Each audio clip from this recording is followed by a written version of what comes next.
ನಾರಾಯಣ ನಿನ್ನ ನಾಮದ ಸ್ಮರಣೆಯ ಸಾರಾಮೃತ ಎನ್ನ ಬಾಯಿಗೆ ಬರಲಿ. ಬಾರಂಗ ಕನಸಿನೊಳಗಲಿ ನನಸಿನೊಳಗಲಿ, ಮನಸ್ಸು ಕೆಟ್ಟಿರಲಿ ಮುನಿದಿರಲಿ. ಜನಕಜಾಪತಿ ನಿನ್ನ ಅಭೀಷ್ಟದ ಸ್ಮರಣೆಯ ಅಷ್ಟಾಕ್ಷರ ಮಂತ್ರ ಜಪಿಸುವ ಹಾಗೆ ಬಾರಂಗ.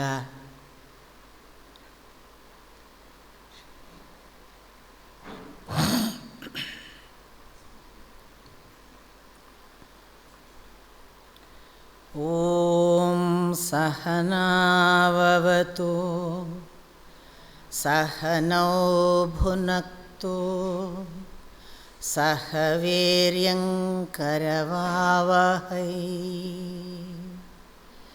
ತೇಜಸ್ವಿನಾವಧೀತಮಸ್ತು ಮಾ ವಿದ್ವಿಷಾವಹೈ. ಓಂ ಶಾಂತಿ ಶಾಂತಿ ಶಾಂತಿ.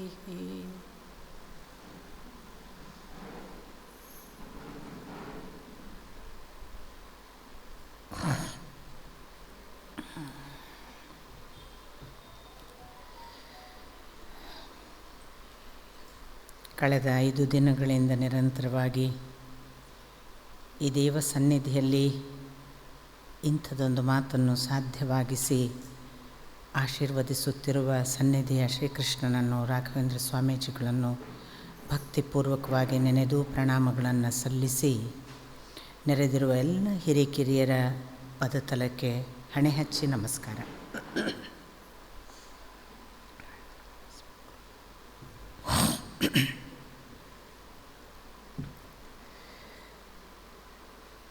ಕಳೆದ 4 ದಿನಗಳಲ್ಲಿ ತಲವಕಾರ ಉಪನಿಷತ್ತಿನ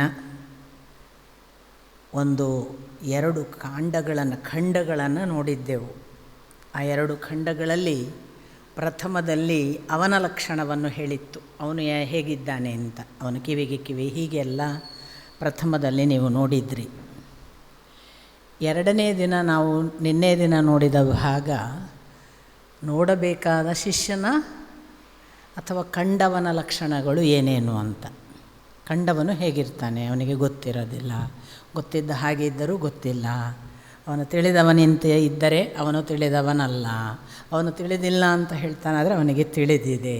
ಹೀಗೆಲ್ಲ ಸುಮಾರಾಗಿ ಕಂಡವರ ಲಕ್ಷಣಗಳನ್ನು, ಮೊದಲನೆಯ ಖಂಡದಲ್ಲಿ ನಮಗೆ ಭಗವಂತನ ಲಕ್ಷಣಗಳನ್ನು ನಾವು ಒಂದಿಷ್ಟು ಗಮನಿಸಿದರೆ, ಕಂಡವರ ಲಕ್ಷಣ ಹೇಗೆ, ಕಾಣುವವರು ಹೇಗೆ ಇರ್ತಾರೆ, ಕಂಡ ನಂತರ ಅವರ ಸ್ಥಿತಿ ಏನು, ಕಾಣುವವರು ಕಂಡಿದ್ದಾರೆ ಅಂತಾದರೆ ಅವರು ಹೇಗೆ ಅಭಿವ್ಯಕ್ತಿಸುತ್ತಾರೆ ಅನ್ನೋದರ ಭಾಗವಾಗಿ ನಾವು 2ನೆಯ ಖಂಡದಲ್ಲಿ ನೋಡಿದಂತಹ 5 ಮಂತ್ರಗಳು.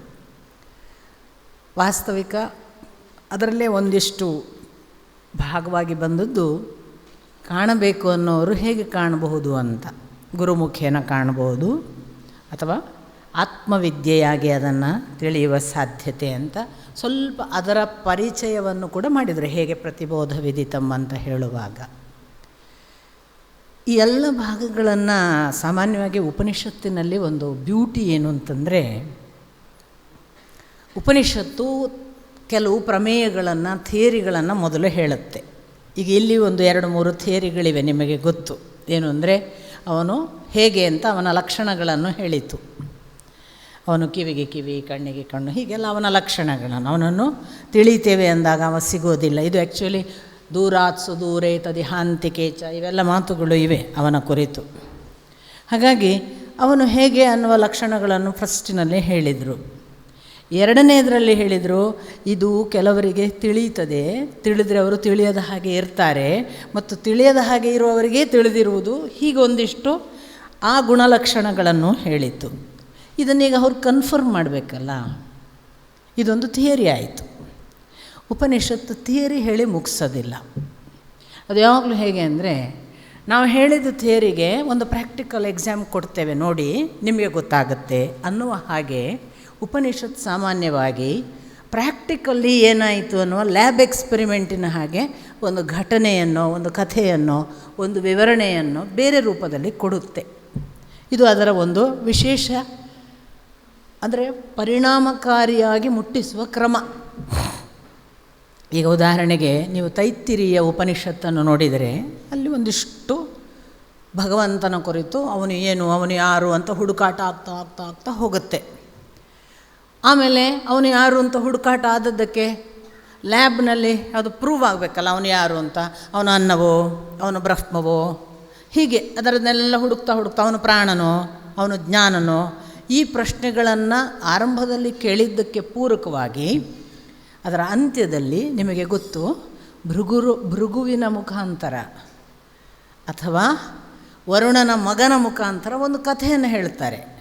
ಆ ಕಥೆಯಲ್ಲಿ ಏನು ಅಂದರೆ, ವರುಣನ ಆದಂತಹ ತನ್ನ ತಂದೆಯ ಹತ್ತಿರ ಭೃಗು ಬಂದು ಕೇಳ್ತಾನೆ, ಅಪ್ಪ ದೊಡ್ಡದು ಯಾವುದು ಅಂತ. ಆಗ ಬಹಳ ಚೆನ್ನಾಗಿದೆ. ಸಾಮಾನ್ಯ ತಂದೆಯಂದಿರು ನಮ್ಮಲ್ಲೆಲ್ಲ ಮಗ ಬಂದು ಕೇಳಿದ್ದೇ ಒಳ್ಳೆಯದಾಯಿತು ಅಂತ ತಮಗೆ ಗೊತ್ತಿದ್ದನ್ನೆಲ್ಲ ಹೇಳಿಬಿಡ್ತಾರೆ. ಇವ ವರುಣಂ ಪಿತರಂ ಉಪಸಾರ, ಅವನು ವರುಣನಾದ ಪಿತರನ ತಂದೆಯ ಹತ್ರ ಬಂದ ಭೃಗು. ಆಗ ಮಗನಿಗೆ ಏನು ಹೇಳಬೇಕು, ಮಗನಿಗೆ ಏನು ಹೇಳಿದ ಅಂದರೆ, ಅವನು ಏನು ಹೇಳಿದ ಅಂದರೆ, ಇಲ್ಲ ದೊಡ್ಡದು ಅಂತ ಒಂದು ಇದೆ, ಅದು ನೀನೇ ತಿಳಿಬೇಕು, ಅದು ನನಗೆ ಹೇಳಲಿಕ್ಕೆ ಗೊತ್ತಾಗೋದಿಲ್ಲ. ತಪಸಾಚೀಯತೆ ಬ್ರಹ್ಮ ತಪೋ ಬ್ರಹ್ಮೇತಿ, ಅಷ್ಟು ಗೊತ್ತುಂಟು ನನಗೆ. ತಪಸ್ಸಿನಿಂದ ಬ್ರಹ್ಮ ವಿಸ್ತಾರವಾಗ್ತಾನೆ, ತಪಸ್ಸೇ ಬ್ರಹ್ಮ, ಅಷ್ಟು ಗೊತ್ತುಂಟು, ನಾನು ಅಷ್ಟನ್ನು ಮಾತ್ರ ಹೇಳಬಲ್ಲೆ ಅಂತ ತಂದೆ ಹೇಳ್ತಾನೆ. ಇವು ಹೋಗಿ ತಪಸ್ಸಿಗೆ ಕೂತ್ಕೊಳ್ತಾನೆ. ಎಷ್ಟು ಸಮಯ ಕೂತು ಓ ಅನ್ನಂ ಬ್ರಹ್ಮೇತಿ ವ್ಯಜಾನಾತ್ ಅನ್ನಾದ್ಯೇವ ಖಲ್ವಿಮಾನಿ ಭೂತಾನಿ ಜಾತಾನಿ ಅನ್ನೇನ ಜಾತಾನಿ ಜೀವಂತಿ ಅನ್ನಂ ಪ್ರಯಂತ್ಯಭಿ ಸಂವಿಶಂತೀತಿ ತದ್ವಿಜ್ಞಾಯ ಪುನರೇವ ವರುಣಂ ಪಿತರಂ ಉಪಸಸಾರ. ಗಮ್ಮತ್ತಿದೆ. ಅವನಿಗೆ ಗೊತ್ತಾಯಿತು. ಕೂತ್ಕೊಂಡು ಉಪವಾಸ ಕೂತ ಕಾಣ್ತದೆ, ಕಂಡ ಬಟ್ಟೆ ಹೊಟ್ಟೆಗಿಲ್ಲದಿದ್ದರೆ ದೇವರನ್ನು ಕಾಣೋಕ್ಕಾಗಲ್ಲ ಅಂತ ಗೊತ್ತಾಯಿತು, ಕಾಣ್ತದೆ. ಅವನು ಬಂದು ಅನ್ನವೇ ದೊಡ್ಡದು ಅಂತ ಹೇಳಿದ. ನನಗೆ ಗೊತ್ತಾಯ್ತಪ್ಪ, ಅನ್ನವೇ ದೊಡ್ಡದು, ಅನ್ನದಿಂದಲೇ ಎಲ್ಲವೂ, ಅನ್ನದಿಂದಲೇ ಪ್ರಾಣ ಇದ್ದರೆ ತಾನೇ ಮುಂದಿನದೆಲ್ಲ ಅಂತ ಒಂದು ತನ್ನ ಥಿಯರಿಯನ್ನು ಅಥವಾ ತಾನು ಕಂಡ ಪ್ರಾತ್ಯಕ್ಷಿಕ ಅನುಭವವನ್ನು ಅಪ್ಪನಿಗೆ ಬಂದು ಹೇಳಿದ. ತಪೋಚೀಯತೆ ಬ್ರಹ್ಮ ತಪೋ ಬ್ರಹ್ಮೇತಿ. ತಂದೆದು ಉತ್ತರ ಪುನಃ ಏನೂ ಹೇಳೋದಿಲ್ಲ ಅವನು, ಸರಿ ತಪ್ಪು ಅಂತ, ನಿನ್ನ ತಪಸ್ಸು ಅರ್ಧ ಆಯಿತು ಅಂತ ಹೇಳುವ ಹಾಗೆ ಸೂಚನೆ ಮಾತ್ರ. ನನಗೆ ಗೊತ್ತಿಲ್ಲಪ್ಪ, ತಪಸ್ಸಿನಿಂದ ಬ್ರಹ್ಮ ತಿಳಿಯುತ್ತದೆ, ತಪಸ್ಸಿನಿಂದ ತಿಳಿದ ಬ್ರಹ್ಮ ವಿಸ್ತಾರವಾಗ್ತದೆ. ನೀನು ಸ್ವಲ್ಪ ಏನೋ ತಿಳಿದಿದೆಯಲ್ಲ ಅನ್ನ ಅಂತ, ಅದು ವಿಸ್ತಾರ ಆಗ್ಬೋದು ಹೋಗು ಅನ್ನುವ ಹಾಗೆ ಸೂಚನೆ ಮಾತ್ರ. ತಪೋ ಬ್ರಹ್ಮೇತಿ ಅಂತ ಪುನಃ ಕೂತಾವ. ಆಗ ಅವ ಕೂತವನು ಹೇಳಿದ, ಓ ಪ್ರಾಣವು ದೊಡ್ಡದು, ಪ್ರಾಣಂ ಬ್ರಹ್ಮೇತಿ ವ್ಯಜಾನಾತ್ ಪ್ರಾಣಾಧ್ಯೇವ ಖಲ್ವಿಮಾನಿ ಭೂತಾನಿ ಜಾಯಂತೆ ಪ್ರಾಣೇನ ಜಾತಾನಿ ಜೀವಂತಿ ಅಂತ ಬಂದು ಅಪ್ಪನ ಮುಂದೆ ಪುನಃ ತಾನು ಕಂಡು ಹುಡುಕಿದ್ದೇನಪ್ಪ, ಪ್ರಾಣವೇ ದೊಡ್ಡದು. ಯಾಕೆ? ಪ್ರಾಣ ಇಲ್ಲದಿದ್ದರೆ ಇಲ್ಲಿ ಏನೂ ಆಗೋದಿಲ್ಲ. ಅನ್ನ ಇರುವುದು ಇದೆ ಅಂತಾದ್ರೂ ತಿನ್ನೋದಕ್ಕೆ ಪ್ರಾಣ ಇಲ್ಲದ್ರೆ ಏನು ಉಪಯೋಗ, ಅದರಿಂದ ಪ್ರಾಣ ದೊಡ್ಡದಪ್ಪ ಅಂದ. ಅವನು ಅದಕ್ಕೂ ಏನು ಹೇಳಲಿಲ್ಲ. ತಪೋ ಚೀಯತೆ ಬ್ರಹ್ಮ ತಪಸಾ ಚೀಯತೆ ಬ್ರಹ್ಮ ತಪೋ ಬ್ರಹ್ಮೇತಿ ಅಂದ. ಇವನಿಗೆ ಅನಿಸಿತ್ತು, ಇದು ಅಪ್ಪ ಎಂಥದೋ ಸೂಚನೆ ಕೊಡ್ತಾರೆ, ನನ್ನ ಬಹುಶಃ ಇನ್ನೂ ಮುಗಿಲಿಲ್ಲ ನನ್ನದು ಅಂತ. ಹಾಗೆ ಪುನಃ ಕೂತು ಬಂದು ಹೇಳಿದ, ಮನೋಬ್ರಹ್ಮೇತಿ ವ್ಯಜಾನಾತ್ ಮನಸಾಹ್ಯೇವ ಖಲ್ವಿಮಾನಿ ಭೂತಾನಿ ಅವನಿಗೆ ಪುನಃ ಗೊತ್ತಾಯಿತು, ಪ್ರಾಣ ಇದ್ದು ಉಪಯೋಗ ಇಲ್ಲ, ನನ್ನದೊಂದು ಮನಸ್ಸಿದ್ದರೆ ಅದಕ್ಕೊಂದು ತಿಳಿವಳಿಕೆ, ಅದು ತಿಳಿಯುತ್ತದೆ. ಅದು ತಿಳಿಯುವುದರಿಂದ ಉಳಿದದ್ದಕ್ಕೆಲ್ಲ ಅರ್ಥ, ಪ್ರಾಣಕ್ಕೂ ಅರ್ಥ, ಅನ್ನಕ್ಕೂ ಅರ್ಥ. ಹಾಗಾಗಿ ಮನಸ್ಸಿಲ್ಲದೆ ಏನೂ ಆಗಲ್ಲ ಅಂತ ಮನೋಬ್ರಹ್ಮೇತಿ ವ್ಯಜಾನಾತ್, ನಾನು ಮನಸ್ಸು ಬ್ರಹ್ಮ ಎಂದು ತಿಳಿದೆ ಅಂದ. ಮನಸಾಹ್ಯೇವ ಖಲ್ವಿಮಾನಿ ಭೂತಾನಿ ಜಾಯಂತೆ ಅಂದ. ಆಗಲೂ ಅಪ್ಪ ತಪಸಾಚೀಯತೆ ಬ್ರಹ್ಮ ತಪೋ ಬ್ರಹ್ಮೇತಿ. ಇವನು ಪುನಃ ಹೋಗಿ ಕೂತ. 4ನೇ ಹಂತದಲ್ಲಿ ಬಂದು ಹೇಳಿದ, ವಿಜ್ಞಾನಂ ಬ್ರಹ್ಮೇತಿ ವ್ಯಜಾನಾತ್ ವಿಜ್ಞಾನಾಧ್ಯೇವ ಖಲ್ವಿಮಾನಿ ಭೂತಾನಿ ಜಾಯಂತೆ ವಿಜ್ಞಾನೇನ ಜಾತಾನಿ ಜೀವಂತಿ ವಿಜ್ಞಾನಂ ಪ್ರಯಂತ್ಯಭಿ ಸಂವಿಶಂತೀತಿ ತದ್ವಿಜ್ಞಾಯ ಪುನರೇವ ವರುಣಂ ಪಿತರಂ ಉಪಸಸಾರ.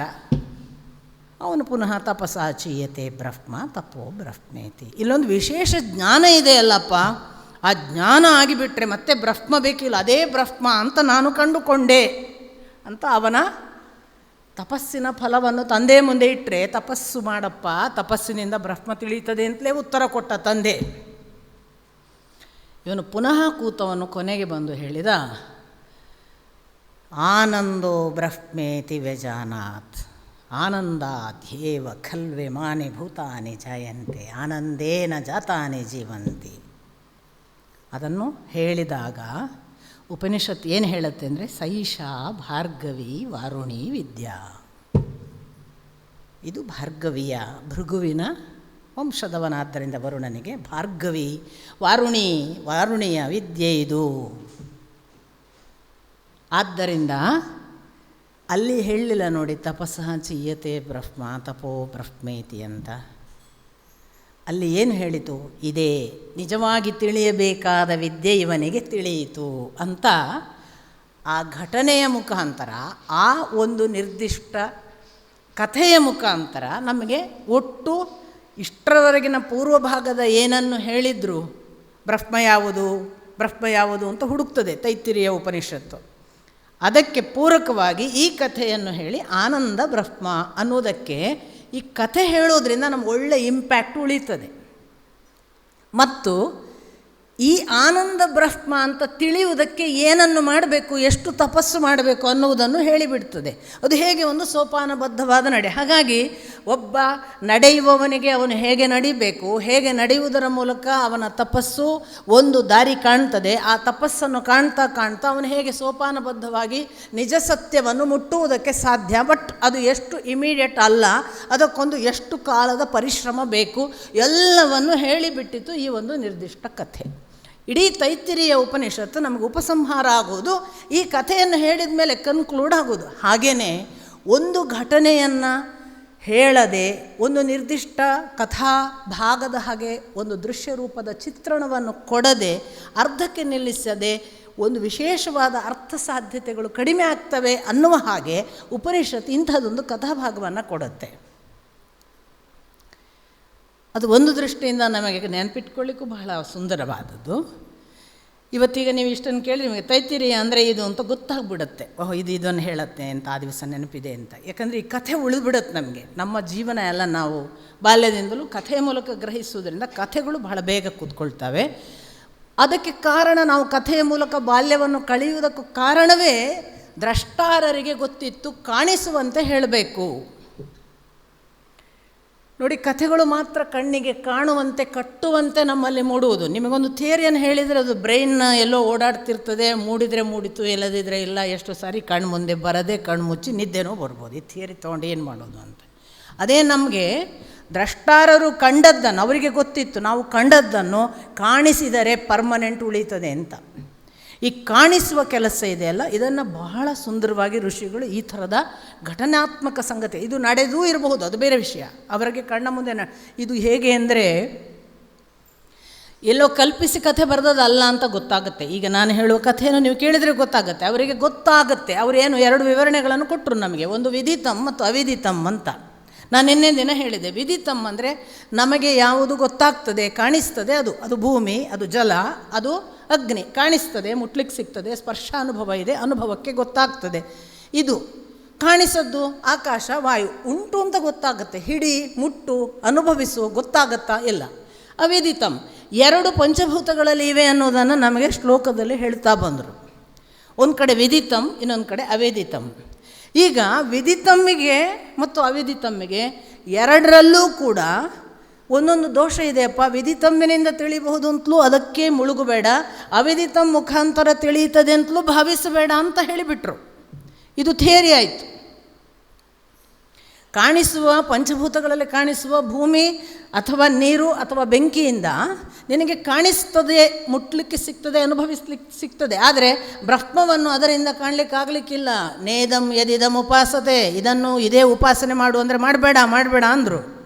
ಹಾಗಾದ್ರೆ ಅವಿದಿತಂ ಇದೆ, ಆಕಾಶ, ಗಾಳಿ, ಅದು ಸಹ ಗೊತ್ತಿಲ್ಲ, ಅದು ಅವಿದಿತಂ, ಅದು ಸಹ ಕಾಣಿಸುವುದಿಲ್ಲ. ಬಹುಶಃ ಇಲ್ಲಿ ಕಾಣಿಸುವ ವಸ್ತುವನ್ನು ನಂಬಬೇಡ ಅಂದ ಕೂಡಲೇ ಕಾಣಿಸದೇ ಇರುವ ವಸ್ತುವಿನಲ್ಲಿ ಅದನ್ನು ನಂಬಬೇಕಾ, ಅದು ಸಿಗ್ತದಾ, ಅದು ಅನುಭವಕ್ಕೆ ಬರ್ತದ ಅಂತ ಒಂದು ಪ್ರಶ್ನೆ ಉಳಿತದಲ್ಲ. ಈ 2 ಅವರು ಹೇಳಿದ ಮಾತಿಗೆ ಇನ್ನು ಮುಂದೆ ಒಂದು ಜ್ವಲಂತ ನಿದರ್ಶನವನ್ನು ಕೊಡಬೇಕು ಅಂತ ಆ ಕಣ್ಮುಚ್ಚಿ ಕೂತ ಋಷಿಗೆ ಇದು ದೃಶ್ಯ ಸಾಧ್ಯತೆಯಾಗಿ ಕಂಡಿರಲಿಕ್ಕೆ ಸಾಕು. ಅದನ್ನು ನಾವು ಕಥೆ ಅಂತ ಈಗ ಭಾವಿಸುವುದು. ದ್ರಷ್ಟಾರರಿಗೆ ಅದು ಅವರ ಧ್ಯಾನದಲ್ಲಿ ನಡೆದ ಘಟನೆ. ಈಗ ಹೇಗೆ ಅಂದರೆ ಧ್ರುವ ಬಂದು ತಪಸ್ಸಿಗೆ ನಿಂತ. ತಪಸ್ಸಿಗೆ ನಿಂತವನಿಗೆ ನಿನಗೆ ಏನು ಬೇಕು ಅಂತ ಭಗವಂತ ಪ್ರತ್ಯಕ್ಷ ಆಗಿ ನಿಂತಾಗ, ನನಗೆ ಏನು ಬೇಕು ಅಂತ ನುಡಿಸಬೇಕಾದವನು ನೀನೇ ಅಂತ ಧ್ರುವ ಹೇಳಿದಾಗ, ಭಗವಂತ ಅವನ ಮೇಲೆ ತೋರಿದ ಕಾರುಣ್ಯಕ್ಕನುಗುಣವಾಗಿ ಅವನಲ್ಲಿ ಜ್ಞಾನ ಆಯಿತು ಅಂತ. ಇದು ತಪಸ್ಸಿಗೆ ಭಗವಂತ ಒಲಿದು ಆ ಪುಟ್ಟ ಮಗನನ್ನು ಎಷ್ಟು ಎತ್ತರಕ್ಕೆತ್ತಿಕೊಟ್ಟ ಅಲ್ಲಿಯೇ ಅನ್ನುವ ಒಂದು ಜ್ವಲಂತ ನಿದರ್ಶನ. ಆ ಮೂಲಕ ಇರುವ ಸ್ಥಿತಿಯಿಂದ ಅವನು ಉನ್ನತ ಹಂತಕ್ಕೆ ಸ್ಥಿತಿಗೆ ಏರಿ ಆ ಬಳಿಕ ಭಗವಂತನಲ್ಲಿ ಕೇಳಿದ ಅನ್ನುವ ಭಾಗ. ಇದು ಹೇಗೆ? ಇದು ತಪಸ್ಸಿನಿಂದ ಧ್ರುವನಿಗೆ ಆದ ಅನುಭವ. ಅವನು ನಮಗೆ ಹೇಳಲಿಕ್ಕೋಸ್ಕರ ಕಥೆ ಕಟ್ಟಿದ್ದಲ್ಲ ನಾರದರು ಅಥವಾ ಭಾಗವತದ ವೇದವ್ಯಾಸರು. ತಪಸ್ಸಿನಲ್ಲಿ ಕೂತವರಿಗೆ ಹೀಗೊಂದು ಆಗ್ತದೆ ಅಂತ ಕಥೆ ಕಟ್ಟಿದ್ದಲ್ಲ, ಇದು ಧ್ರುವನಿಗಾದದ್ದು. ಹಾಗೆ ನಾನು ಹೇಳ್ತಾ ಇರೋದು. ಇನ್ನು ಮುಂದೆ ನಾನು ಹೇಳಲಿಕ್ಕಿರುವ ಕಥೆ ಬಹುಶಃ ಆ ಋಷಿಗಳು ಇಷ್ಟರವರೆಗೆ ಥಿಯರಿ ಹೇಳ್ತಿದ್ರಲ್ಲ, ಅವರಿಗಾಗಿರಬೇಕು. ಥಿಯರಿ ಹೀಗೆಲ್ಲ ಕಾಣ್ತಿರುವಾಗ ಥಿಯರಿಯನ್ನು ಪ್ರಾಕ್ಟಿಕಲ್ಲಿ ಹೀಗೆ ನೋಡುವ ಹಾಗೆ ಅವರ ಕಣ್ಣ ಮುಂದೆ ಅಗ್ನಿ, ಅವರ ಕಣ್ಣ ಮುಂದೆ ವಾಯು, ಅವರ ಕಣ್ಣ ಮುಂದೆ ಇಂದ್ರ, ಇವರ ಘಟನೆಯನ್ನು ನೋಡಿ ಓಹೋ ಭಗವತ್ ಸತ್ಯವನ್ನು ತಿಳಿಯುವುದಕ್ಕೆ ಅಗ್ನಿ ಹೇಗೆ ಸೋತ, ಒಬ್ಬ ವಾಯು ಹೇಗೆ ಸೋತ, ಇಂದ್ರ ಯಾಕೆ ಗೆದ್ದ ಮತ್ತು ಇಂದ್ರನನ್ನು ಗೆಲ್ಲುವುದಕ್ಕೆ ಕಾರಣಳಾದವಳು ಯಾರು, ಇದನ್ನು ಹೇಳುವುದಿತ್ತು ಅಂತ ಕಾಣಿಸ್ತದೆ. ಇದನ್ನು ಕಣ್ಣ ಮುಂದೆ ದ್ರಷ್ಟಾರರಾಗಿ ಕಂಡು ನಾವು ಹೇಳಿದ್ದು ಥಿಯರಿ ಮಾತ್ರ ನೋಡಿಲ್ಲ, ನಮ್ಮ ಮುಂದೆ ಹೀಗೊಂದು ಸಂಭವಿಸಿತು ಅಂತಲೂ ಆಗಿರಬಹುದು, ಋಷಿಗಳಿಗೆ ಕಣ್ಣ ಮುಂದೆ ಸಂಭವಿಸಿರಬಹುದು ಅಂತ ಭಾವಿಸಿಕೊಂಡು ನಾನು ಇದನ್ನು ಮುಂದಿನ ಭಾಗವನ್ನು ನಿಮಗೆ ಹೇಳ್ತೇನೆ. ಏನು ನಮ್ಮಲ್ಲಿ ಬಹಳ ಬಾರಿ ಈ ಮೂರನೆಯ ಖಂಡ ಪ್ರಾರಂಭ ಆಗುವುದು, ನಮ್ಮಲ್ಲಿ ಬಹಳ ಬಾರಿ ಸುರ ಅಸುರರಿಗೆ ಜಗಳ ಆಗುತ್ತೆ. ನಿಮಗೆ ಗೊತ್ತು, ಸಮುದ್ರ ಮಥನ ನಡೆದಿದೆ, ಬಲಿಯ ಕತೆ ಅವನ ತಲೆ ತುಳಿಲಿಕ್ಕೆ ತ್ರಿವಿಕ್ರಮ ಅವತಾರ ಆಗಿದೆ. ಎಲ್ಲ ಆದದ್ದು ಯಾವಾಗೆಲ್ಲ ಅಸುರರು ಪ್ರಬಲರಾಗಿದ್ದಾರೆ ಮತ್ತು ಸುರರು ದುರ್ಬಲರಾಗಿದ್ದಾರೆ, ಆವಾಗೆಲ್ಲ ಯುದ್ಧಗಳು ನಮಗೆ ದಾಖಲಾಗಿವೆ. ಹಾಗೆ ಎಷ್ಟೋ ಸಾರಿ ಅಸುರರ ಪ್ರಾಬಲ್ಯ ಕಳಚಲಿಕ್ಕೆ ಸುರರು ಎಷ್ಟು ಕಷ್ಟಪಟ್ಟಿದ್ದಾರೆ, ಸುರರ ಪ್ರಾಬಲ್ಯವನ್ನು ಕೆಳಗೆ ಹಾಕಲಿಕ್ಕೆ ಅಸುರರು ಏನೇನು ಲಗಾಟೆ ಹೊಡೆದಿದ್ದಾರೆ ನಮಗೆ ಗೊತ್ತಾಗತ್ತೆ ನಮ್ಮ ಪುರಾಣದ ವಿವರಣೆಗಳಲ್ಲಿ. ವಾಸ್ತವಿಕ ಈ ಮೂರನೆಯ ಭಾಗ ಅಥವಾ ಮೂರನೆಯ ಖಂಡ ನಮಗೆ ಅಂಥದ್ದೊಂದು ಸುರಾಸುರ ಯುದ್ಧದ ಸೂಚನೆಯನ್ನು ಕೊಡ್ತದೆ. ಎಲ್ಲೂ ನಮಗೆ ಗೊತ್ತಾಗಲ್ಲ. ಸುರಾಸುರರ ಯುದ್ಧ ಆಯಿತು ಅಂತ ಮಂತ್ರದ ಆರಂಭದಲ್ಲಿ ಗೊತ್ತಾಗೋದಿಲ್ಲ. ಅದು ಏಕಾಏಕಿ ಬ್ರಹ್ಮಣೋ ಅಂತ ಪ್ರಾರಂಭ ಆಗಿಬಿಟ್ಟು ದೇವೇಭ್ಯೋ ವಿಜಿಜ್ಞೆ ಅಂತ ಸ್ಟಾರ್ಟ್ ಮಾಡಿಬಿಡುತ್ತೆ. ಈಗ ಏನು ನಾವು ಪೂರ್ವ ಸೂಚನೆ ಎಣಿಸ್ಕೋಬೇಕು, ದೇವತೆಗಳು ಬ್ರಹ್ಮನಿಂದ ಗೆದ್ದರು, ಹಾಗಾದರೆ ಮೊದಲೊಂದು ಯುದ್ಧ ಆಯಿತು ಅಂತ ಅಸ್ಯೂಮ್ ಮಾಡುವ ಹಾಗೆ ಕಥೆ ಪ್ರಾರಂಭ ಆಗುತ್ತೆ. ಅವ್ರ ಕಥೆ ಆರಂಭದಲ್ಲಿ ಸುರಾಸುರರಿಗೆ ಯುದ್ಧ ಆಯಿತು, ಅದರಲ್ಲಿ ಯುದ್ಧದಲ್ಲಿ ಬ್ರಹ್ಮನು ಅವರು ಸುರ ಮತ್ತು ಅಸುರರು ಯುದ್ಧ ಮಾಡುವಾಗ ಅಸುರರಿಗಿಂತ ಸುರರಿಗೆ ಬಲ ಆಗುವ ಹಾಗೆ ಮಾಡಿ ಗೆಲ್ಲಿಸಿದ. ಈ ವಿವರಣೆ ಏನೂ ಕೊಡಲ್ಲ. ಬ್ರಹ್ಮಣೋ ದೇವೇಭ್ಯೋ ವಿಜಿಜ್ಞೆ ಅಂತ ಸ್ಟಾರ್ಟ್ ಮಾಡ್ತಾರೆ. ಅರ್ಥ ಮಾಡಿಕೊಳ್ಳುವಾಗ ಅಧ್ಯಾಹಾರ ಅಂತ ಅದನ್ನು ಭಾವಿಸಬೇಕು. ಹಾಗೆ ಭಾವಿಸುವಾಗ ಏನು ಗೊತ್ತಾಗತ್ತೆ ಅಂದರೆ, ಯಾವುದೋ ಒಂದು ಸಂದರ್ಭದಲ್ಲಿ ಸುರ ಮತ್ತು ಅಸುರರ ನಡುವೆ ಯುದ್ಧ ನಡೆಯಿತು. ಸುರ ಅಸುರರು ನಮ್ಮಲ್ಲೇ ಇದ್ದಾರೆ. ಅದು ಮತ್ತೆ ನಾವು ಯಾವತ್ತೂ ಕೂಡ ನಾವೇ ನಮ್ಮ ಒಳಗೆ ಕೂತರೆ ನಮಗೆ ಗೊತ್ತಾಗುತ್ತೆ ನಮ್ಮ ಕಣ್ಣಿನ ಶತ್ರು ಯಾರು, ಕಿವಿಯ ಶತ್ರು ಯಾರು, ಎಲ್ಲ ನಮ್ಗೆ ಗೊತ್ತು, ವಾಕಿನ ಶತ್ರು ಯಾರು ಅಂತ. ಈ ಶತ್ರುಗಳ ಜೊತೆಗೇ ನಾವು ಜಗಳ ಆಡುವುದು. ಹಾಗಾಗಿ ನಮ್ಮ ಒಳಗೆ ಒಂದು ಸುರಾಸುರ ಕದನ ಅಂತಲೂ ಭಾವಿಸ್ಬೋದು. ಹೊರಗೊಂದು ನಡೆಯಿತು ಅನ್ನೋದಕ್ಕೂ ಏನೂ ತೊಂದರೆ, ಯಾಕೆಂದರೆ ನಮ್ಮಲ್ಲಿ ಪೌರಾಣಿಕ ಕಥೆಗಳು ಹೊರಗೆ ನಡೆದ ಸುರಾಸುರರ ಯುದ್ಧಗಳನ್ನು ಹೇಳ್ತದೆ. ಈ ಯುದ್ಧದಲ್ಲಿ ಏನಾಯ್ತಂತೆ, ನಾನು ಸುರಿಗೆ ಒಂದು ಸುಂದರವಾಗಿ ಅಷ್ಟು ಎರಡೂ ಖಂಡಗಳು ಸೇರಿಸಿ ಇರುವ ಕಥೆ ಹೇಳಿಬಿಡ್ತೀನಿ ನಿಮಗೆ. ಕಥೆ ತುಂಬ ಸುಂದರವಾಗಿದೆ. ಅದರ ಅಂತರಾರ್ಥ, ಅದರ ಬೆಳವಣಿಗೆ, ಅದು ಯಾವ ಮಟ್ಟದ ಅಧ್ಯಾತ್ಮ ಅದು ಆಮೇಲೆ ನೋಡೋಣ. ಶುರುವಿಗೆ ಅವರು ಹೇಳ್ತಾರೆ, ಈ ಯುದ್ಧದಲ್ಲಿ, ಸುರಾಸುರರ ಯುದ್ಧದಲ್ಲಿ ಬ್ರಹ್ಮಣೋ ದೇವೇಭ್ಯೋ ವಿಜಿಜ್ಞೆ, ಈ ದೇವತೆಗಳಲ್ಲಿ ಕೂತು ದೇವತೆಗಳಿಗಾಗಿ ವಿಜಯವನ್ನು ವಾಸ್ತವಿಕ ತಂದು ಕೊಟ್ಟವ ಬ್ರಹ್ಮ ಭಗವಂತ. ಆದರೆ ನಮಗುಂಟಲ್ಲ ಚಾಳಿ, ಗೆದ್ದ ಕೂಡಲೇ ನಾವು ಸೋತ್ರೆ ನಾನು ತುಂಬ ಪ್ರಯತ್ನ ಪಟ್ಟಿದ್ದೆ, ಅವನು ಕೈ ಕೊಟ್ಟ, ನನ್ನ ಪರಿಶ್ರಮಕ್ಕೆ ಎಷ್ಟು ಬೇಕೋ ಅಷ್ಟು ಬಲನೇ ಕೊಡಲಿಲ್ಲ ಅವನು. ನಾವು ಬೈಯೋದು ದೇವರನ್ನೇ. ಗೆದ್ದಾಗ ನೆನಪು ಮಾಡಲ್ಲ, ಇದು ಗೆದ್ದದ್ದು ಅವನಿಂದ ಅಂತ ನೆನ್ಪು ಮಾಡಲ್ಲ. ಇದು ನಮಗೆ ಮಾತ್ರ ಆ ಚಾಳಿ ಅಲ್ಲ ಅಂತ ಗೊತ್ತಾಗತ್ತೆ. ದೇವತೆಗಳು ಹಾಗೆ. ಬ್ರಹ್ಮಣೋ ದೇವೇಭ್ಯೋ ವಿಜಿಜ್ಞೆ. ಆ್ಯಕ್ಚುಲಿ ಬ್ರಹ್ಮ ಕೂತು, ನಿಮಗೆ ಗೊತ್ತು, ಸಮುದ್ರ ಮಥನದಲ್ಲಿ ಪ್ರಾರಂಭದಲ್ಲಿ ಭಗವಂತ ಹೇಳ್ತಾನೆ, ನೀವು ಹೊರಡಿ, ನೀವು ಸಮುದ್ರ ಮಥನ ಮಾಡಿ, ಅಸುರರು ಏನು ಕೇಳಿದ್ರು ಎಸ್ ಅನ್ನಿ, ನೀವು ಸೋತು ಹೋದಾಗೆ ಕಂಡ್ರು ಹ್ಞೂ ಅನ್ನಿ, ನನ್ನನ್ನು ನಂಬಿ, ನಿಮ್ಮನ್ನು ಗೆಲ್ಲಿಸುವುದು ನನ್ನ ಕರ್ತವ್ಯ, ನಾನು ಮಾಡ್ತೀನಿ, ನಂಬಿಕೆ ಇರಲಿ ಅಂತ ಪ್ರಾರಂಭ ಆಗುತ್ತೆ. ಅದು ಮುಂದೆ ಸಮುದ್ರ ಮಥನದಲ್ಲಿ ಗೆದ್ದದ್ದು ನಿಮಗೆ ಗೊತ್ತು. ಮೋಹಿನಿ ಬಂದು ಅವರಿಗೆ ಅಮೃತ ಸಿಗದ ಹಾಗೆ ಮಾಡಿ ಇವರಿಗೆ ಮಾತ್ರ ಅಮೃತ ಸಿಕ್ಕಂತೆ ಮಾಡಿದ್ದೆಲ್ಲ ನಿಮಗೆ ಗೊತ್ತು. ಅಂದರೆ ವಾಸ್ತವಿಕ ಗೆದ್ದದ್ದು ಯಾರು? ಭಗವಂತ. ಯಾರ ವಿರುದ್ಧ? ತಾನೇ ಅವರಲ್ಲೂ ಕೂತವ, ಇವರಲ್ಲೂ ಕೂತವ. ಅಸುರರಲ್ಲೂ ಇರುವುದು ಭಗವಂತನೇ ಅಲ್ವಾ, ಸುರರಲ್ಲೂ ಇರುವುದು ಭಗವಂತನೇ. ಆದರೆ ಅವನೊಂದು ಮೆಸೇಜ್ ಕೊಡ್ತಿರ್ತಾನೆ, ನಾನು ಇಬ್ಬರಲ್ಲೂ ಇದ್ದೇನೆ, ನನಗೆ ಪ್ರಿಯ ಯಾರು ಅಂದರೆ ಯಾರು ಒಳ್ಳೆಯದರ ಕಡೆಗೆ ನಡೀತಾರೋ ಅವರು, ಯಾರು ಧರ್ಮದ ಕಡೆಗೆ ಇರ್ತಾರೋ ಅವರು, ಯಾರು ದೇವರ ಕಡೆಗೆ ಇರ್ತಾರೋ ಅವರು, ಅವರ ಕಡೆಗೆ ಇರುವವರನ್ನು ನಾನು ಅವರ ಬೆನ್ನಿಗಿದ್ದು ಗೆಲ್ಲಿಸ್ತೇನೆ, ಈ ಸೂಚನೆ ಕೊಡ್ತಾನೆ. ಇಲ್ಲಿ ಪ್ರಥಮ ವಾಕ್ಯವೇ ಹೇಳುತ್ತೆ, ದೇವೇಭ್ಯೋ ವಿಜಿಜ್ಞೆ ಬ್ರಹ್ಮಣಃ. ಬ್ರಹ್ಮನು ಗೆದ್ದದ್ದು. ಆದರೆ ತಕ್ಷಣ ಎಲ್ಲ ದೇವತೆಗಳು ತೀರ್ಮಾನ ಮಾಡಿದ್ರಂತೆ, ಓಹೋ ನಾವೀಗ ಮಹಿಮಾವಂತರಾದ್ವಿ, ನಾವು ಗೆದ್ವಿ ಅಂತ. ಅವರಿಗೆ ಮರ್ತು ಹೋಯಿತು ಇದು ಭಗವಂತ ನಾವಲ್ಲ ಅಂತ. ಯಾವಾಗೆಲ್ಲ ನಮಗೆ ಜಯ ಬಂದಾಗ ಮರೆತು ಹೋಗ್ತದಲ್ಲ, ಆವಾಗೆಲ್ಲ ಭಗವಂತ ಒಂದು ಪರೀಕ್ಷೆ ಮಾಡ್ತಾನೆ. ಸೋತಾಗಲೂ ಹಾಗೆ, ಸೋತಾಗ ನಾನು ಸೋತದ್ದಲ್ಲ, ಭಗವಂತ ಸೋಲಿಸಿದ್ದು ಅಂತ ಒಪ್ಪಿಕೊಂಡವನಿಗೆ ಪರೀಕ್ಷೆ ಇಲ್ಲ. ಸೋತ್ ಕೂಡಲೇ ನೀನು ಆಗ್ಬೋದು ಮಾರಾಯ, ನಾನು ನಿನ್ನನ್ನು ಎಷ್ಟು ನಂಬಿದ್ದೆ, ನೀನು ಕೈ ಕೊಟ್ಟಿಯ ಅಂತ ಕೇಳಿದರೆ ಅವ ಪರೀಕ್ಷೆ ಮಾಡಿಯೇ ಮಾಡ್ತಾನೆ. ಇವರಿಗೆ ಕೊಬ್ಬೇರಿತಂತೆ ಸುರರಿಗೆ, ಓಹೋ ನಾವೀಗ ಬಹಳ ಮಹಿಮಾವಂತರಾಗಿದ್ದೇವೆ, ಇದು ನಮ್ಮದೇ ಅಂತ ಅವರು ಬಿಗಿದರು. ಇದನ್ನು ನೋಡಿದ ಭಗವಂತ ಅವರು ಏನು ಹೇಳ್ತಾ ಇದ್ದಾರೆ ಅಂತ ಕೇಳಿದ. ಅವರು ಮಾತಾಡ್ತಾ ಇದ್ರಂತೆ, ಅವರಷ್ಟಕ್ಕೆ ಅವರು ತಮ್ಮ ಪಾಡಿಗೆ ತಾವು ಯೋಚಿಸ್ತಿದ್ದಂತೆ. ತೇ ಐಕ್ಷಂತ, ಅವರು ಆ ದೇವತೆಗಳು ಐಕ್ಷಂತ ತಾವು ತಾವೇ ವಿಚಾರ ಮಾಡ್ತಿದ್ರಂತೆ.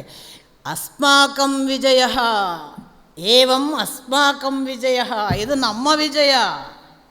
ಏವಂ ಅಸ್ಮಾಕಂ ಮಹಿಮಾ, ಇದು ನಮ್ಮ ಮಹಿಮೆ ಅಂತ ತಮ್ಮನ್ನು ತಾವು ಕೊಂಡಾಡುವುದರಲ್ಲಿ ಮೆರೆದಾಡುವುದರಲ್ಲಿ ಮುಳುಗಿಬಿಟ್ಟಿದ್ರಂತೆ.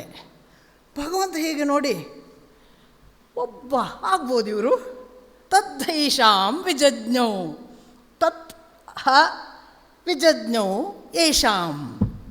ಅವನು ಅವರ ಈ ಕಥೆ ಉಂಟಲ್ಲ, ಈ ಏನು ತಿಳ್ಕೊಂಡ ತಿಳುವಳಿಕೆ, ಅದನ್ನು ವಿಜಜ್ಞ ತಿಳಿದ. ಓಹೋ ಯೇಷಾಂ, ಇವರೆಲ್ಲರ ಈ ಥರದ ಯೋಚನೆಯನ್ನು ಹ ಅಂತ ಒಂದು ಮಾತು ಅಲ್ಲಿ ಬರುತ್ತೆ ನೋಡಿ, ತತ್ ಹ ವಿಜಜ್ಞೌ ಯೇಷಾಂ ತದ್ಧ ತದ್ಧೈಷಾಂ, ತತ್ ಹ ಯೇಷಾಂ ತದ್ಧೈಷಾಂ ವಿಜಜ್ಞೌ. ಅವನು ತಿಳಿದ. ಅವನಿಗೆ ಅನಿಸ್ತಂತೆ ಆಗಬಹುದು ಇವರು ಹ ಅನ್ನೋದಲ್ಲಿ ಅಬಾ ಅಂತ.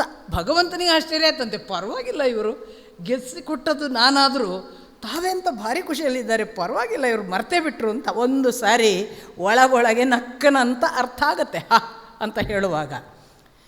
ತಿಳಿದನಲ್ಲ ಇವರು ಇಷ್ಟು ಮಾಡಿದ ಕೂಡಲೇ ಅವನೇನು ಮಾಡಿದ, ಅವನು ಅವರಿಗಾಗಿ ಪುನಃ ತೇಭ್ಯೋ ಪ್ರಾದುರ್ಬಭೂವ, ಅವರಿಗಾಗಿ ಮತ್ತೆ ಹುಟ್ಟಿದನಂತೆ. ಅವನು ಮತ್ತೆ ಹುಟ್ಟಿದ ಅಂದರೆ ಏನು? ಅವನು ಆಗಲೇ ಇದ್ದದ್ದು ದೇವತೆಗಳಿಗೆ ಕಾಣಿಸ್ತದೆ, ನಮಗೆ ಕಾಣಿಸುವುದಿಲ್ಲ. ಆದ್ದರಿಂದ ಅವರ ಪಾಲಿಗೆ ಮತ್ತೆ ಹುಟ್ಟಿದ. ಇದ್ದವನು ಇಲ್ಲವಾದಂತೆ ಆಗಿ ಪುನಃ ಕಾಣಿಸಿಕೊಂಡ. ಪ್ರಾದುರ್ಬಭೂವ, ಪುನಃ ಹುಟ್ಟಿಸಿದ, ತನ್ನನ್ನು ತಾನು ಹೊಸದಾಗಿ ಕಾಣಿಸಿದ. ಇಷ್ಟರವರೆಗೆ ಇದ್ದ ಈ ವ್ಯಕ್ತಿ ಭಗವಂತ ಅಲ್ಲಿ ಓಡಾಡ್ತಿದ್ದವನು ಇಲ್ಲವಾಗಿ ಇನ್ಯಾರೋ ಕಾಣಿಸಿಕೊಂಡ ಕೂಡಲೇ ನೈತ ದಶಕಂ ವಿಜ್ಞಾತುಂ ಕಿಂ ಇದೆ. ಇದು ನೋಡಿ, ನಿಮಗೆ ಇಷ್ಟರವರೆಗೆ ಎಲ್ಲ ನಾವು ಹೇಳಿದ್ದು ಒಂದು ಛಂದಸ್ಸಿನಲ್ಲಿರುವ ತ್ರಿಷ್ಟುಪ್ಪು ಅನುಷ್ಟುಪ್ಪು ಈ ಥರದ ಛಂದಸ್ಸಿನಲ್ಲಿರುವ ಮಂತ್ರಗಳು. ಮೂರನೆಯದ್ದು ಮತ್ತು ನಾಲ್ಕನೆಯದು ಗದ್ಯ. ನಾನು ಹೇಳ್ತಾ ಇರೋದು ಗದ್ಯ, ಕಥೆ ಅಲ್ವಾ, ಆದ್ದರಿಂದ ಗದ್ಯ. ಅದು ಗದ್ಯ ಇರೋದ್ರಿಂದ ನಾನು ಗದ್ಯದಲ್ಲೇ ಹೇಳ್ತಿದ್ದೇನೆ ನಿಮಗೆ. ತೇಭ್ಯೋ ಪ್ರಾದುರ್ಬಭುವ, ಅವರಿಗಾಗಿ ಹುಟ್ಟಿದ. ಹುಟ್ಟುವಾಗ ಇಷ್ಟರವರೆಗೆ ಅವರು ಕಂಡ ರೂಪದಲ್ಲಿ ಹುಟ್ಟಲಿಲ್ಲ. ಒಬ್ಬ ಯಾರೋ ಯಕ್ಷನ ಹಾಗೆ ಹುಟ್ಟಿದನಂತೆ ಅವನು. ಇವರಿಗೆ ಗುರ್ತವೇ ಆಗಲಿಲ್ಲ. ನೈತದಶಕಂ ವಿಜ್ಞಾತುಂ ಕಿಂ ಏತದ್ ಯಕ್ಷಮಿತಿ. ಕಿಂ ಏತತ್ ಯಕ್ಷಂ, ಇವನು ಈ ಯಕ್ಷ ಯಾರು? ನ ಏತದ್ ಅಶಕ್ಯಂ ವಿಜ್ಞಾತುಂ, ಅವರಿಗೆ ಯಾರಿಗೂ ಇದನ್ನು ತಿಳಿಯುವುದಕ್ಕೆ ಸಾಧ್ಯವಾಗಲಿಲ್ಲ. ಇದು ಯಾರು ಅಂತ ಅವರವರೇ ನೋಡಿದ್ರಂತೆ. ನಿಂಗೆ ಗೊತ್ತಾಯ್ತಾ ಅಂತ ಕೇಳಿರಬೇಕು.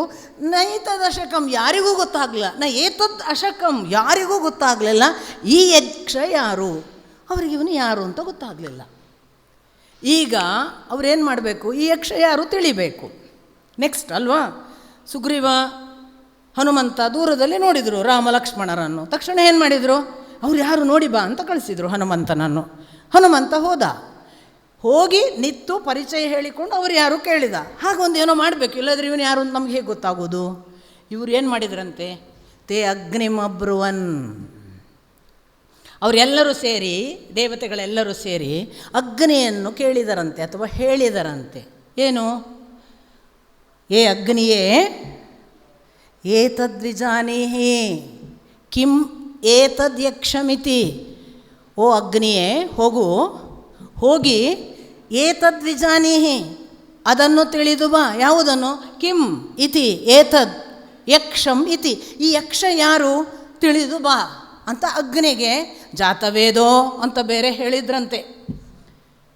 ಅಗ್ನಿ ಅಂತ ಒಂದು ಸಾರಿ ಅವನನ್ನು ಕರೆದು ಅವನಿಗೆ ಹೇಳಿ, ನೀನು ಬರೇ ಅಗ್ನಿ ಅಲ್ಲ, ನೀನು ಜಾತವೇದೋ. ನೋಡಿ, ಜಾತವೇದ ಅಂತ ಅವನಿಗೊಂದು ವಿಶೇಷಣ.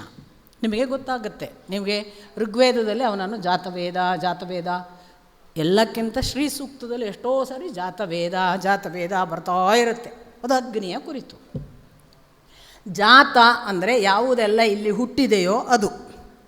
ಇಲ್ಲಿ ಹುಟ್ಟಿರುವ ಯಾವುದುಂಟೋ ಸಕಲ ಜೀವರಾಶಿ, ಸಕಲ ಎಲ್ಲವೂ, ಗಿಡ ಮರ ಭೂಮಿ ಪರ್ವತ ನದಿ ಸಮುದ್ರ, ಏನು ನಿಮಗೆ ಹುಟ್ಟಿತು ಅಂತ ಇದೆ ನೋಡಿ ಭಗವಂತನಿಂದ, ಅದೆಲ್ಲವನ್ನೂ ತಿಳಿದವನು ಅಂತ ಅಗ್ನಿಗೆ ಇರುವಂತಹ ವಿಶೇಷಣ. ಅಷ್ಟು ಅವನ ಸಾಮರ್ಥ್ಯ. ಮೊದಲೇ ಗೆದ್ದ ಅಹಂಕಾರದಲ್ಲಿ ಬಿಗಿದ್ರು ಇವರೆಲ್ಲ. ಅದರಲ್ಲಿ ಬೇರೆ ನೀನು ಜಾತವೇದ ಅಂತ ಕರೆದ್ರು ಎಲ್ಲರೂ ಸೇರಿ ದೇವತೆಗಳು. ಮತ್ತು ಅಗ್ನಿಯೇ ನೀನೇ ಇದಕ್ಕೆ ಲಾಯಕ್ಕಂತ ಮೊದಲು ನೀನು ಹೋಗುವಂಥ ಪ್ರಥಮ ಆದ್ಯತೆ ಕೊಟ್ಟರು. ಉಬ್ಬಿದ್ದ ದೇವತೆಗಳಲ್ಲಿ ಅಗ್ನಿ ಮತ್ತೂ ಉಬ್ಬಿದನಂತೆ. ತಥೇತಿ, ಹಾಗೆ ಆಗಲಿ, ನಾನು ಹಾಗೆ ಮಾಡಿ ಬರ್ತೀನಿ. ನೀವೇನಕ್ಕೆ ನೋಡಿ ಬರಬೇಕು ಹೇಳ್ತೀರಲ್ಲ, ಕಿಂ ಏತದ್ ಯಕ್ಷಂ ಇತಿ, ಆ ಯಕ್ಷ ಯಾರು ನೋಡಿ ಬರಬೇಕಲ್ಲ. ತಥೇತಿ, ನಾನು ಮಾಡಿ ಬರ್ತೇನೆ ಅಂತ ಹೊರಟನಂತೆ. ಹೊರಟಾಗ ಹೇಗೆ ಹೊರಟ? ತಮಭ್ಯದ್ರವತ್ ತದಭ್ಯದ, ಅದು ನೋಡಿ, ಇದು ಭಾರಿ ಇಂಟ್ರೆಸ್ಟಿಂಗ್. ತಮಭ್ಯದ್ರವತ್ ತಮಭ್ಯವದತ್. ಇವ ಹೊರಟದ್ದು ತದಭ್ಯದ್ರವತ್, ಅದರ ಕಡೆಗೆ ಬಹಳ ಧಾರಾಕಾರ ಸ್ಪೀಡಲ್ಲಿ ಹೋಗಿಬಿಟ್ಟಂತೆ. ಯಾಕೆ? ತಿಳ್ಕೊಂಡು ಬರುವವನಿಗೆ ಭಾರಿ ಒಂದು ಹುರುಪಲ್ಲಿದನೀಗ ಅವನು. ನಾನು ಬಂದು ದೇವತೆಗಳಿಗೆ ಉತ್ತರ ಕೊಡಬೇಕು. ಅವನು ಯಕ್ಷ, ಅವನನ್ನೊಂದು ಗುರ್ತು ಹಿಡಿಯೋದು ಏನು ದೊಡ್ಡ ವಿಷಯ, ನನಗೊಂದು ಆಗದ್ದ ಅಂತ ಇವನಿಗೆ ಭಾರಿ ಅಹಂಕಾರ. ಇವನು ಭಾರಿ ಸ್ಪೀಡಲ್ಲಿ ಬಂದಂತೆ.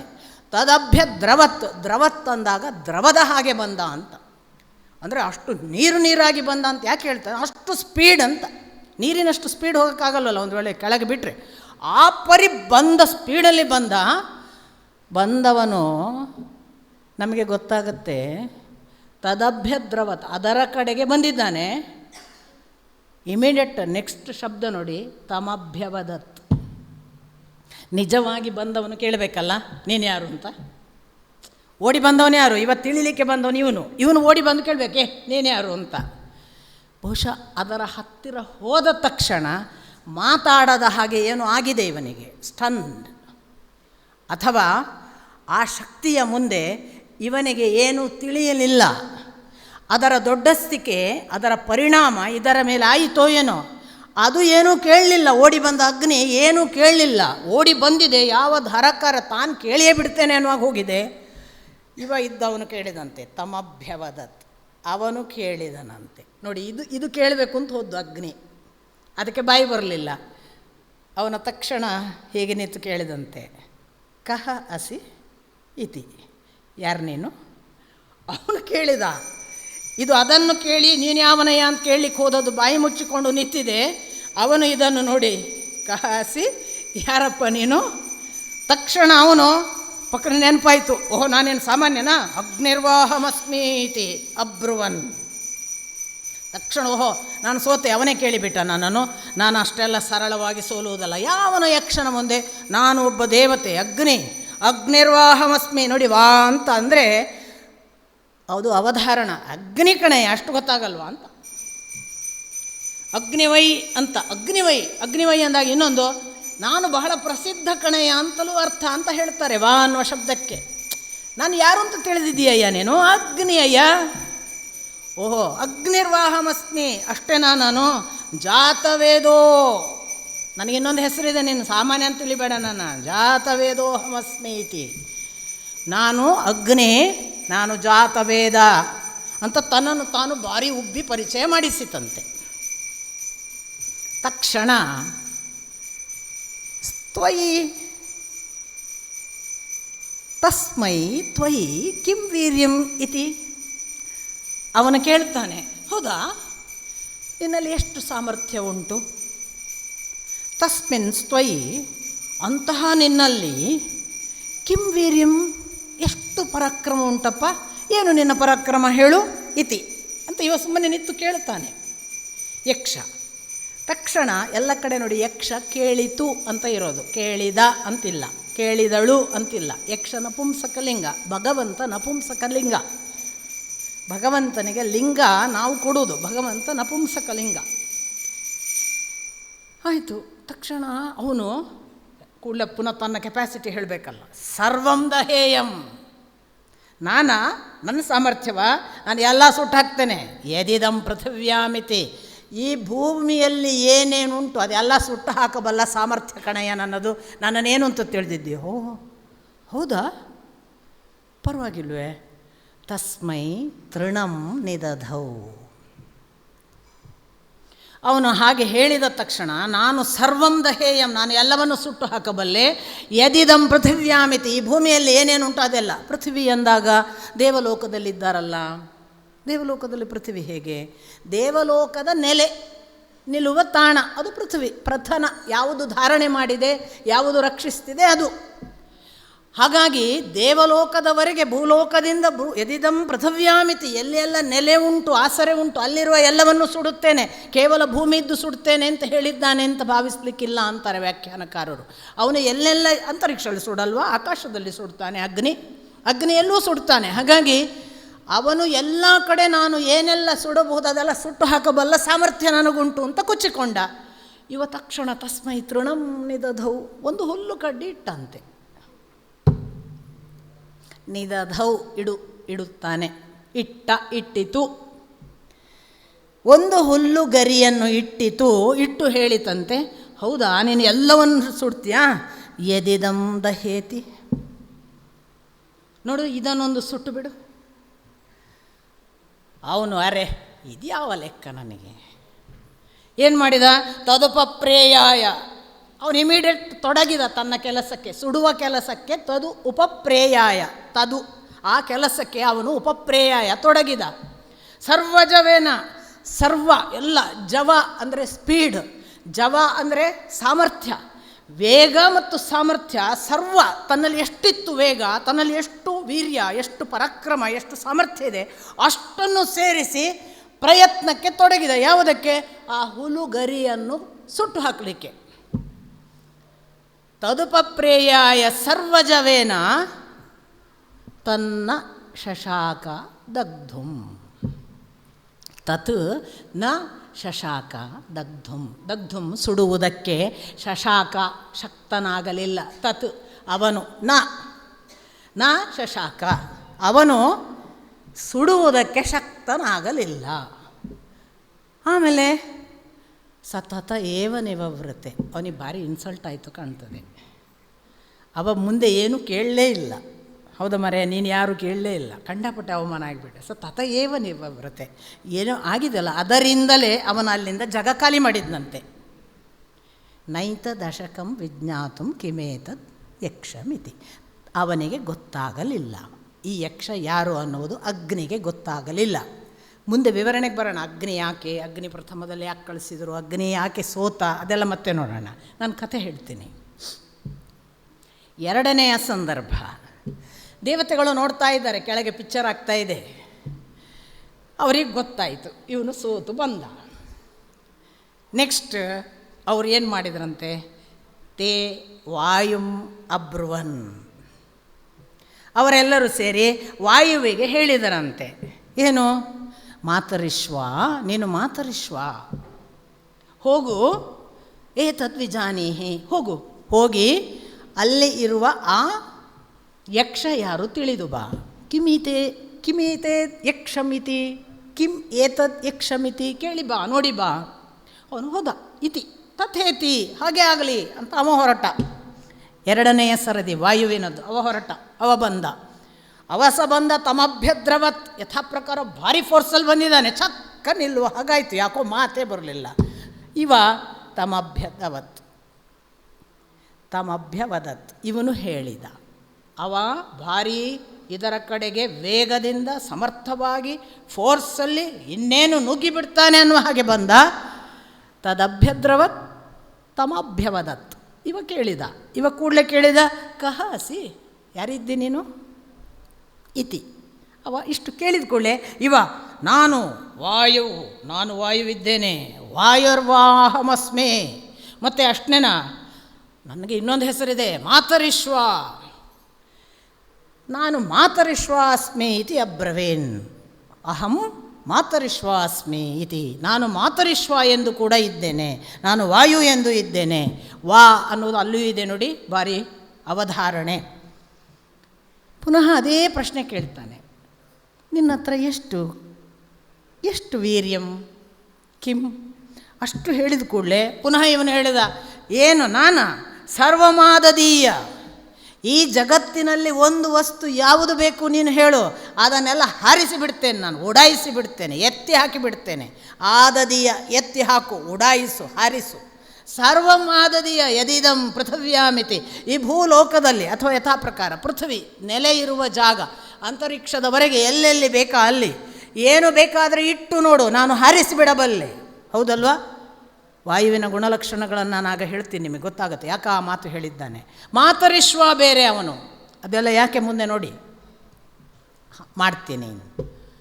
ಕೂಡಲೇ ಹೌದಾ, ಏತತ್ ತೃಣಂ ತಸ್ಮೈ ನಿದಧೌ, ಅವನು ಪುನಃ ಅವನ ಮುಂದೆ ಒಂದು ಹುಲ್ಲು ಇಟ್ಟ. ನೀನು ಎಲ್ಲವನ್ನು ಅದು ಹರಿಸ್ತೀಯಲ್ವ, ಏತತ್ ಆದತ್ಸ್ವಂ,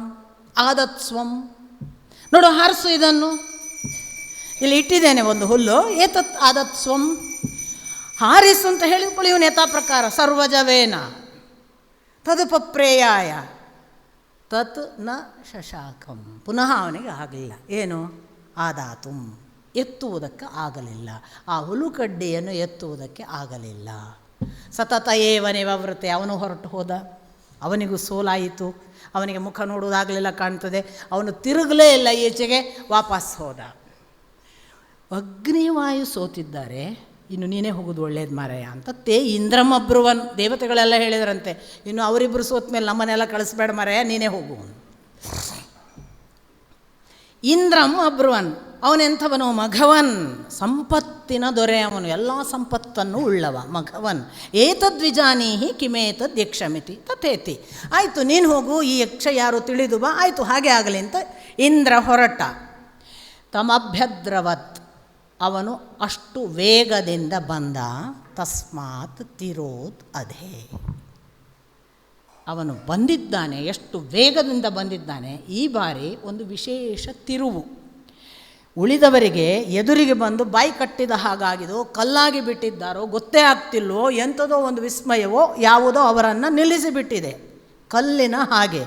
ಇಲ್ಲಿ ಇಂದ್ರನ ವಿಷಯದಲ್ಲಿ ಅವನು ಅಷ್ಟು ವೇಗದಿಂದ ಯಕ್ಷನ ಹತ್ರ ಬಂದ ಕೂಡಲೇ ತಸ್ಮಾತ್ ತಿರೋದ್ ಅಧೇ, ಅವನು ಕತ್ತಲಲ್ಲಿ ಮಾಯವಾದ, ಅವನು ಕಾಣದೆ ಹೋದ, ಅವನು ಅಂತರ್ಧಾನನಾದ, ಬರೇ ಇಲ್ಲವಾದನ. ತಸ್ಮಿನ್ ಏವ ಆಕಾಶೇ ಸ್ತ್ರೀಯಂ ಆಜಗಾಮ, ಅವನು ಯಾವ ಆ ಆಕಾಶದಲ್ಲಿ, ಆ ಅವಕಾಶದಲ್ಲಿ ಎಲ್ಲಿ ಇಲ್ಲವಾಗಿದ್ದ ನೋಡಿ, ಅಲ್ಲಿಯೇ ಒಬ್ಬಳು ಸ್ತ್ರೀಯಂ ಆಜಗಾಮ, ಸ್ತ್ರೀಯಂ ಆಗಾಮ ಅಲ್ಲ, ಸ್ತ್ರೀಯಂ ಆಜಗಾಮ, ಯಾರೋ ಬರಿಸಿದರು. ಒಬ್ಬಳು ಹೆಣ್ಣನ್ನು ಬರಿಸಿದರು ಅಂತ ಕಾಣಿಸಿತು ಇಂದ್ರನಿಗೆ. ಸ್ತ್ರೀಯಂ ಆಜಗಾಮ. ಯಾರವಳು? ಬಹುಶೋಭಮಾನಾಂ ಉಮಾಂ ಹೈಮವತೀಂ. ಅವಳಿಗೆ ನೋಡಿಕೊಳ್ಳಿ ಇವನಿಗೆ ಗೊತ್ತಾಯಿತು, ಓಹೋ ಇವಳು ಪಾರ್ವತಿ. ಬಹುಶೋಭಮಾನಾಂ, ಅತ್ಯಂತ ಶೋಭಮಾನಳಾಗಿ ಇದ್ದಾಳೆ. ಉಮಾಂ, ಇವಳು ಉಮೆ, ಇವಳು ಪಾರ್ವತೀಂ ಅಂತ ಗೊತ್ತಾಯಿತು ಅವನಿಗೆ, ಹೈಮವತೀಂ ಅಂತ. ಅಷ್ಟಾದ ಕೂಡಲೇ ಆ ಪಾರ್ವತಿಯನ್ನು ನೋಡಿ ತಾಂ ಹೋ ವಾಚ ಕಿಮೇತದ್ಯಕ್ಷಮಿತಿ. ಇಂದ್ರ ಕೂಡಲೇ ಅವಳನ್ನು ಕೇಳಿದ, ಹೌದಾ ಈ ಯಕ್ಷ ಯಾರು? ತಾಂ ತಾಯಿ ಅಥವಾ ತಾಯಿ ಅಲ್ಲ, ಅದು ಅವಳೇ. ಅವಳನ್ನು ತಾಮ್ ಅಂತ, ತಮ್ಮಂದಾಗ ಗಂಡು, ಇದು ತಾಮ್ ಅಂತ ಸ್ತ್ರೀವಾಚಕ. ಅವಳನ್ನು ಕೇಳಿದ, ಹೋವಾಚ ಕೇಳಿದ, ಏನು? ಕಿಮಿತೆ ಏತದ್ಯಕ್ಷಮಿತಿ, ಈ ಯಕ್ಷ ಯಾರು? ಸಾ ಬ್ರಹ್ಮೇತಿ ಉವಾಚ. 4ನೇ ಖಂಡಕ್ಕೆ ಪ್ರವೇಶ ಆಗಿಬಿಡುತ್ತೆ. ನಾನು 3ನೇ ಖಂಡ ಮುಗಿಸಿಬಿಟ್ಟೆ, 4ನೇ ಖಂಡಕ್ಕೆ ಮುಂದುವರಿಯುತ್ತೆ. ಸಾ ಬ್ರಹ್ಮೇತಿ ಉವಾಚ. ಅವಳು ಹೇಳಿದಳು, ಅವನು ಬ್ರಹ್ಮ. ಬ್ರಹ್ಮಣೋವಾ ಏತದ್ವಿಜಯೋ ಅಮಹೀಯಧ್ವಂ ಇತಿ. ಅವಳು ಏನು ಹೇಳ್ತಾಳೆ ಅಂದರೆ, ನಿನಗೆ ಗೊತ್ತಾಗಲೇ ಇಲ್ಲ ಅಥವಾ ನಿಮಗೆ ಗೊತ್ತಾಗಲೇ ಇಲ್ಲ, ನೀವು ಗೆದ್ದದ್ದಲ್ಲ. ಆ ಮಹಿಮೆ ಎಲ್ಲ ಉಂಟಲ್ಲ, ಅಷ್ಟು ಮಹಿಮೆ, ನೀವು ಗೆದ್ದ ಮಹಿಮೆ, ನಾವು ಭಾರೀ ಮಹಿಮಾವಂತರು ಅಂತ ಜನರಿಂದ ಕೊಂಡಾಡ್ತಿದ್ದೇವೆ, ಅದು ಅಸ್ಮಾಕಂ, ನಮ್ಮದೇ ನಮ್ಮದೇ ಅಂತ ಅಸ್ಮಾಕಂ ಏವ ಅಂತ ತೇ ಐಕ್ಷಂತ ಅಲ್ವಾ, ಅದಲ್ಲಪ್ಪ. ಆ ದಿವಸ ಗೆದ್ದದ್ದು ಅವನು. ಬ್ರಹ್ಮಣೋ ಏವ ಏತದ್ವಿಜಯೋ ಅಮಹೀಯಧ್ವಂ ಇತಿ. ನಿಮಗೆ ಉಂಟು ಆದದ್ದು ಅವನಿಂದ. ಅಷ್ಟು ಹೇಳಿದ ಕೂಡಲೇ ತಥೋಹೈವ, ಅಷ್ಟು ಹೇಳಿದ ಕೂಡಲೇ ತಥೋಹ ಏವ, ಅಷ್ಟನ್ನು ತತಃ ಅದರಿಂದ ಇವನು ಕೂಡಲೇ ತಿಳಿದುಕೊಂಡನಂತೆ. ಓಹೋ ವಿದಾಂಚಕಾರ ಬ್ರಹ್ಮೇತಿ. ಅವನು ತಿಳಿದುಕೊಂಡ, ಓಹೋ ಅವನು ಬ್ರಹ್ಮ. ಹೇಳಿದ ಕೂಡಲೇ ತಿಳಿದುಕೊಳ್ಬೇಕಲ್ಲ, ಅನುಮಾನವೇ ಬರಲಿಲ್ಲ ಇಂದ್ರನಿಗೆ. ಅವನು ಕೂಡಲೇ ಅಷ್ಟರಿಂದಲೇ ತಿಳ್ಕೊಂಡನಂತೆ, ಹೌದು ಅದು ಬ್ರಹ್ಮ. ಇಷ್ಟಾದ ಕೂಡಲೇ ಇನ್ನು ಮುಂದಿನ ಭಾಗ ಬೇರೆ ವಿವರಣೆಗೆ ಹೋಗ್ತದೆ, ನಾನು ಅದನ್ನು ಆಮೇಲೆ ನೋಡೋಣ. ಈ ಇಷ್ಟನ್ನು ನೀವು ಕಥಾಭಾಗವಾಗಿ ಇಟ್ಟುಕೊಂಡ್ರೆ, ಅಗ್ನಿಯನ್ನು ಮೊದಲು ಯಾಕೆ ಕಳಿಸಿದ, ಅಗ್ನಿ ಯಾಕೆ ಸೋತ? ನೋಡಿ, ನಾನೊಂದು ಶ್ಲೋಕಕ್ಕೆ ಅನ್ವಯ ಮಾಡುವಾಗ ಪ್ರಥಮದಲ್ಲಿ ಹೇಳಿದೆ, ವಿದಿತಂ ಲೋಕ ಉಂಟು ಅಂತ. ವಿದಿತಂ ಲೋಕದಲ್ಲಿ ಅಗ್ನಿ, ಜಲ, ಪೃಥ್ವಿ. ಪ್ರಥಮದಲ್ಲಿ ವಿದಿತಂ ಲೋಕಕ್ಕೆ ಅವನು ಗೊತ್ತಾಗುವುದಿಲ್ಲ ಅಂತ ನಮಗೆ ಹೇಳಬೇಕು. ಈ ದ್ರಷ್ಟಾರರಿಗೆ, ಈ ಋಷಿಗಳಿಗೆ, ನಮಗೆ ತಿಳಿದ ಲೋಕದವರಿಗೆ ಅವನು ಗೊತ್ತಾಗುವುದಿಲ್ಲ. ಅಗ್ನಿಗೆ ಗೊತ್ತಾಗುವುದಿಲ್ಲ, ಜಲಕ್ಕೆ ಗೊತ್ತಾಗುವುದಿಲ್ಲ, ಪೃಥ್ವಿಗೆ ಗೊತ್ತಾಗುವುದಿಲ್ಲ. ಯಾಕೆ? ಅವರೆಲ್ಲ ವಿದಿತಂ ಲೋಕದವರು. ನಮಗೆ ಕಾಣಿಸುವ, ನಮ್ಮ ಸ್ಪರ್ಶಕ್ಕೆ ಬರುವ, ಅನುಭವಕ್ಕೆ ಸಿಕ್ಕುವ, ಕಾಣುವ ಲೋಕ. ನೇದಂ ಯದಿದಂ ಉಪಾಸತೆ, ಇದನ್ನು ಉಪಾಸಿಸು ಅಂದರೆ ಇದನ್ನು ಉಪಾಸಿಸಬೇಡ, ಇದರ ಆಚೆಗೆ ಅವನಿದ್ದಾನೆ. ಯಾಕೆ ಅಂದರೆ ಅವರಿಗೂ ಕೂಡ ಅವನು ಅಷ್ಟು ಬೇಗ ಕಾಣಿಸುವವನಲ್ಲ. ನಾವು ಅದರ ಆಚೆಗೆ ಅವನನ್ನು ಪ್ರಾರ್ಥಿಸಬೇಕು. ಆದ್ದರಿಂದ ಅಗ್ನಿ ಕಾಣುವ ಲೋಕದ ಒಬ್ಬ ಪ್ರತಿನಿಧಿಯಾಗಿ ಅವನನ್ನು ಕಳಿಸಿದರು. ಇದು ಒಂದು ಭಾಗ. ಇನ್ನು ನನಗೆ ಗೊತ್ತಿಲ್ಲ, ನಾನು ಶಾಸ್ತ್ರಾಭ್ಯಾಸ ಮಾಡುವಾಗ ಅಲ್ಲೇನಿದೆಯೋ ಅದನ್ನು ನಿಮಗೆ ಮುಟ್ಟಿಸುವ ಮಾಧ್ಯಮ ಮಾತ್ರ. ದೋಷ ಆಗಬಾರ್ದು ಅನ್ನುವ ಪ್ರಯತ್ನ ಅಷ್ಟೇ ನಾನು ಮಾಡ್ತೇನೆ. ಅನುಭವಗಳಾಗದ್ದನ್ನು ನಾನು ಹೇಳುವಾಗ ನನಗೆ ಸ್ವಲ್ಪ ನನ್ನದೇ ರಿಸರ್ವೇಷನ್ ಇದೆ. ಆದರೆ ಇವರ ಪ್ರಕಾರ ಅಗ್ನಿ ಯಾಕೆ ಮೊದಲು ಅಂದರೆ, ದೇವಲೋಕದಲ್ಲಿ ಒಂದು ಕಕ್ಷೆ ಇದೆ.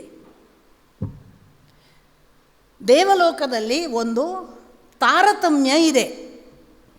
ಫಸ್ಟ್ ಯಾರು, ಸೆಕೆಂಡ್ ಯಾರು, ಥರ್ಡ್ ಯಾರು, ಟಾಪ್ ಮೋಸ್ಟ್ ಯಾರು ಅಂತ ಪೋರ್ಟ್ಫೋಲಿಯೋವನ್ನು ಡಿಸೈಡ್ ಮಾಡ್ತಾರೆ. ಎಲ್ಲಿ? ಇದನ್ನು ದೇವಮೀಮಾಂಸಾ ಅನ್ನುವ ಕೃತಿಯಲ್ಲಿ ಇದು ಇತ್ತು. ಈಗ ಆ ಕೃತಿ ಉಪಲಬ್ಧವಿಲ್ಲ. ಈ ದೇವಮೀಮಾಂಸಾ ಕೃತಿಯನ್ನು ಇಟ್ಟುಕೊಂಡು ಮಧ್ವಾಚಾರ್ಯರು ಪ್ರಥಮದಲ್ಲಿ ಈ ಕಕ್ಷೆಯನ್ನು ತೋರಿಸಿಕೊಟ್ರು ಅಂತ ಒಂದು ಉಲ್ಲೇಖವನ್ನು ನಮ್ಮ ಅಪ್ಪ ಮಾಡ್ತಾರೆ. ಆ ಪ್ರಕಾರವಾಗಿ 15 ಕಕ್ಷೆಗಳು. ಇಂದ್ರ ಮತ್ತು ಕಾಮ ಮಧ್ಯದಲ್ಲಿ, 7 ಕೆಳಗೆ 7 ಮೇಲೆ ಅಂತ ಒಂದು ಲೆಕ್ಕಾಚಾರ.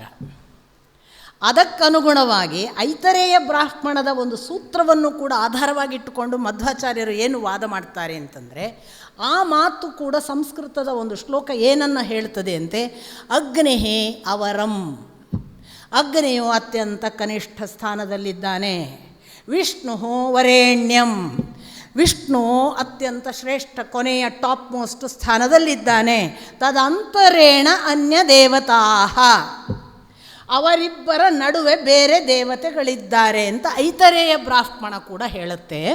ಅದಕ್ಕನುಗುಣವಾಗಿ ದೇವಮೀಮಾಂಸಾದ ಪ್ರಕಾರ, ದೇವಮೀಮಾಂಸೆಯು ಪ್ರಥಮದಲ್ಲಿ ಅಗ್ನಿ, ಯಾಕಂದರೆ ಅತ್ಯಂತ ಕಡಿಮೆ ಕನಿಷ್ಠ ಸ್ಥಾನ ಅಂದರೆ ಫಸ್ಟ್ ಸ್ಟೆಪ್. ಟಾಪ್ ಮೋಸ್ಟ್ 15ನೇ ಸ್ಥಾನ ಅಂತಂದರೆ ಅದು ಪರಮ ಪುರುಷ, ಉತ್ತಮ ಪುರುಷ ಭಗವಂತ. ಈಗ ಅವರ ಪ್ರಕಾರ ಹೇಗಿದೆ ಅಂತ ನಾನು ನಿಮಗೊಂದು ಕಣ್ಣಿಗೆ ಕಟ್ಟುವ ಹಾಗೆ ಹೇಳಲಿಕ್ಕೆ ಪ್ರಯತ್ನ ಪಡ್ತೇನೆ. ನಾನು ಹೀಗೆ ಹೇಳುವ ನನಗೊಂದು ನಗು ಯಾಕೆ ಬರ್ತದೆ ಅಂತ ನೀವು ಯೋಚಿಸ್ತಿರ್ಬೋದು. ನಾನು ಕಾಣೋದನ್ನು ನಿಮಗೆ ಹೇಳೋದು ಅಂತ ನನಗೆ ಗೊತ್ತಿಲ್ಲ. ಮಧ್ವಾಚಾರ್ಯರು ಕಂಡಿದ್ದಾರಾ ಅಂತ ಕೇಳೋಕ್ಕೆ ಅವರು ನಮ್ಮ ಹತ್ರ ಇಲ್ಲ. ದೇವಮೀಮಾಂಸೆಯನ್ನು ಬರೆದು ಈ ಥರ ಒಂದು ಉಂಟು ಹೇಳಿದ ಆ ಕೃತಿಯೇ ಇವತ್ತು ಉಪಲಬ್ಧವಿಲ್ಲವಾದ್ದರಿಂದ ಅದನ್ನು ಬರೆದವರಿಗೆ ಅದು ಖಂಡಿತ ನಮಗೆ ಗೊತ್ತಿಲ್ಲ. ಆದರೆ ನಾನು ಹೀಗೆ ಭಾವಿಸ್ತೇನೆ, ಒಬ್ಬ ದೇವಲೋಕವನ್ನು ಈ ಭೂಲೋಕದ ಅನುಸಂಧಾನ ಮಾಡಿ ಗೆದ್ದ ನಂತರ ದೇವಲೋಕದ ಅನುಸಂಧಾನಕ್ಕೂ ಹೋದರೆ ಅವನಿಗೆ ಅಲ್ಲಿ ಅಡ್ಮಿನಿಸ್ಟ್ರೇಷನ್ ಏನಾದರೂ ಕಂಡಿರಲಿಕ್ಕೆ ಸಾಕು. ಅಲ್ಲಿ ಹೇಗೆ ನಡೀತದೆ ವ್ಯವಹಾರ, ಅಲ್ಲಿ ಭಗವಂತ ಹೇಗೆ ಎಲ್ಲವನ್ನೂ ನಡೆಸ್ತಾನೆ, ಯಾರ್ಯಾರಿಗೆ ಏನೇನು ಜವಾಬ್ದಾರಿ ಕೊಡ್ತಾನೆ ಅಂತ ಅವರು ಕಂಡಿರಲಿಕ್ಕೂ ಸಾಕು. ಗೊತ್ತಿಲ್ಲ. ನಾವು ಅಲ್ಲಿಗೆ ಹೋಗದೆ ಅದು ಸುಳ್ಳು ಅಂತ ಹೇಳೋದು ತಪ್ಪಾಗತ್ತೆ, ಅದು ಸರಿ ಅಂತ ಹೇಳೋಕ್ಕಂತೂ ನನಗೆ ಸಾಧ್ಯವೇ ಇಲ್ಲ, ನನಗೆ ಗೊತ್ತಿಲ್ಲ, ನಾನು ಹೋಗಿಲ್ಲ. ಆದರೆ ಹೀಗೊಂದು ಪೋರ್ಟ್ಫೋಲಿಯೋವನ್ನು ಇಮ್ಯಾಜಿನ್ ಮಾಡಬಹುದು. ಒಂದು ವ್ಯವಹಾರ ನಡಿಬೇಕಾದ್ರೆ ಖಂಡಿತ, ಈಗ ನಾವು ನೋಡಿ, ನಮ್ಮ ದೇಶವನ್ನು ಪ್ರಧಾನಮಂತ್ರಿ ನರೇಂದ್ರ ಮೋದಿ ನಡೆಸುತ್ತಾರೆ, ಏನು ಒಬ್ಬರೇ ನಡೆಸ್ತಾರೆ, ಗಂಟೆ ಬಾರಿಸಬೇಕಾದೀತು ಅಲ್ವಾ? ಇಲ್ಲಪ್ಪ, ನರೇಂದ್ರ ಮೋದಿ ಕೆಳಗೆ ಉಪಪ್ರಧಾನಿ ಇರ್ತಾರೆ, ಅವ್ರ ಕೆಳಗೆ ಗೃಹ ಮಂತ್ರಿ ಇರ್ತಾರೆ, ಅವ್ರ ಕೆಳಗೆ ನಾವು ಹೇಳ್ತೇವೆ. ಯಾರು ಅತ್ಯಂತ ಕಡಿಮೆ ಅಂದರೆ ಯಾರು ಪ್ರಪ್ರಥಮ ಕ್ಯಾಟಗರಿ ಅಂತ ನಾವು ಯಾವುದು ಪೋರ್ಟ್ಫೋಲಿಯೋವನ್ನು ಎಣಿಸ್ತೇವೋ ಅದನ್ನು ನಾವು ಹೇಳ್ತೇವೆ. ಪ್ರಥಮ ಅವ ಗ್ರಾಮೀಣವನ್ನು ನೋಡ್ತಾನೆ, ಅಲ್ಲಿಂದ ನಾವು ಮತ್ತೆ ಸ್ಟೆಪ್ ಬೈ ಸ್ಟೆಪ್ ಅಲ್ಲಿ ಪ್ರಧಾನಮಂತ್ರಿಯ ಮೇಲೆ ರಾಷ್ಟ್ರಪತಿ ಇದ್ದಾರೆ ಅಂತ ನಾವು ಒಂದು ಬಹುಲೋಕದ ಲೌಕಿಕ ವ್ಯವಹಾರದಲ್ಲಿ ಕ್ಯಾಟಗರಿ ಮಾಡ್ತೇವೆ.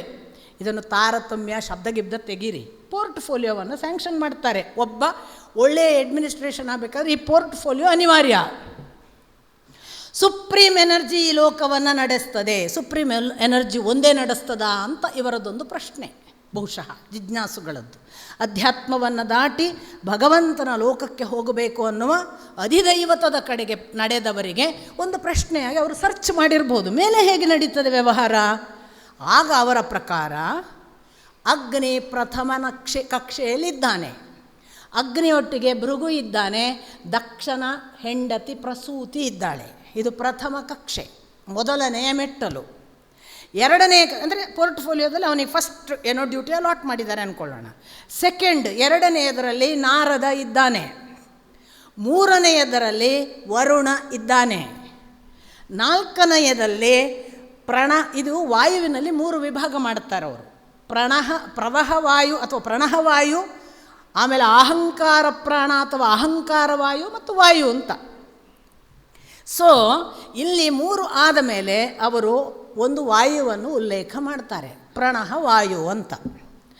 ಅವರ ನಂತರ ಅನಿರುದ್ಧ, ಸ್ವಯಂಭುವ ಮನು, ದಕ್ಷ, ಬೃಹಸ್ಪತಿ, ಶಚಿ ಮತ್ತು ರತಿ, ಇಬ್ಬರು ಹೆಂಡಂದರು. ಇಂದ್ರನ ಹೆಂಡತಿ ಅಲ್ಲಿದ್ದಾಳೆ ಮತ್ತು ಅವರ ಜೊತೆಗೆ ರತಿ ಇದ್ದಾಳೆ, ಮನ್ಮಥನ ಹೆಂಡತಿ. ಇವರ ಮೇಲೆ ಇಷ್ಟು ಜನ ಆದ ನಂತರದಲ್ಲಿ ಅಹಂಕಾರ ಪ್ರಾಣ ಅಂತ ಇನ್ನೊಂದು ವಾಯು. ಈ ಅಹಂಕಾರ ಪ್ರಾಣ ಆದ ಮೇಲೆ ನಮಗೆ ಸಿಕ್ಕುವುದು 8ನೆಯದ್ದು ಇಂದ್ರ ಮತ್ತು ಕಾಮ. ಸೊ 7 ಕೆಳಗಿನ ಮೆಟ್ಟಲಿಗೆ ಮಧ್ಯ ಇಂದ್ರ ಮತ್ತು ಕಾಮ ಒಂದು 8ನೆಯದ್ದು. 9ನೆಯದ್ದು ಅವರು ಹೇಳ್ತಾರೆ ಕೆಳಗಿನದ್ದೆಲ್ಲ ಲೌಕಿಕ ವ್ಯವಹಾರವನ್ನು ನೋಡಿಕೊಳ್ಳುವ ಕಕ್ಷೆಗಳು, ಮೇಲಿನವರು ಜ್ಞಾನ ಸಂಬಂಧಿ ಕಕ್ಷೆಗಳು. ಹಾಗಾಗಿ ಈ ಇಂದ್ರ ಮತ್ತು ಕಾಮನ ಮೇಲೆ ಯಾರಿದ್ದಾರೆ ಅಂತ ಕೇಳಿದರೆ ತಕ್ಷಣ ಹೇಳ್ತಾರೆ ಪಾರ್ವತಿ ಮತ್ತು ಗರುಡನ ಹೆಂಡತಿ, ಶೇಷನ ಹೆಂಡತಿ, ವಾರುಣಿ ಮತ್ತು ಸುಪರ್ಣ ವಾರುಣಿಯರು ಅಲ್ಲಿ ಇಮಿಡಿಯೇಟ್ ಇಂದ್ರನ ಮೇಲೆ ಪಾರ್ವತಿ ಸುಪರ್ಣ ವಾರುಣಿ ಆದ ನಂತರ ಯಾರಿದ್ದಾರೆ? ಕೃಷ್ಣನ 6 ಹೆಂಡಂದಿರ ಹೆಸರು ಹೇಳ್ತಾರೆ. ಸತ್ಯಭಾಮೆ ರುಕ್ಮಿಣಿಯನ್ನು ಹೇಳಲ್ಲ, ಯಾಕಂದರೆ ಅವರು ಆಲ್ರೆಡಿ ಲಕ್ಷ್ಮಿಗೆ ಸಂಬಂಧಪಟ್ಟವರು, ಅವರ ಹೆಸರಿಲ್ಲ. ಈ 6 ಜನ ಯಾರು? ನೀಳ, ಭದ್ರ, ಲಕ್ಷ್ಮಣ, ಜಾಂಬವಂತಿ, ಕಾಳಿಂದಿ, ಮಿತ್ರವಿಂದ. ಈ 6 ಜನರ ಮೇಲೆ ಯಾರಿದ್ದಾರೆ? ಗರುಡ, ಶೇಷ, ಶಿವ. ಪೋರ್ಟ್ಫೋಲಿಯೋಗಳು ಮೇಲ್ಮೇಲೆ ಹೋಗ್ತಾ ಗರುಡ, ಶೇಷ, ಶಿವನ ಪೋರ್ಟ್ಫೋಲಿಯೋಕ್ಕೆ ಬಂತು. ಈ ಗರುಡ, ಶೇಷ, ಶಿವ ಇವರ ಪೋರ್ಟ್ಫೋಲಿಯೋದ ಮೇಲೆ ಯಾರಿದ್ದಾರೆ? ಅವರು ಹೇಳ್ತಾರೆ ಅಲ್ಲಿ ಸರಸ್ವತಿ ಮತ್ತು ಭಾರತಿ ಇದ್ದಾರೆ. ಸರಸ್ವತಿ ಭಾರತಿ ಯಾರು? ಸರಸ್ವತಿ ಬ್ರಹ್ಮನ ಹೆಂಡತಿ, ವಾಯುವಿನ ಹೆಂಡತಿ ಭಾರತಿ ಅಲ್ಲಿದ್ದಾರೆ. ಅವರ ಮೇಲೆ ಯಾರಿದ್ದಾರೆ? ಅವರ ಮೇಲೆ ಬ್ರಹ್ಮ ಮತ್ತು ವಾಯು ಇದ್ದಾರೆ. ಬ್ರಹ್ಮ ಮತ್ತು ವಾಯುವಿನ ಮೇಲೆ ಯಾರಿದ್ದಾರೆ? ಅಲ್ಲಿಗೆ ಬಂದಾಗ ಲಕ್ಷ್ಮಿ ಇದ್ದಾಳೆ. ಲಕ್ಷ್ಮಿಯ ಮೇಲೆ ಯಾರಿದ್ದಾರೆ? ಅವರ ಪ್ರಕಾರ ನಾರಾಯಣನಿದ್ದಾನೆ, ಪರಮಪುರುಷನಿದ್ದಾನೆ ಅಂದ್ಕೊಳ್ಳಿ, ಭಗವಂತನಿದ್ದಾನೆ. ಇದು 15 ಕಕ್ಷೆ. ಹೀಗೊಂದು ಕ್ರೊನೊಲಾಜಿಕಲ್ಲಿ ಸೋಪಾನಬದ್ಧವಾಗಿ ಅವನ ತನಕ ಹೋಗುವಾಗ ಯಾರು ಫಸ್ಟು ಯಾರು ಸೆಕೆಂಡು ಹೀಗೆ ಕ್ಯಾಟಗರೈಸ್ ಮಾಡಿ ಅತ್ಯಂತ ಕನಿಷ್ಠ ಅಂತ ಐತರೇಯ ಬ್ರಾಹ್ಮಣ ಈ ಅರ್ಥದಲ್ಲಿ ಹೇಳಿದೆ. ಅವರಂ ಕಮ್ಮಿ, ಕನಿಷ್ಠ ಸ್ಥಾನ, ಪ್ರಥಮ ಸ್ಥಾನ ಅಗ್ನಿಹೇ. ವರೇಣ್ಯಂ ವಿಷ್ಣು, ವಿಷ್ಣುವೇ ನಾರಾಯಣ ಅನ್ನುವ ಅದನ್ನು ಸಮನ್ವಯ ಮಾಡುವ ಒಂದು ಪದ್ಧತಿ ಇದೆ. ಆದ್ದರಿಂದ ಅವನು ಅವರಿಬ್ಬರ ತದಂತರೇಣ, ಅವರಿಬ್ಬರ ಅಂತರ ನಡುವಿನಲ್ಲಿ ಇವರೆಲ್ಲ ದೇವತೆಗಳು. ಈಗ ನಿಮಗೆ ಹೆಸರುಗಳು ಎಲ್ಲ ಸಿಕ್ತು. ಇಷ್ಟು ಜನ ಇದ್ದಾರೆ. ಇವರು ಅಡ್ಮಿನಿಸ್ಟ್ರೇಷನ್ ನೋಡ್ತಾರೆ ಅಂತ ಯಾವನೋ ಒಬ್ಬ ದ್ರಷ್ಟಾರ ಇಲ್ಲಿ ಕೂತು ನೋಡಿರಬಹುದು, ನನಗೆ ಗೊತ್ತಿಲ್ಲ. ಒಂದು ಅಡ್ಮಿನಿಸ್ಟ್ರೇಷನ್ ಸರಳವಾಗಿ ಸುಸೂತ್ರವಾಗಿ ಆಗಬೇಕಾದ್ರೆ ಹೀಗೊಂದು ಮಾಡ್ಕೋಬೇಕು, ಅವರವರವರ ಪೋರ್ಟ್ಫೋಲಿಯೋ ಹಂಚ್ಕೊಂಡಿದ್ದಾರೆ ಅಂತ ಅವರದೊಂದು ವ್ಯವಸ್ಥೆಯ ವಿವರಣೆ ಇರ್ಬೋದು. ನಾನು ಅದರ ಅಥೆಂಟಿಸಿಟಿಯನ್ನು ಕ್ವೆಶ್ಚನೂ ಮಾಡುವುದಿಲ್ಲ, ಸಮರ್ಥನೆಯೂ ಮಾಡುವುದಿಲ್ಲ. ಹೀಗೊಂದು ವಿವರಣೆಯನ್ನು ಮಧ್ವಾಚಾರ್ಯರ ಮುಖಾಂತರ ನಮ್ಮ ಅಪ್ಪ ಕೊಡ್ತಾರೆ. ಸ್ವಲ್ಪ ಮುಂದೆ ಇದು ಬೇಕಾಗ್ತದೆ. ಈ ಉಪನಿಷತ್ ಅಂಥದ್ದು ಮಾತು ಹೇಳುತ್ತೆ. ಆದ್ದರಿಂದ ನಾನು ಇದನ್ನು ಹೇಳಬೇಕಾಯಿತು, ಅನಿವಾರ್ಯವಾಗಿ ಹೇಳಿದ್ದೇನೆ. ನಾನು ಸಾಮಾನ್ಯವಾಗಿ ನಾನು ಕಾಣದ್ದು ನನಗೆ ಸಮರ್ಥನೆ ಮಾಡಲಿಕ್ಕೆ ನನ್ನಲ್ಲಿ ಅನುಭವದಲ್ಲಿ ಯಾವುದೇ ಪ್ರೂಫ್ ಇಲ್ಲದನ್ನು ಹೇಳಲ್ಲ ನಾನು. ಆದರೆ ಇದನ್ನು ನಾನು ಹೇಳಿದ್ದೇನೆ, ಅಲ್ಲುಂಟು, ನಿಮಗೆ ತೋರಿಸಿದ್ದು ಕೊಟ್ಟಿದ್ದು ಅಷ್ಟೇ. ಹೀಗಾಗಿ ಅಗ್ನಿಯನ್ನು ಫಸ್ಟ್ ಪೋರ್ಟ್ಫೋಲಿಯೋದಲ್ಲಿರೋನನ್ನು ಫಸ್ಟ್ ಕಳಿಸ್ಬೇಕು ಕೆಲಸಕ್ಕೆ. ಡ್ಯೂಟಿ ನಿನ್ನದು, ನೀನು ಮಾಡಿ ಬಾ ಅಂತ. ಅವನಿಗೆ ಆಗದಿದ್ರೆ ಮತ್ತೆ ಮೇಲವರನ್ನು ಕಳಿಸುವ. ಫಸ್ಟ್ ನೀನು ಹೋಗಿ ಬಾಪ ಅಂತ ಕಳಿಸಿದ್ದಾರೆ ಅಂತ ಒಂದು ಆರ್ಗ್ಯುಮೆಂಟ್. ಈ ಅಗ್ನಿ ಫಸ್ಟ್ ಪೋರ್ಟ್ಫೋಲಿಯೋದವನೇ ಎಂಥ ಕೇಪೇಬಲ್. ಅವನಿಗೇನು ಸಾಮಾನ್ಯ ಕೆಪಾಸಿಟಿಯಾ? ಅವನಿಗೆ ಜಾತವೇದ ಹೇಗೂ ಎಲ್ಲ ಇಲ್ಲಿ ಹುಟ್ಟಿರುವ ಸಕಲ ಜೀವರಾಶಿಗಳನ್ನು ಬಲ್ಲವ, ಅದು ಒಂದಂತೂ ಹೇಗೂ ಉಂಟು. ಅಲ್ಲದಿದ್ದರೂ ಕೂಡ ನೋಡಿ, ಅವನು ದಕ್ಷಿಣಾಗ್ನಿ ಸುಡುವ ಸಂದರ್ಭದಲ್ಲಿ ಎಲ್ಲರನ್ನೂ ಸುಡುವವನು. ಅವನು ಬರೇ ದಕ್ಷಿಣಾಗ್ನಿ ಅಲ್ಲ, ಪ್ರತಿ ಬದುಕು ಇವತ್ತು ನಿರಂತರವಾಗಿ ನಡೆಯುತ್ತಿದ್ದರೆ ಅವನಿಂದ ಗಾರ್ಹಪತ್ಯಾಗ್ನಿ. ಅವನು ಮನೆಗೆ ಬಂದಾಗ ಬೆಂಕಿಯಾಗಿ ಒಲೆಯಲ್ಲಿ ಕೂತು ನಮ್ಮ ಹೊಟ್ಟೆಯನ್ನು ಸಲಹುವ, ಆ ಮೂಲಕ ಭಗವಂತನನ್ನು ತಣಿಸುವ ಅಗ್ನಿ ಅವನು. ಅಷ್ಟು ಮಾತ್ರವಾ? ಅವನು ದಕ್ಷಿಣಾಗ್ನಿ ಸುಡುವ ಮತ್ತು ಪೋಷಿಸುವ ಅಗ್ನಿ ಮಾತ್ರ ಅಲ್ಲ, ಅವನು ಆವಹನೀಯ ಅಗ್ನಿ. ನೀವು ಅಗ್ನಿ ಮೇಳೇ ಪುರೋಹಿತಂ, ಋಗ್ವೇದ ಪ್ರಾರಂಭ ಆಗುವುದೇ ನೀನು ಪುರೋಹಿತ ಬಾ, ನಾವು ಕೊಡುವ ಎಲ್ಲ ಆಜ್ಯಗಳನ್ನು ಆ ಭಗವಂತನಿಗೆ ಮುಟ್ಟಿಸು ಅಂದಾಗ ಒಂದಿಷ್ಟು ತಾನು ಇಟ್ಟುಕೊಳ್ಳದೆ ಅಷ್ಟನ್ನು ಭಗವಂತನಿಗೆ ಮುಟ್ಟಿಸುವ ಅತ್ಯಂತ ನಿಸ್ಪೃಹ ಭಾವದ, ಸಕಲವನ್ನು ತಾನು ಭುಂಜಿಸಿದ ಹಾಗೆ ಕಂಡು ತಾನು ಏನನ್ನೂ ಭುಂಜಿಸದೆ ತಾನು ಅದನ್ನು ಅವನಿಗೆ ಅರ್ಪಿಸುವ ಮಹತ್ತರವಾದ ಸೇತುವೆಯ ಕೆಲಸ ಮಾಡುವವನು ಅಗ್ನಿ ಅಂದರೆ. ಅಂಥವನು ಸಾಮಾನ್ಯ ವಿಶೇಷಣಗಳಲ್ಲ ಅವನದ್ದು, ಅಂಥ ಅಗ್ನಿ. ಆ ಥರದ ಅಗ್ನಿ ಒಂದು ಕಡೆ ಸುಡಬಲ್ಲವ, ಒಂದು ಕಡೆ ಪೋಷಿಸಬಲ್ಲವ, ಇನ್ನೊಂದು ಕಡೆ ಒಬ್ಬ ಪುರೋಹಿತನ ಹಾಗೆ ಜಗತ್ತನ್ನು ಸೇತುವೆ ಮಾಡಿ ನಡೆಸಬಲ್ಲವ. ಇಷ್ಟೆಲ್ಲ ಸಾಮರ್ಥ್ಯಗಳಲ್ಲಿ ಇರುವಂತಹ ಅಗ್ನಿ ಅವನು ಏಕಕಾಲಕ್ಕೆ ಜಾತವೇದ, ಈ ಜಗತ್ತಿನ ಸಕಲ ಜೀವರಾಶಿ ಹುಟ್ಟಿದ್ದನ್ನು ತಿಳಿಯಬಲ್ಲವ. ಇಷ್ಟೂ ಗೊತ್ತಿರುವ ಅಗ್ನಿಗೇನೇ ಆಗಲಿಲ್ಲ ನಮ್ಮದೇನು ಕಥೆ ಅಂತ ಪ್ರಶ್ನೆ. ಹಾಗಾದರೆ ಎರಡನೆಯವನಿದ್ದಾನಲ್ಲ, ಸ್ವಲ್ಪ ಇವನ ನಂತರ ಇನ್ನು ಎರಡನೆಯ ಪೋರ್ಟ್ಫೋಲಿಯೋಗೆ ಹೋಗೋಣ ಅಂತ ಹೇಳಿಬಿಟ್ಟು ಇಮಿಡಿಯೇಟಲ್ಲಿ ಇದ್ದ ನಾರದನನ್ನು ವರುಣನನ್ನು ಕೇಳಲಿಲ್ಲ. ಯಾಕೆ? ನಾನು ಅದನ್ನೇ ನಿಮಗೆ ಹೇಳಿದ್ದು. ಈಗ ಅವರು ಒಂದು ಪೋರ್ಟ್ಫೋಲಿಯೋ ಯಾವುದು? ಕಾಣುವ ಲೋಕದಿಂದ ಆಯ್ಕೆ ಮಾಡಿದರು ಅಗ್ನಿಯನ್ನು. ಈಗ ಕಾಣದ ಲೋಕ ಉಂಟು, ಆಕಾಶ ಮತ್ತು ವಾಯು. ಸೊ ಆಕಾಶ ಮತ್ತು ವಾಯುವಿನಲ್ಲಿ ವಾಯುವನ್ನು ಕಳಿಸೋಣ ಅಂತ ತೀರ್ಮಾನ ಮಾಡಿದ್ದಾರೆ. ಸೊ ಆಕಾಶದ ದೇವತೆಯನ್ನು ಕಳಿಸಲಿಲ್ಲ, ವಾಯುವಿನ ದೇವತೆಯನ್ನು ಕಳಿಸಿದರು. ಈ ವಾಯುವಿನ ದೇವತೆ ನಾನು ಈಗಾಗಲೇ ಹೇಳಿದ ಹಾಗೆ ಅವಿದಿತಂ, ವಿದಿತಂ ಮತ್ತು ಅವಿದಿತಂ, ಕಾಣುವ ಲೋಕ, ಕಾಣದೇ ಇರುವ ಲೋಕದ. ಕಾಣುವ ಲೋಕದವರಿಗೆ ಗೊತ್ತಾಗಲಿಲ್ಲ ಅನ್ನೋದಕ್ಕೆ ಅಗ್ನಿ ಸಾಕ್ಷಿಯಾಯಿತು. ಕಾಣದೇ ಇರುವ ಲೋಕದಲ್ಲಿ ವಾಯುವನ್ನು ಕಳಿಸಿ ನೋಡೋಣ ಅಂತ ಎರಡನೆಯ ಸಾಧ್ಯತೆ ಅವನನ್ನು ಕಳಿಸಿದರು. ಅವನು ಎಂಥವ? ಅವನು ಮಾತರಿಶ್ವ ಅಂತ ಒಂದು ಹೆಸರು, ಇನ್ನೊಂದು ವಾಯು. ಎಂಥ ವಾಯು? ಅವನು ಪ್ರಾಣವಾಯುವಾಗಿ ಮಾತ್ರವಾ? ಅಲ್ಲ, ಅವನು ಪ್ರಾಣವಾಯುವಾಗಿ ಮಾತ್ರ ಅಲ್ಲ, ಅವನು ವಾಯು ಅಂತಂದರೆ ಈ ಜಗತ್ತಿನ ಸಕಲ, ಈ ಬ್ರಹ್ಮಾಂಡದ ಸಕಲ ಸಂಗತಿಗಳನ್ನು ಬಂಧನದಲ್ಲಿ, ತನ್ನ ಬಂಧನದಲ್ಲಿಟ್ಟು ಅವು ತಮ್ಮ ತಮ್ಮ ಕಕ್ಷೆಯಲ್ಲಿ ಚಲಿಸುವಂತೆ ಮಾಡುವವ ಅಲ್ವಾ?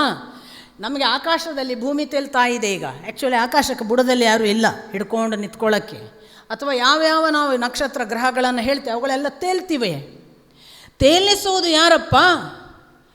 ಅದು ನಾನು ಅಂತ ವಾಯು ಅನ್ನೋದನ್ನು ಭಾಗವತ ಹೇಳುತ್ತೆ. ಇದನ್ನು ನಾನು ಬಹಳ ಬಾರಿಗೆ ಹೇಗೆ ಇದನ್ನು ವಿವರಿಸುವುದು? ಆಕಾಶದಲ್ಲಿ ಭೂಮಿ ನಿಂತಿದೆ, ಇದನ್ನು ವಾಯು ಹಿಡಿದಿಟ್ಟಿದ್ದಾನೆ. ಒಂದು ದಿನ ವಾಯುವು ತನ್ನ ಹಿಡಿತವನ್ನು ಟಕ್ ಅಂತ ಕಳಚಿದರೆ ಅದು ಕಕ್ಷೆಯಿಂದ ಕೆಳಗೆ ಬೀಳುತ್ತೆ ಅನ್ನುತ್ತೆ ಶ್ರೀಮದ್ ಭಾಗವತ. ಹಾಗಾಗಿ ಕಳಚಿತ್ತು, ಹಾಗೆ ಕಳಚುವಂತೆ ಹಿರಣ್ಯಾಕ್ಷ ಮಾಡಿದ ಅನ್ನೋದನ್ನು ನಮ್ಮ ಕಥೆ ಹೇಳುತ್ತೆ. ಈ ಕಳಚುವುದು ಅಂದರೆ ವಾಯು ಬಂಧನ ಆದರೆ ಆಯಿತು. ನಿಮಗೆ ಗೊತ್ತು, ಧ್ರುವ ತನ್ನ ತಪಸ್ಸು ಮಾಡುವಾಗ ತಪಸ್ಸಿನ ಫಲ ಎಷ್ಟು ಪರಿಣಾಮಕಾರಿಯಾಗಿ ಉಸಿರಿನ ಕಡೆಗೆ ಹೋಗಿತ್ತು ಅಂದರೆ ಧ್ರುವನದು ಧ್ರುವ ಕುಂಭಕಕ್ಕೆ ಹೋಗಿಬಿಟ್ಟಿದ್ದ. ಧ್ರುವ ಕುಂಭಕಕ್ಕೆ ಹೋದರೆ ಧ್ರುವನ ಉಸಿರಷ್ಟೇ ಅಲ್ಲ, ಅವನು ಜಗತ್ತಿನ ವಾಯುವನ್ನು ತಾನು ಕುಂಭಕದಲ್ಲಿ ಇಡುವಷ್ಟು ಆ ಎಕ್ಸ್ಪ್ಯಾನ್ಷನ್ಗೆ ಹೋದದ್ರಿಂದ ವಾಯುಬಂಧನ ಎಲ್ಲ ಕಡೆ ಆಯಿತು ಅಂತ ಎಲ್ಲರಿಗೂ ಉಸಿರು ಕಟ್ಟಿ ದೇವತೆಗಳು ಓಡಿದ್ರು ಅಂತ ವಿವರಣೆ ಬರುತ್ತೆ. ನಮ್ಮ ಕೆಲವೊಮ್ಮೆ ಆಗುತ್ತಲ್ಲ, ನಿರ್ವಾತ ಆದಾಗ ಏನೋ ಒಂದು ಭಯಂಕರ ದಾಹ, ನಾವಿನ್ನೂ ಸಣ್ಣ ಪುಟ್ಟ ದಾಹಕ್ಕೆ ಹೇಳ್ತಿದ್ದೇವೆ, ಆದರೆ ಎಕ್ಸ್ಟ್ರೀಮಿಟಿ ಎಲ್ಲಿಯುಂಟೋ ಯಾರಿಗೂ ಗೊತ್ತು. ಹೀಗೆ ಇರುವ ವಾಯು ಅವನು ಆಕಾಶದ ಭೂಮಿಯನ್ನು ಹೇಗೆ ಇಟ್ಕೊಂಡ? ನನಗೆ ಅದನ್ನು ಬಹಳ ಎಕ್ಸ್ಪ್ಲೇನ್ ಮಾಡೋಕ್ಕೆ ನನಗೆ ಬಹಳ ಇಷ್ಟವಾದ ಒಂದು ಸಂಗತಿ ಆಗ ನನಗೆ ಹೊಳೆದದ್ದನ್ನು ನಾನು ನಿಮಗೆ ಹೇಳ್ತೀನಿ. ನಿಮ್ಮ ಕೈಯಲ್ಲಿ ಒಂದು ದೊಡ್ಡ ಗುಂಡು ಕಲ್ಲನ್ನು ಕೊಟ್ಟರೆ, ಒಂದು 20 kg ಇದೆ ಅಂದ್ಕೊಳ್ಳಿ, ಇಲ್ಲಿ ಇಡು ಅಂತ ನೀವು ತೋರಿಸುವಾಗ ಅಲ್ಲೇನೂ ಅದಕ್ಕೊಂದು ಸಪೋರ್ಟ್ ಇಲ್ಲದ್ರೆ ನೀವು ಇಲ್ಲಿ ಹೇಗಿಡ್ತೀರಿ? ಒಂದೇ ಸಾಧ್ಯತೆ, ಅದಕ್ಕೊಂದು ದಾರ ಕಟ್ಟುವುದು. ಒಂದು ದಾರ ಕಟ್ಟಿ ಅದನ್ನು ಫಾಸ್ಟಾಗಿ ನಾನು ದಾರವನ್ನು ತಿರುಗಿಸುವುದು ವಾಯುವಿನಲ್ಲಿ. ಆ ವಾಯುವಿನ ಫೋರ್ಸಲ್ಲಿ ನಾನು ಆ ಜಾಗಕ್ಕೆ ನಿಲ್ಲಿಸೋಕ್ಕೆ ಬರುತ್ತೆ ಅಲ್ವಾ? ಅಲ್ಲೇ ಇರ್ಬೋದು ಅದು. ನಾನು ಕೈ ತಿರುಗಿಸ್ತಾ ಇರಬೇಕು ಮಾತ್ರ. ಯಾವಾಗ ವಾಯು ನಿಂತಿತೋ ಅದು ಬೀಳುತ್ತೆ. ಎಲ್ಲಿವರೆಗೆ ನನ್ನ ವಾಯುವಿನ ಸಪೋರ್ಟನ್ನು ಅದು ತಗೊಳ್ಳುತ್ತೆ ಆ ದಾರದ ಮುಖಾಂತರ, ಅಲ್ಲಿವರೆಗೆ ಅದು ಅಲ್ಲಿರುತ್ತೆ. ಹೀಗೆ ಭೂಮಿ ನಿಂತಿದೆ ಅಥವಾ ಹೀಗೆ ಎಲ್ಲವೂ ನಿಂತಿದೆ, ಇದು ವಾಯುವಿನ ಸಾಮರ್ಥ್ಯ. ಮತ್ತು ಅವನು ಮಾತರಿಶ್ವ ಯಾಕೆಂದರೆ ಆಕಾಶಾದ್ವಾಯು ವಾಯೋರಗ್ನಿ ಅಗ್ನೇರಾಪಹಾದ್ಭ್ಯ ಪೃಥ್ವಿ ಅಂತ ಉಪನಿಷತ್ತುಗಳು ಅಥವಾ ವೇದ. ಮೊದಲು ಆಕಾಶವನ್ನು ಭಗವಂತ ಸೃಷ್ಟಿಸಿದ. ಮಹತ್ತತ್ವ, ಅಹಂಕಾರ ತತ್ವ, ಆ ಬಳಿಕ ವೈಕಾರಿಕ, ತೈಜಸ್ಸಿ, ಈ ಥರ ಎಲ್ಲ ನಿಮಗೆ ಭಾಗವತ ಕೇಳಿದವರಿದ್ದರೆ ನಿಮಗೆ ಗೊತ್ತಾಗುತ್ತೆ. ಅದಕ್ಕನುಗುಣವಾಗಿ ಅವನು ಸೃಷ್ಟಿ ಮಾಡುವ ಪಂಚಭೂತಗಳು ತೈಜಸ ಆದ ನಂತರದ ತಾಮಸದಿಂದ ಉಂಟಾದದ್ದು. ಈ ತಾಮಸದಲ್ಲಿ ಉಂಟಾದಾಗ ಪ್ರಥಮದಲ್ಲಿ ಆಕಾಶದಿಂದ ವಾಯು, ಆದ್ದರಿಂದ ಅವನಿಗೆ ಮಾತರಿಶ್ವ ಅಂತ ಹೆಸರು. ಆಕಾಶದ ಮಗ. ಮಾತಾ ಅಂದರೆ ಆಕಾಶ. ಹಾಗಾಗಿ ಮಾತೃ ಶಬ್ದ ಪುಲ್ಲಿಂಗ ಅಂತ ಅಪ್ಪನದ್ದು. ಆಕಾಶದ ಮಗ ಇವ ಮಾತರಿಶ್ವ. ಹಾಗಾಗಿ ಅವನೇನು ಸಾಮಾನ್ಯನಾ? ಅವನು ಇಡೀ ಜಗತ್ತನ್ನು ಧಾರಣೆ ಮಾಡಬಲ್ಲ ಶಕ್ತಿ ಉಳ್ಳಂತಹ ಒಬ್ಬ ವ್ಯಕ್ತಿ. ಏಕಕಾಲಕ್ಕೆ ಆ ಒಂದು ಮಾತೆಯನ್ನು ಪಡೆದವ, ಆಕಾಶ ಅನ್ನುವ ಮಾತೆಯನ್ನೇ ತನ್ನ ತಂದೆಯಾಗಿ ಪಡೆದವ ಅಂಥ. ಅದಕ್ಕೆ ನೋಡಿ, ಮಾತೃ ಅನ್ನೋದು ಪುಲ್ಲಿಂಗ ಅಂದಾಗ ನನಗೆ ಭಗವದ್ಗೀತೆಯಲ್ಲಿ ಭಗವಂತ ಹೇಳ್ತಾನೆ ನೋಡಿ, ಇದನ್ನು ಹುಟ್ಟಿಸುವ ತಾಯಿ ಒಬ್ಬಳಿದ್ದಾಳೆ, ಅವಳು ಅಕ್ಷರ ಪುರುಷ ಅಂತಾನೆ ಭಗವಂತ. ಅವಳನ್ನು ಅಕ್ಷರ ಪುರುಷಿ ಅಥವಾ ಸ್ತ್ರೀ ಅಂತ ಹೇಳಲ್ಲ. ಮಾತೃ ಅನ್ನೋದು ತಂದೆಯೇ, ಅವಳಿಗೂ ಸಾವಿಲ್ಲ ಅಂತ ಭಗವಂತ ಭಗವದ್ಗೀತೆಯಲ್ಲಿ ಹೇಳ್ತಾನೆ. ಅದು ಪಕ್ಕನೆ ನೆನಪಾಗ್ತಿದೆ ಅಷ್ಟೇ ಇದನ್ನು ಹೇಳುವಾಗ. ಆ ಥರ ಮಾತರಿಶ್ವ. ಅಷ್ಟು ಮಾತ್ರವಾ? ಇವನಿಗೆ 49 ಮರುದ್ಗಣಗಳು ಇವರು. ಅದು ಇಂದ್ರನ ಕಥೆ ನಿಮಗೆ ಗೊತ್ತು. ಹೊಟ್ಟೆಯಲ್ಲಿ 7 ಬಾರಿ ಕೊಚ್ಚಿದ್ದು, ಅದಕ್ಕನುಗುಣವಾಗಿ ಹುಟ್ಟಿದ್ದು ದ್ವಿತೀಯ ಹೊಟ್ಟೆಯಿಂದ ಮರುದ್ಗಣಗಳಾಗಿ 7 49 ವಾಯು. ಈ ಮರುತರನ್ನೇ ಮರುತ ಅನ್ನುವ ಶಬ್ದದಿಂದಲೇ ಮಾರುತಿ ಬಂದದ್ದು. ಗಾಳಿಗೆ ಸಂಬಂಧಪಟ್ಟ ದೊರೆಯಾದದ್ದರಿಂದ ಅವನು. ಆ ಮರುತರೇ ಇಂದ್ರನಿಗೂ ಸಹಾಯ ಮಾಡೋದು ಮಳೆಗೆ ಎಲ್ಲ. ಇವರಲ್ಲಿ ಯಾರು ಹೋಗಿದ್ದು? ಅದು ಮತ್ತೆ ಅದಕ್ಕೆ ಅಪ್ಪ ಈ ಪೋರ್ಟ್ಫೋಲಿಯೋದ ಪ್ರಕಾರ ಅಹಂಕಾರ ಪ್ರಾಣ ಹೋಗಿದೆ ಅಂತ ಒಂದು ವಿವರಣೆ ಕೊಡ್ತಾರೆ. ಅದು ಅದರಲ್ಲೆಲ್ಲ ನನಗೆ ಗೊತ್ತಿಲ್ಲದ ವಿಷಯ ಅಂತೂ ಹಾಗೆ ಒಂದು ವಿವರಣೆ. ಅಂಥ ವಾಯುವೇ ಸೋತ, ನಮ್ಮ ಕಥೆ ಏನು ಅಂತ ಕೇಳ್ತಿದ್ದಾರೆ. ಅಂದರೆ ಗೊತ್ತಿದ್ದವರಿಗೆ ಗೊತ್ತಿಲ್ಲ, ಗೊತ್ತಿಲ್ಲದವರಿಗೆ ಗೊತ್ತುಂಟು ಹೇಳೋಕ್ಕೆ ಇಬ್ಬರು ಗೊತ್ತಿದ್ದವರು ಹೋದವರಿಗೆ ಗೊತ್ತೇ ಆಗಲಿಲ್ಲ. ಪ್ರೂಫ್ ಈಗ ಎವಿಡೆನ್ಸ್, ಬರೀ ಹೇಳಿದ್ದಲ್ಲ ನಾವು ಥಿಯರಿ. ಭಾರಿ ಗೊತ್ತಿದ್ದವರಲ್ಲ ಇವರು, ಅಗ್ನಿ ಗೊತ್ತಿದ್ದವನಲ್ವ ಭಗವಂತನನ್ನು, ವಾಯು ಗೊತ್ತಿದ್ದವನಲ್ಲ ನಮ್ಮ ಪ್ರಕಾರ ಗೊತ್ತಿದ್ದವರಲ್ವ. ಎಲ್ಲಿ ಗೊತ್ತಾಯಿತು? ಒಂದು ಸಣ್ಣ ವೇಷ ಬದಲಾಯಿದ ಕೂಡಲೇ ಗೊತ್ತಾಗಲಿಲ್ಲ ಇವ ಭಗವಂತ ಅಂತ. ಇನ್ನೇನು ಗೊತ್ತಾಗುತ್ತೆ ಅಂತ ನಮಗೆ ಇಂಡೈರೆಕ್ಟ್ಲಿ ಹೇಳ್ತಿದ್ದಾರೆ. ಇಂಥ ಹೊತ್ತಿನಲ್ಲಿ ಇಂದ್ರ ಹೋದನಲ್ಲ, ಈ ಇಂದ್ರನಿಗೆ ಯಾಕೆ ಗೊತ್ತಾಯಿತು, ಯಾಕೆ ಗೊತ್ತಾಯಿತು ಅನ್ನೋದಕ್ಕೆ ಅಲ್ಲಿ ಎಲ್ಲಿಯೂ ಕೂಡ ನಮಗೆ ಸೂಚನೆ ಗೊತ್ತಾಗೋದಿಲ್ಲ. ಇಂದ್ರ ಈಗ ತಮಭ್ಯದ್ರವತ್, ಇವನು ಕೂಡ ಅವರ ಹಾಗೆ ಭಾರಿ ಫೋರ್ಸಲ್ಲಿ ಹೋಗಿದ್ದಾನಪ್ಪ. ಯಾಕೆ ತದಭ್ಯವದತ್ತಾಗಲಿಲ್ಲ? ಅವನು ಕೂಡಲೇ ಯಾಕೆ ಇವನ ಮುಂದೆ ನಿಂತು ಕೇಳಲಿಲ್ಲ, ಅಪ್ಪ ನೀನು ಯಾರು ಅಂತ ಯಾಕೆ ಇಂದ್ರನೇ ಕೇಳಲಿಲ್ಲ? ತಸ್ಮಾತ್ ತಿರೋದಧೆ, ತಕ್ಷಣ ಅವನು ಯಾಕೆ ಅಂತರ್ಧಾನನಾದ? ಯಾಕೆ ಅನ್ನೋದಕ್ಕೆ ಇಲ್ಲಿ ವಿವರಣೆ ಇಲ್ಲ. ಆದರೆ ಇಂದ್ರನ ಗುಣಲಕ್ಷಣಗಳನ್ನು ನಾವು ನೋಡುವಾಗ ಇಂದ್ರ ಮಹಾಸಂಭಾವಿತ. ಇಂದ್ರ ಪರಮಪುರುಷ ಭಗವಂತನ ಮುಂದೆ ಸೋಲನ್ನು ಒಪ್ಪಿಕೊಳ್ಳುವವ. ಋಗ್ವೇದ ಮೊದಲಾದವುದನ್ನು ನೋಡಿದರೆ ನಾವು ಮಾಡುವ ಎಲ್ಲ ಯಜ್ಞ ಯಾಗಗಳ ಫಲಗಳನ್ನು ತಗೊಂಡು ಹೋಗಿ ಇಂದ್ರನಿಗೇ ಮುಟ್ಟಿಸುವುದು ನಾವು. ಇಂದ್ರ ಪರಮತತ್ವಕ್ಕೆ ಕೊಡುವುದು ಮತ್ತು ಪರಮತತ್ವದಿಂದ ಕೊಟ್ಟದ್ದನ್ನು ಬಹಳ ಸಂಭಾವಿತನಾಗಿ ವಿನಯಶೀಲನಾಗಿ ಫಲ ಯಾರಿಗೆ ಮುಟ್ಟಬೇಕೋ ಅದನ್ನು ಮುಟ್ಟಿಸುವವರೆಗೂ ಕೂಡ ತುಂಬ ಸಜ್ಜನಿಕೆಯಿಂದ ಸಂಯಮದಿಂದ ನಡೆದುಕೊಳ್ಳುವವ. ಆ ಕಾರಣ ಉಂಟಲ್ಲ, ಅವನು ಯಾವತ್ತೂ ಕೂಡ ಸೋತಾಗ ದೇವರ ಮುಂದೆ ಸೋತೆ ಅಂತ ಅವಮಾನ ಅಂತ ಭಾವಿಸ್ತಿರ್ಲಿಲ್ವಂತೆ. ಇವರೇನು ಮಾಡಿದರು? ತತಏವ ನೇವವ್ರತೆ, ಸೋತೆಪ್ಪ, ಆ ಮುಖನೇ ನೋಡೋದು ತಿರುಗಿದ್ರು ನೋಡಿ. ಆ ಗುಣ ಇರಲಿಲ್ಲಂತೆ ಇಂದ್ರನಿಗೆ. ಒಂದು ವೇಳೆ ಇಂದ್ರನ ಋಗ್ವೇದದ ಗುಣಲಕ್ಷಣಗಳನ್ನು ಇಟ್ಟುಕೊಂಡು ವ್ಯಾಖ್ಯಾನಕಾರರು ಡಿಸ್ಕಸ್ ಮಾಡ್ತಾ ಹೇಳ್ತಾರೆ, ಒಂದು ವೇಳೆ ಇಂದ್ರ ಉಳಿದವರ ಹಾಗೆ, ಅಗ್ನಿಯ ಹಾಗೆ, ವಾಯುವಿನ ಹಾಗೆ ಆ ಯಕ್ಷನ ಮುಂದೆ ಸೋತಿದ್ದರೆ ಅವ ಖಂಡಿತ ನಿವವೃತೆ ಆಗ್ತಿರಲಿಲ್ಲ ಅಂತ. ಅವನ ನಿವೃತ್ತಿ ಮಾಡಿ ಬೆನ್ನು ಹಾಕಿ ಹೋಗ್ತಿರಲಿಲ್ಲ. ಅವನೇನು ಮಾಡ್ತಿದ್ದಂತೆ, ಯಾರಪ್ಪ ನೀನು, ನನ್ನನ್ನು ಸೋಲಿಸಿದೆಯಲ್ಲ, ಎಷ್ಟು ದೊಡ್ಡವನಿರಬೇಕು ನೀನು ಅಂತ ಕೇಳ್ತಿದ್ದನಂತೆ. ನೋಡಿ ಭಗವಂತನಿಗೆ ಎಷ್ಟು ಖುಷಿ. ಸೋಲುವುದನ್ನು ಒಪ್ಪಿಕೊಳ್ಳುವವರ ಮುಂದೆ ತಾನು ಅನಾವರಣ ಆಗ್ತಾನೆ. ನಾವು ಸೋಲುವುದನ್ನು ಒಪ್ಪಿಕೊಳ್ಳದೆ ಅವನು ಯಾವನವ ಸೋಲಿಸಿದ್ದು, ನನಗೆ ಮುಖ ನೋಡೋದ ಹಾಗಾಯಿತು, ನಾನು ಎದ್ದು ಬಂದುಬಿಟ್ಟೆ ಅಂತ ನಾವು ಪಾರಾಗುವುದನ್ನು ನೋಡ್ತೇವೆ. ಎದ್ದು ಬರುವವರನ್ನು, ಬೆನ್ನು ಹಾಕುವವರನ್ನು ಭಗವಂತ ಮತ್ತೆ ಪರೀಕ್ಷೆಗೆ ಒಳಪಡಿಸ್ತಾನೆ. ಸೋತೆವು ಅಂತ ಇಟ್ಕೊಳ್ಳೋಣ, ಬಿದ್ದೆವು ಅಂತ ಇಟ್ಕೊಳ್ಳೋಣ, ಹೇಳಲಿಕ್ಕಾಗದ ಸ್ಥಿತಿ ತಲುಪಿದೆವು ಅಂತ ಇಟ್ಕೊಳ್ಳೋಣ. ನಿನ್ನಿಂದಾಗಿದೆಯಪ್ಪ, ನೀನು ಯಾರು, ನಿನಗೆ ಏನು ಕಾರಣ, ನನ್ನ ಮೇಲೆ ಯಾವ ಕಾರಣಕ್ಕೆ ನೀನು ನನ್ನನ್ನು ಸೋಲಿಸಿದ್ದಿ, ನೀನು ಯಾರು, ನನಗೆ ಅನಾವರಣ ಮಾಡು, ನಿನ್ನನ್ನು ತೋರು ಅನ್ನುವ ಭಾವ ಇದ್ದರೆ ಸಾಕು. ಅವ ತಾನು ಯಾರು ಅನ್ನೋದನ್ನು ಹೇಳ್ತಾನೆ ಅನ್ನುವ ಸೂಚನೆಗೋಸ್ಕರ ಇಂದ್ರನಿಗೆ ಅವನು ತಾನು ಸೋಲಿಸದೇ ಉತ್ತರ ಕೊಟ್ಟ ಅಂತ. ಯಾರು ಸೋಲುವುದಕ್ಕೆ ಸಿದ್ಧನಿದ್ದಾನೋ ಅವನನ್ನು ಸೋಲಿಸುವುದಿಲ್ಲ ಭಗವಂತ ಅಂತ ಸೂಚನೆ. ನಾನು ಬಹಳ ಬಾರಿ ಹೇಳೋದುಂಟು, ಏನು ಸಾಮಾನ್ಯ ಈಗ ನಾವು ಓದಿರ್ತೇವ ಅಪ್ಪ, ಓದಿದ್ದದನ್ನೆಲ್ಲ ಚೀಟಿ ಬರ್ಕೊಂಡು ಬಂದು ಇಲ್ಲಿ ನೋಡಿ ನೋಡಿ ಹೇಳೋದಕ್ಕಿಂತ ಮರ್ತು ಹೋಯ್ತು ಅಂತ ನಿದ್ರೆ ಏನು ತೊಂದರೆ ಅಲ್ವಾ? ದೇವರ ಮುಂದೆ ಹೇಳೋದಪ್ಪ, ನಾನೆಲ್ಲ ಓದಿದೆ, ನಿಮಗೆ ಹೇಳಬೇಕು ಅಂತಲೂ ಬಂದೆ, ನಂಗೆ ಆಗಲಿಲ್ಲ, ಏನು ತೊಂದರೆ? ನಮಗೆ ನಾಳೆ ಭಾಷಣಕ್ಕೆ ಕರಿಬೇಕು, ನಮ್ಮನ್ನು ನಾಳೆ ಜನ ರಿಕಗ್ನೈಸ್ ಮಾಡಬೇಕು, ಎಲ್ಲ ತಲೆಯಲ್ಲುಂಟು ನೋಡಿ, ಅದು ಪ್ರಾಬ್ಲಮ್. ಅದಕ್ಕೆ ಚೀಟಿ ಹಾಕ್ಕೊಂಡು ಎಲ್ಲೂ ತಪ್ಪದ ಹಾಗೆ ಹೀಗೆ ನೋಡಿಕೊಂಡು, ಅದಕ್ಕಿಂತ ಬಿಟ್ಟರೆ ವಾಸಿ ಅಲ್ವಾ? ನಾನು ಯಾರನ್ನು ಅಟ್ಯಾಕ್ ಮಾಡೋದಲ್ಲ, ಒಂದು ಸಲ ಯೋಚನೆ ಮಾಡಬೇಕು ಅಂತ ಆತ್ಮವಿವೇಚನೆ ಬೇಕಾಗಿಲ್ಲ. ನಮಗೆ ಇನ್ನೊಬ್ರಿಗೆ ಹೇಳಬೇಕು ಅನ್ನೋ ದಾಹಕ್ಕೆ ಚೀಟಿ ಬರ್ಕೊಂಡು ಬಂದು ಹೇಳುವಂಥದ್ದು ಏನು ಅಷ್ಟು ಅವಶ್ಯಕತೆ? ಯಾಕೆ ಅಂದರೆ ನಮಗೆ ಸೋಲು ಬೇಡ. ಸೋಲ್ಲಿ ಅಲ್ವಾ? ನಮ್ಮ ಅಪ್ಪ ಪ್ರಥಮ ಭಾಷಣವೇ ಅವರು ತನ್ನ ಅನುಭವವನ್ನು ಹೇಳುವಾಗ ಹೇಳ್ತಾರೆ, ಅವರು ಸಿಕ್ಕಾಪಟ್ಟೆ ಓದಿದ್ರಂತೆ. ಆಗ ಸಿಕ್ಕಾಪಟ್ಟೆ ಓದಿದ್ದರಿಂದ ಅವರನ್ನು ಮಠದವರೆಲ್ಲ ಸೇರಿಸಿ ಒಂದು ದಿನ ಕೂಡಿಸಿ ಶಿವರಾಮ ಕಾರಂತರ ಬಗ್ಗೆ ಮಾತಾಡಿ ಅಂತ ನಿಲ್ಲಿಸಿದ್ರಂತೆ. ಇವರು ಕಂಡಪಟ್ಟೆ ಓದಿದ್ದಾರೆ, ಶಿವರಾಮ್ ಕಾರಂತರದ್ದು ಎಲ್ಲ ಕಾದಂಬರಿ ಓದಿದ್ದಾರೆ, ಶಿವರಾಮ್ ಕಾರಂತರ ಪರ್ಸನಲ್ ಗೊತ್ತು, ಶಿವರಾಮ್ ಕಾರಂತರ ಮನೋಧರ್ಮಗಳು ಗೊತ್ತು, ಎಲ್ಲ ಗೊತ್ತು ನಮ್ಮ ಅಪ್ಪನಿಗೆ. ಎದ್ದು ನಿಂತರಂತೆ ಹೇಳಬೇಕು ಅಂತ. ಶಿವರಾಮ ಕಾರಂತರು ದೊಡ್ಡ ಕಾದಂಬರಿಕಾರ, ಮುಂದೆ ಬರಲಿಲ್ಲ, ಮುಂದಿನ ವಾಕ್ಯವೇ ಬರಲಿಲ್ಲ ಅಂತೆ ನಮ್ಮ ಅಪ್ಪನಿಗೆ. ಇದು ಯಥಾರ್ಥ, ನಮ್ಮ ಆತ್ಮಚರಿತ್ರೆಯಲ್ಲಿ ಅಪ್ಪ ಹೇಳಿದ್ದಾರೆ. ನಾಳೆಯ ದಿನ ನೀವು ಬಯೋಪಿಕ್ ನೋಡಿದರೆ ಇದೆಲ್ಲ ಉಂಟು. ನಮ್ಮ ಅಪ್ಪ ಎದ್ದು ನಿಲ್ತಾರೆ, ಶಿವರಾಮ ಕಾರಂತರು ಬಹಳ ದೊಡ್ಡ ಕಾದಂಬರಿಕಾರ, ಮುಂದಿನ ವಾಕ್ಯವೇ ಬರೋದಿಲ್ಲ, ಕೂತ್ಬಿಡ್ತಾರೆ ನಮ್ಮಪ್ಪ.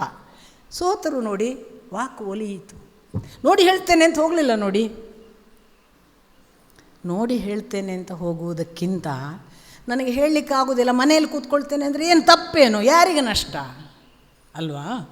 ಈ ಒಂದು ಸೋಲುವುದಕ್ಕೆ ಸಿದ್ಧರಾದವರನ್ನು ಸೋಲದಂತೆ ದೇವರು ಕೈ ಹಿಡಿತಾನೆ ಅಂತ. ಇಂದ್ರ ಸೋಲುವುದಕ್ಕೆ ಸಿದ್ಧನಾಗಿದ್ದ. ಹೇಗೆ? ನಾನು ಸೋತರೆ ಅವನನ್ನೇ ಕೇಳುವುದು ಅಂತ, ಓಡಿ ಹೋಗ್ತೇನೆ ಅಂತ ಅವ ತೀರ್ಮಾನ ಮಾಡಲಿಲ್ಲ.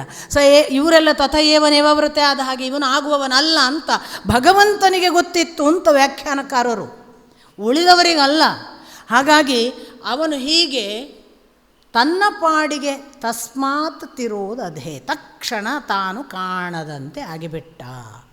ಇವ ಹುಡುಕ್ತಾನೆ, ಇವ ನಾನು ಯಾರು ಅಂತ ಹುಡುಕ್ತಾನೆ, ಇವ ಮಹಾವಿನಯಶೀಲ, ಇವ ಸೋಲಿಗೆ ಹೆದರುವವನಲ್ಲ, ಹುಡುಕಲಿ. ಅಷ್ಟೇ ಮಾಡಲಿಲ್ಲ ನೋಡಿ, ಅನುಗ್ರಹವೂ ಮಾಡಿದ, ಉತ್ತರ ಕೊಡುವ ತಾಯಿಯನ್ನು ಕಳಿಸಿದ. ತಾನು ಇಲ್ಲವಾದದಷ್ಟೇ ಅಲ್ಲ, ತಸ್ಮಿನ್ನೇವ ಆಕಾಶೆ, ಅದೇ ಅವಕಾಶದಲ್ಲಿ, ಅಲ್ಲಿ ಎಲ್ಲಿ ಮಾಯ ಆಗಿದ್ದ ಅದೇ ಜಾಗದಲ್ಲಿ ಸ್ತ್ರೀಯಮ್ಮ ಜಗಾಮ, ಒಬ್ಬ ಹೆಣ್ಣನ್ನು ಬರುವಂತೆ ಮಾಡಿ ಎಂಥವಳು ಅವಳು, ಸಾಮಾನ್ಯಳನ್ನು ಕಳಿಸ್ಲಿಲ್ಲ. ಇಂದ್ರನ ಕಕ್ಷೆಯ ತಕ್ಷಣ ಮೇಲೆ ಇದ್ದಾಳೆ ಪಾರ್ವತಿ, 9ನೆಯ ಕಕ್ಷೆ. ಪಾರ್ವತಿ ಯಾರು? ವಾಗ್ದೇವತೆ. ಸ್ವಾಮಿ, ನಾನು ನಿನ್ನೆ ದಿನ ಗಾಂಧಿ ಸಾವರ್ಕರ್ ಅಷ್ಟೇ ಅಂದೆ, ಶಂಕರ ಮಧ್ವ ಅಂತ ಗಲಾಟೆ ಮಾಡ್ತಿರಲ್ಲ, ದಯವಿಟ್ಟು ನಿಲ್ಲಿಸಿ. ಪಾರ್ವತಿ ವಾಗ್ದೇವತೆ. ಯಾವ ಬಾಯಿಯಲ್ಲಿ ಹೇಳ್ತೀರಿ ನೀವು ಶಿವನನ್ನು ದ್ವೇಷಿಸುವುದಕ್ಕೆ? ಯಾವ ಬಾಯಿಯಲ್ಲಿ ಮಾತಾಡೋದು ನಾವು ಶಂಕರ ದ್ವೇಷವನ್ನು? ಯಾವ ಬಾಯಿಯಲ್ಲಿ ಹೇಳೋದು ನಾವು ಬೇರೆ ಅವರು ಬೇರೆ ಅಂತ? ದಯವಿಟ್ಟು ಈ ಬೊಬ್ಬಾಟ ನಿಲ್ಲಿಸದೇ ಇದ್ದರೆ ವಾಕ್ ಒಲಿದೀತು ಹೇಗೆ? ಪಾರ್ವತಿ ಅನುಗ್ರಹ ಮಾಡದಿದ್ದರೆ ವಾಕ್ಕಿಲ್ಲ. ಸರಸ್ವತಿ ವಿದ್ಯೆ ಹೌದು, ನನ್ನಲ್ಲಿರುವ ವಿದ್ಯೆ ಪ್ರಕಟವಾಗುವಂತೆ ಮಾಡಬೇಕಾದ್ರೆ ಅವಳ ಅನುಗ್ರಹ ಬೇಕು. ನಾವು ಏನು ಭಾರಿ ಬೊಬ್ಬೆಯಲ್ಲಿ ಹೇಳ್ತೇವಲ್ಲ, ವಾಯುಜೀವೋತ್ತಮ, ಹರಿಸರ್ವೋತ್ತಮ, ಯಾರು ಹೇಳಿಸುವುದು ಯಾರು ಸ್ವಾಮಿ? ಯಾಕೆ ಈ ಒಡಕು? ನಾನು ಪದೇ ಮಾವಿದ್ವಿಷಾವಹೈ, ದ್ವೇಷ ಬೆಳೆಸುವ ಯಾವುದನ್ನೂ ದಯವಿಟ್ಟು ಯಾವ ಮಕ್ಕಳಿಗೂ ಹೇಳ್ಕೊಡ್ಬೇಡಿ, ಯಾವ ಅಂತರಾತ್ಮನಿಗೂ ಬೇಡ. ಅದು ಪ್ರೀತಿಸುವುದೊಂದೇ ಈ ಜಗತ್ತಿನಲ್ಲಿ ನಾವು ಮಾಡಬಹುದಾದ ಏಕಮಾತ್ರ ಒಂದು ಕೆಲಸ. ಯಾಕೆ ಗೊತ್ತಾ? ಅತ್ಯಂತ ಪ್ರೀತಿಸುವಂತೆ ಮಾಡುವುದು ಯಾರು ಅಂತ ಮುಂದೆ ವಾಕ್ಯ ಬರುತ್ತೆ. ಒಳಗೆ ಭಗವಂತನನ್ನು ಕೂಡಿಸಿಕೊಂಡು ಅವನನ್ನೇ ನೆನೆಯುವವನಿದ್ದಾನಲ್ಲ, ಅವನು ಅತ್ಯಂತ ಎಲ್ಲರಿಗೂ ಪ್ರಿಯನಾಗ್ತಾನೆ ಅಂತ ಮುಂದೆ ಇದೆ. ಬರೇ ದ್ವೇಷ. ಈ ಪಾರ್ವತಿ ಎಂಥವಳು? ಬಹು ಶೋಭಮಾನಾಂ. ನಮ್ಮಪ್ಪ ಬರೀತಾರೆ, ವಿದ್ಯೆ ತುಂಬಿದರೆ ಶೋಭೆಯಲ್ಲದೆ ಇನ್ಯಾವ ಮೇಕಪ್ಪು ಅಂತ. ವಿದ್ಯೆ ತುಂಬಿ ತುಳುಕುವಾಗ ಶೋಭೆ ಕಾಣಿಸದೆ ಇನ್ನೇನು ಕಾಣಿಸಿತು? ಅಂಥ ಶೋಭಾಯಮಾನವಾದ ಆ ತಾಯಿ ಉಮಾಂ. ಅವಳು ಉಮಾ ಯಾಕೆ? ಅವಳು ಉಮಾ ಅನ್ನುವುದು ನಮಗೆ ಗೊತ್ತು, ಅವಳ ಹೆಸರಾಗಿ. ಅವಳು ಪರ್ವತರಾಜನ ಮಗಳು ಉಮೆಯಾಗಿ ಶಿವನನ್ನು ಮದುವೆ ಆದದ್ದು. ಅದರ ಮೊದಲು ದಕ್ಷ ಪ್ರಜಾಪತಿಯ ಮಗಳಾಗಿ ಸತಿಯಾಗಿ ತನ್ನನ್ನು ಅರ್ಪಿಸಿಕೊಂಡು ಮತ್ತೆ ಹುಟ್ಟಿದ್ದು ಪರ್ವತರಾಜನ ಮಗಳಾಗಿ, ಆಗ ಉಮಾಂ. ಹಾಗಾಗಿ ಸತಿಯನ್ನು ಭೇಟಿಯಾದದ್ದಲ್ಲ, ದಕ್ಷ ಪ್ರಜಾಪತಿಯ ಪ್ರಥಮ ಶಿವಪತ್ನಿಯಾಗಿ ಇದ್ದಂತಹ ಸತಿಯನ್ನು ಭೇಟಿಯಾದದ್ದಲ್ಲ ಇವ ಪರ್ವತರಾಜನ ಪತ್ನಿ ಉಮಾಂ.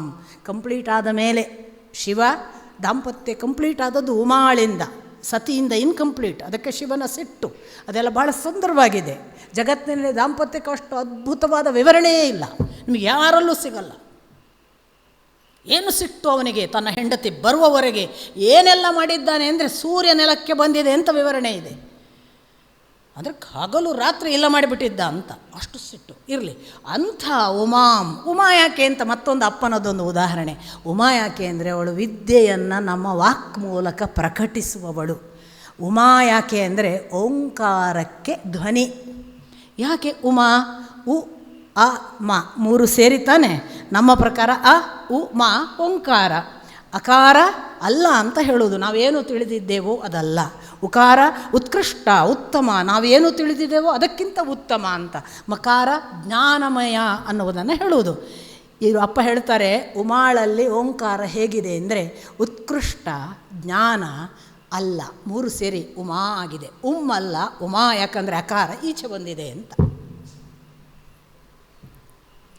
2 ಅರ್ಥದಲ್ಲಿ ತಾನೇ ಉತ್ಕೃಷ್ಟ ಜ್ಞಾನ ಅಲ್ಲ ಅನ್ನುವ ಒಂದು ವಿನಯವೂ ಅವಳಿಗಿದೆ. ವಿದ್ಯೆ ಸರಸ್ವತಿ, ನಾನು ಅದಕ್ಕೆ ಅಭಿವ್ಯಕ್ತಿ ಕೊಡುವವಳು, ಆದ್ದರಿಂದ ಉಮಾ.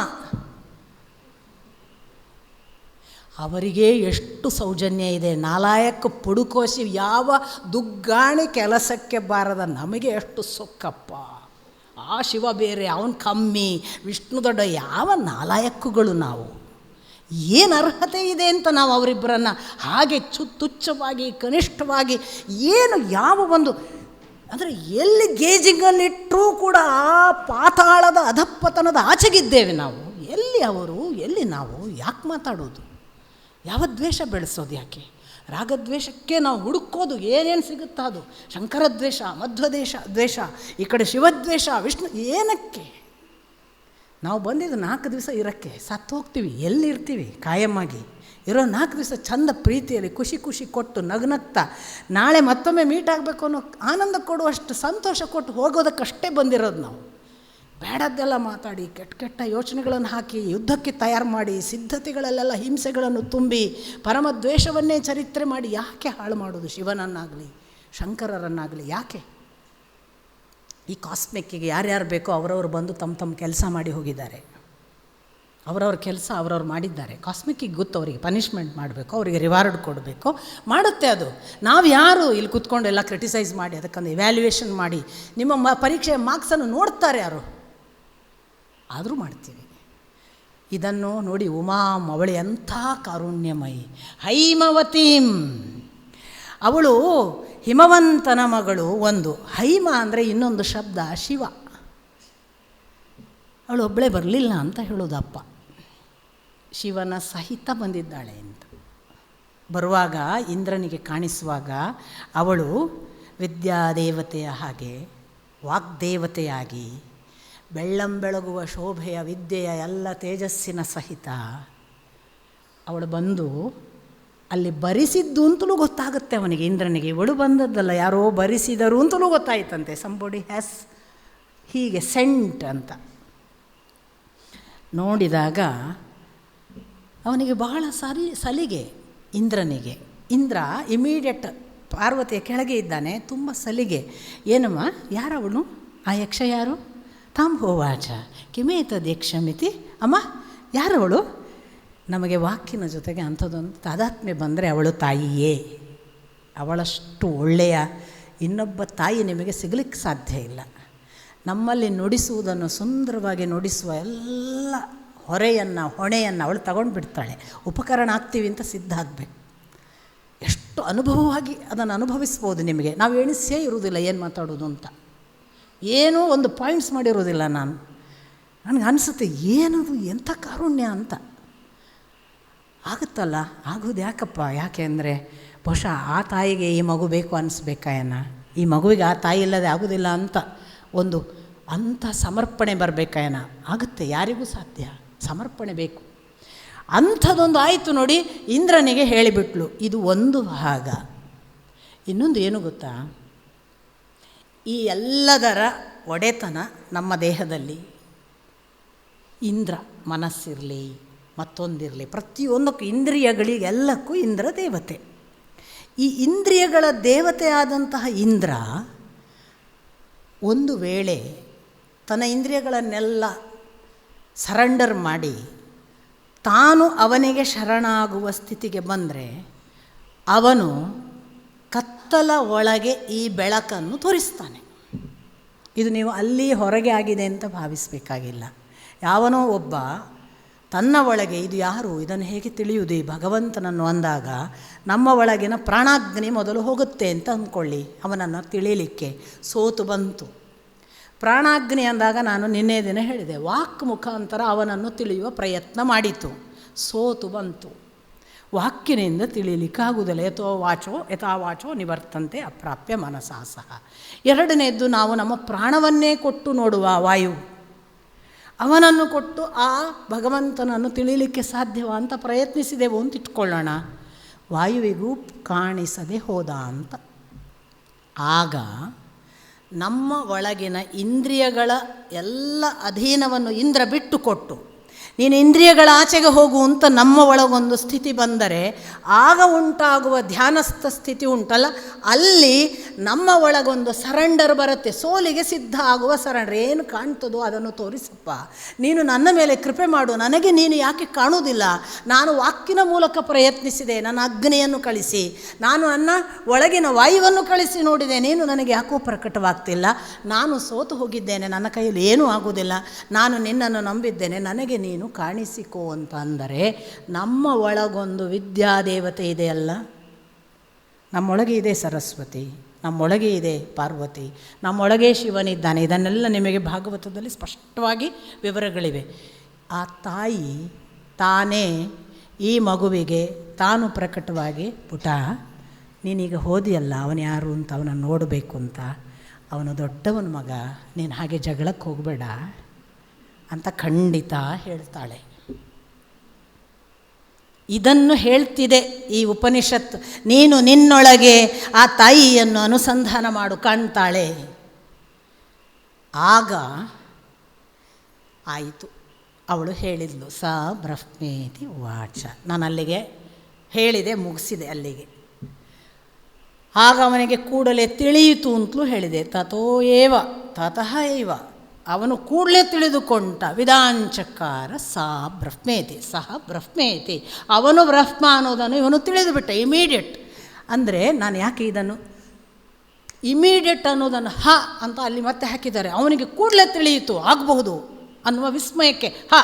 ಯಾಕೆ ಗೊತ್ತಾ, ಜಗತ್ತಿನ ಅನೇಕ ಅಧ್ಯಾತ್ಮ ಜೀವಿಗಳ ಅಧಃಪತನ ಒಂದು ರಿಯಲೈಸ್ ಆಗುವಾಗ ಅನುಮಾನ ಬಂದು ಬಿಡ್ತದೆ. ಸಂಶಯಾತ್ಮ ವಿನಶ್ಯತಿ. ನಮ್ಮ ಎಲ್ಲರ ಸಮಸ್ಯೆ ಒಂದು ಅನುಭವ ಆಗ್ತದೆ, ಅದು ಹೌದಾ ಅಲ್ವಾ, ಬಿದ್ದು ಹೋಗ್ಬಿಡ್ತೀವಿ ನಾವು. ಹಾಗಂತ ಸಂಶಯ ಪಡಬಾರ್ದ, ಅನುಮಾನ ಪಡಬಾರ್ದ. ನನ್ನ ಗುರುಗಳು ಹೇಳ್ತಾರೆ, ಪ್ರತಿ ನಂಬಿಕೆ ಅನುಮಾನದಿಂದ ಆರಂಭವಾಗಬೇಕು ಮತ್ತು ಪ್ರತಿ ಅನುಮಾನ ನಂಬಿಕೆಯಲ್ಲಿ ಮುಕ್ತಾಯವಾಗಬೇಕು. ಅಷ್ಟೇ difference. You should not doubt ಅಂತ ರಜನೀಶ್ ಎಲ್ಲೂ ಹೇಳೋದಿಲ್ಲ. Doubt everything. You should have the confirmation. Doubt till you get the confirmation. But you should get the confirmation. Don't end in duality. ಇದು ರಜನೀಶ್ನ ಮಾತು. ನನ್ನ ಗುರುಗಳ ಮಾತು ಅದನ್ನೇ ಹೇಳ್ತಿದೆ. ನಂಬಿಕೆಯೇ ಅನುಮಾನದಿಂದ ಆರಂಭ ಆಗಬೇಕು, ಹಾಗೆಯೇ ಅನುಮಾನ ನಂಬಿಕೆಯಲ್ಲಿ ಮುಕ್ತಾಯ ಆಗಬೇಕು. ನಮಗೆ ಡೌಟು, ಅದು ಸರಿಯಾ ಇದು ಸರಿಯಾ, ಕಡೆಯವರೆಗೂ ಡೌಟೇ. ಅದು ಸರಿಯಾ ಇದು ಸರಿಯಾ, ಸಂಶಯಾತ್ಮ ವಿನಶ್ಯತಿ ಅಂತ ಕೃಷ್ಣ ಅದಕ್ಕೆ ಘೋಷಣೆ ಮಾಡಿದ. ನಿನ್ನ ಸಂಶಯವೇ ನಿನ್ನ ಎಂಡ್ ಪಾಯಿಂಟ್ ಆದರೆ ಆ ಆತ್ಮಕ್ಕೆ ದುರ್ಗತಿಯಪ್ಪ, ಅದು ಬೆಳೆಯಲ್ಲ. ಎಲ್ಲೋ ಒಂದು ಕಡೆ you should come to a conclusion, ಒಂದು ಬಿಲೀಫ್, ಒಂದು trust, this must be right, it may be wrong, but confirmation ನನಗೆ ನಾನು ಒಂದು ಕೊಟ್ಕೋಬೇಕು. ಎಷ್ಟು ದಿವಸ ಎರಡು ದೋಣಿಯಲ್ಲಿ ಕಾಲಿಡೋದು? ಇವನು ನೋಡಿ, ಇಂದ್ರ, ನಮ್ಮ ಒಳಗೆ ಇರುವ ಇಂದ್ರ ಇಂದ್ರಿಯಗಳ ಅಧಿದೇವತೆಯಾಗಿ ನಮ್ಮನ್ನು ಭಗವಂತನಿಗೆ ಸರೆಂಡರ್ ಮಾಡಿಸಿ ಸೋಲಿಗೆ ಎಷ್ಟು ಸಿದ್ಧ ಅಂದರೆ, ಕೇವಲ ಸಿದ್ಧನಲ್ಲ, ಅವನು ತಕ್ಷಣ ಆ ಉತ್ತರ ಉಮಾ ಹೇಳಿದ ತಕ್ಷಣ, ಆಹಾ, ಇದು ಒಳಗೆ ಕೂತ ಅಂತರ್ಜ್ಯೋತಿಯಾದ ವಿದ್ಯೆ ಅನ್ನುವ ಆ ಬೆಳಕೇ ಉತ್ತರ ಕೊಡುವುದು, ನಮ್ಮೊಳಗಿನ ಅಂತರಾತ್ಮವೇ. ಡೌಟ್ ಮಾಡಿದರೆ ಇಂದ್ರನ ಸೋಲು. ಇಂದ್ರ ಇಮಿಡಿಯೇಟ್ ಆಹಾ ಬ್ರಹ್ಮೇತಿ ತತಃ ಏವ ತತಃ ಹ ಏವ ಬ್ರಹ್ಮೇತಿ ವಿಧಾಂಚಕಾರ. ತಿಳಿದು ಬಿಟ್ಟ ಅವನು. ಅವನಿಗೆ ಡೌಟೇ ಬರಲಿಲ್ಲ. No doubt about it. ಅಮ್ಮ ಹೇಳಿದಾಳೆ, ಎಸ್ ಫಿನಿಶ್. ಅಮ್ಮ ಹೇಳಿದ್ರೆ ಏನಾಯಿತು, ನಮ್ಮ ಟೀಚರ್ ಹೀಗೆ ಹೇಳಿದ್ರಲ್ಲ, ಮುಗಿದೋಯ್ತು. ಟೀಚರ್ ಅಮ್ಮನ ಭಾಗ ಆಗದೇ ಇರುವಾಗೆಲ್ಲ ಈ ಸಮಸ್ಯೆಯೇ. ಹಾಗಾಗಿ ಅವನು ವಿಧಾಂಚಕಾರ ಬ್ರಹ್ಮೇತಿ, ಅವನಿಗೆ ತಿಳಿಯಿತು. ಹೀಗೆ ತಿಳಿದ ಕೂಡಲೇ ಅವರು ಮುಂದಿನ ಮಾತು ಹೇಳ್ತಾರೆ. ಹೀಗೆ ತಿಳಿದದ್ರಿಂದ ಏನಾಯಿತು? ತಸ್ಮಾದ್ವಾ ಏತೇ ದೇವಾ. ನೋಡಿ, ಆದ್ದರಿಂದಲೇ ವಾ ಅನ್ನೋದು ಮತ್ತೆ ಅವಧಾರಣೆ. ಹಾಗಾಗಿಯೇ ಏನಾಯಿತು? ಏತೇ ದೇವ. ಈಗ ನಮಗೆ ತುಂಬ ಏತೇ ದೇವಾಹ ನಾವು ಲಿಸ್ಟ್ ನೋಡಿತಲ್ಲ, ಎಷ್ಟು ಜನ ದೇವರುಗಳಿದ್ದಾರೆ. ಅವರಲ್ಲಿ ಅತಿತರಾಮ್ ಇವಾನ್ ಅನ್ಯಾನ್ ದೇವಾನ್. ಯಾರು? ಅಗ್ನಿ ವಾಯು ಇಂದ್ರ.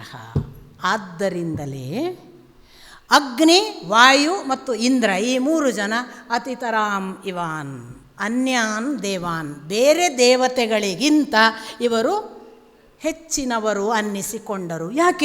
ಯಾಕೆ ಅಂದರೆ ಹ ಏನಂ ಅಥವಾ ಹ ಏನತ್, ಇವರು ಇದನ್ನು ಯಾವುದನ್ನು, ಈ ಯಕ್ಷನನ್ನು ನೇದಿಷ್ಟಂ ಅಂದರೆ ನೇದಿಷ್ಟಂ ಅಂದರೆ ಅತ್ಯಂತ ಹತ್ತಿರದಿಂದ, ಪಸ್ಪೃಶಃ ಅತ್ಯಂತ ಹತ್ತಿರದಿಂದ ಮುಟ್ಟಿ ನೋಡಿದವರು ಈ 3 ಜನ. ಆ ಭಗವಂತನನ್ನು ಯಕ್ಷ ರೂಪದಲ್ಲಿದ್ದಾಗ ಅತ್ಯಂತ ಹತ್ತಿರ ಹೋಗಿ ಕಣ್ಮುಟ್ಟ ನೋಡಿದವರು, ಹೃದಯ ಮುಟ್ಟ ನೋಡಿದವರು. ಆದ್ದರಿಂದ ಇವರು ಉಳಿದ ದೇವತೆಗಳಿಗಿಂತ ಅತೀತರು. ಅತಿತರಾಂ ಇವಾನ್ ಅನ್ಯಾನ್ ದೇವಾನ್ ಅಗ್ನಿಹೇ ವಾಯು ಇಂದ್ರ.